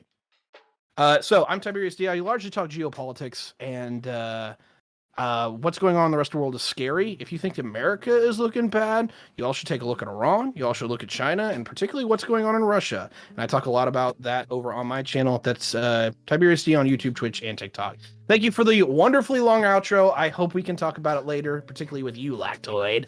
But we'll catch you all soon. No, we're talking about long outros. Like, be prepared for fucking Scott. Let's Ty, I thank you for coming on, and I really liked how animated you were today. Right, I wish we get more of that out of you. Like, so putting up the good fight, or I don't know, nonsensical fight, because we usually talk about here. But thanks so much. Seriously. All right, let's go to Wick. Wick, thank you as well for being here. Thank you for inviting me on to your panel space previously. I did have a lot of fun there. So yeah, it was really exciting. Yeah, well, Tiberius is animated because he has that Wickspiration going on, right? Like he's on the side of the Wick, the righteous, the based, and so obviously it energizes. Right really does make might in these spaces. But I just want to say thank you for inviting me on, and thank you for coming on earlier. For those of you who don't know, my name is Wick. I run the Death of Certainty show, which you can He's a find fucking at hedge fund twitch.tv/Death manager. of Certainty. Like, all I one can't word, believe they where like. we go and we discuss all sorts. I mean, of I guess I topics. Today can. we but discussed with Chud Logic, Erudite, Prime Kai, The third prime minister. Savvy, Kevin Logan, and a couple others about incels, right? It's one other. Portland is and what burning. Portland is Just burning. one- Sure. Portland is burning too. I love you, Portland. Please don't be mad at me, right? I think it went very well, and we're going to have some excellent conversation on Tuesday. We have an open call-in show that I do called Get It Off Your Chest, where you can call in and yell at me if you think I have a bad take, or praise me if you think my beard is pretty, whatever. And then Friday, 6 p.m. Eastern, we're going to have a very small panel. We're going to talk about eugenics. We have some people who want to argue that new eugenics, look it up if you don't know what it is actually a good thing, and we should actually move towards it. And we're going to have some people pushing back against that. It should be an interesting discussion. Tune in. Thanks. I am looking up new eugenics. I haven't heard of it. Sounds wonderfully dystopian. So that should be fun. Everyone, check out Wick's content. All right, we'll go to our friend Scott. Scott, I think this was among like the many streams we've done, because you're so kind as to come back on again. This was one of our more jovial, and like we've gotten along. Like, yeah, the camaraderie was good this one rather than like last week. So shout out to you and everyone else, really. Yeah, I mean, I'm Scott from Fabian Liberty. You can find us at Fabian Liberty pretty much everywhere if you look for us. Yeah, no, I had a good time. I have fun. Like you can kind of meme around. You got to get me better opponents if you want to really get the spiciness out of me. I'll leave it short and simple, since you say that I do such long-winded outros, and just quote Belguru. Anarchy is order, government is civil war. Is order, government is civil. Okay. Thank you so much, Scott. And since he doesn't say it for himself, everyone go check out his channel. Right, check out Fabian Liberty Scott Fabian Liberty on Twitch and YouTube. They're going there on YouTube, so help them out. They put on good content. They put on good panels, like the one they had with the trans individuals the other week. Yeah, that was a good one. We had Blair White and Buck Angel and big announcement. Bar and Shapeshifter and oh god, thank you so much. Sinead, it was good. Yeah, it was fun. Corey, did you say big announcement because you're saying he was like transitioning? Is that what you were going with? No, because like no, because the motherfucker ruined my my announcement because he was in my chat and like was just like, oh, I guess we got a big announcement. What's your big announcement? Why don't you tell us what the big announcement is? Yeah, no, I don't want to get into the panel game. Like that looks like trying to do those is fucking terrible. But like maybe once or twice a month, putting something big together is a lot more fun. I think daily panel. It's a slog. I respect you for doing, because motherfuckers don't know how to answer DMs. Yep. Thanks for that, Scott. Okay, Corey. Corey is like, he's so kind, right? Like, I just keep thinking he's gonna look around. It's like, why do I hang out with? I'm better than this, right? Oh no, absolutely not. Don't slander my reputation. All right. Well, thank you, slandered. sir, You're a Canadian. True. For hanging out with us. Yeah, thank you so much. Super excited to be back. I'm sorry that I missed last week. As always, it's great. Sweet as antifreeze. Always a pleasure, Scott, and always a pleasure, Wick and Lactoid. The chess setting up the chessboard is over. And I love you, Prime, and always a pleasure, Sprouticus, and always a pleasure, Doobie, and Tiberius. I think this is the first time I've ever seen you in full lighting, although you changed it. And I think you should do more in full lighting. Not that you ever look bad, but I think the full lighting adds something extra.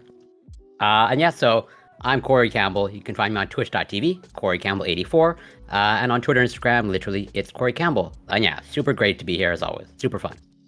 Yeah, well, I completely disagree. Tiberius, hide your fucking hideous features, right? Do what Chet Logic did and always just have an avatar. Bro, how are you like this to me? I finally come back and you just dog on me? What the hell? Fuck you, bro. No, I'm kidding.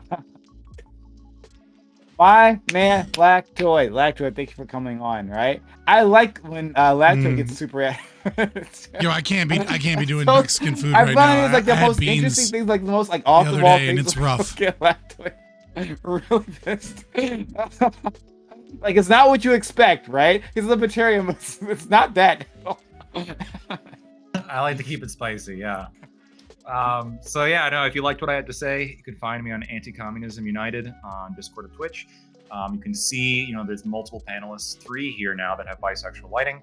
I will always have straight lighting, so not going to be a problem here. So tune on in. Absolutely. Thank you so much. Okay. Sprouticus, thank you as always for coming on. Sprouticus was at work. He didn't get to see my message until very late, but he still wanted to jump in. He still wanted to be a part of this. I really appreciate the enthusiasm. Like, it means a lot. It actually really, really does. So thank you, Sprouticus, for joining. Yeah, not a problem. I really appreciate it. And unlike Lactoid, who evidently has this shitty lighting and decides not to want his background to look good at all, he also decides to ignore flag codes. So if you want to see the actual American patriot, go check out D Sprouticus instead of having a flag behind you that should be retired. It's tea-stained. Yeah, I think if we've learned anything today, it's these 3 very simple ideas. 1, that airplanes should now have stools that you pay for if you want a cheaper seat. 2 is that blockchain voting, that's the way to go. And then 3 is that politicians get their either salary or bonuses voted on by the voters. That way the voters depict how much their representative makes. So yeah, those are the 3 things. Those are the 3 major takeaways we've had from these panels. Oh, and they've all come from me. So I'm glad everyone else is here to experience it. So organ harvesting, totally fine. Okay, yeah. So is voter harvesting, but like we didn't get to that. All right, vote harvesting is actually really cool and very helpful. All right, putting it out there. Don't let the name scare you. All right, let's go to our friend Doobie. Doobie, thank you for being here. Like, it was really good, especially first topic. Love the fight that you put up and the spiciness you bring to my community all the time. Thanks so much, Doobie. Yeah, thanks for having me. I'm Doobie. I help run the politics server on Discord, discord.gg/politics. Don't watch Black Adam. It's really bad. The Rock is a terrible actor. They should just shit can the entire DC universe. Yeah, I was really disappointed. Like, I didn't see it. I was going to, like, a Friday, like, I was thinking of making that happen, but, like, scheduling got in the way. And then later on, I'm hearing the reviews, and they are just awful. There is nothing. There is no one of the lowest redeeming rated quality to this. The DC entire movies. thing is just cheesy as fuck. Terrible storytelling. Terrible characters. It was really bad. But here's the thing. Black Adam is a great character, right? He's a great character to build a franchise off of. But looks like they just botched it. And they fucked it up massively. Yeah. I heard the action was good at least, but I don't know if that's true or not. Thanks all for being here. Much appreciated. We are going to go into open walk-on panel right after this. Anyone here can join us, but if not, that's okay. Thanks for spending your time, your energy, your knowledge, and your passion for my community. I know they appreciate it just as much as I do. Have a good one. Bye. Bye. Always a pleasure. Lactoid. What's up? All right, so I apparently I need to reverse a little bit if you've got just like 10 minutes. Oh, for you reversing? I got as much time as you need, friend. No. Like, I need to go to a point where, like, apparently we probably have a different evaluation here. Number 1, are the people who are in office fucking competent? Are they capable? I'm guessing some are probably capable, some are probably competent, but what are they competent in doing? Right? I think that's the question. Yeah. Ding. Yes. Okay. Yeah. So schmoozing, taking money. That's my That's point. the point. Yeah, that's the point where I wanted to agree with Scott. Is that, like, what are you doing? Right? They're They're good at profiteering. Yeah. Well, anyone who doesn't profiteer is a fucking dumbass. All right. Anyone who's not looking to enrich themselves and better themselves is a fucking moron. I don't want that person anywhere near fucking government. Okay. Tiberius, really D, you don't. becoming an objectivist? No. But all right. Like, I'm sorry. There's a level where I expect that people have their self-interest first. So first themselves, then their family. Someone then their didn't get the friends, joke. Objectivism. That's You are making that assumption. Someone didn't get the job. All right, it's okay. I got a copy of Atlas Shrugged right over there if you want to. Okay, like, all right, so it doesn't mean that I don't believe people should have principles, and I don't believe everyone should be a fucking selfish jackass, right? And that's where the weird part gets into, to where if you're going to go, I'll see you guys later. I love you all. Wick. Bye. Bye, Wick. Love you. All right, that's the kicker, right? To be in office, you want to have some interesting balance between being altruistic and helping out your community, but also, helping yourself. Anyone who's going to be like, I'm going to dispense myself for my community to an absolute degree is either 1, a sadist, 2, insane, or 3, incredibly fucking narcissistic, right? Can we agree on that? No, I would not agree. Not on that. necessarily, right? Yeah. You could have a lot I will of people. sort of agree and dip out of here and say that altruism is evil. You just watched a clip from our Twitch channel, Fabian Liberty. If you like content like this, please like and subscribe here on YouTube, or go ahead and give us a follow on twitch.tv/Fabian Liberty.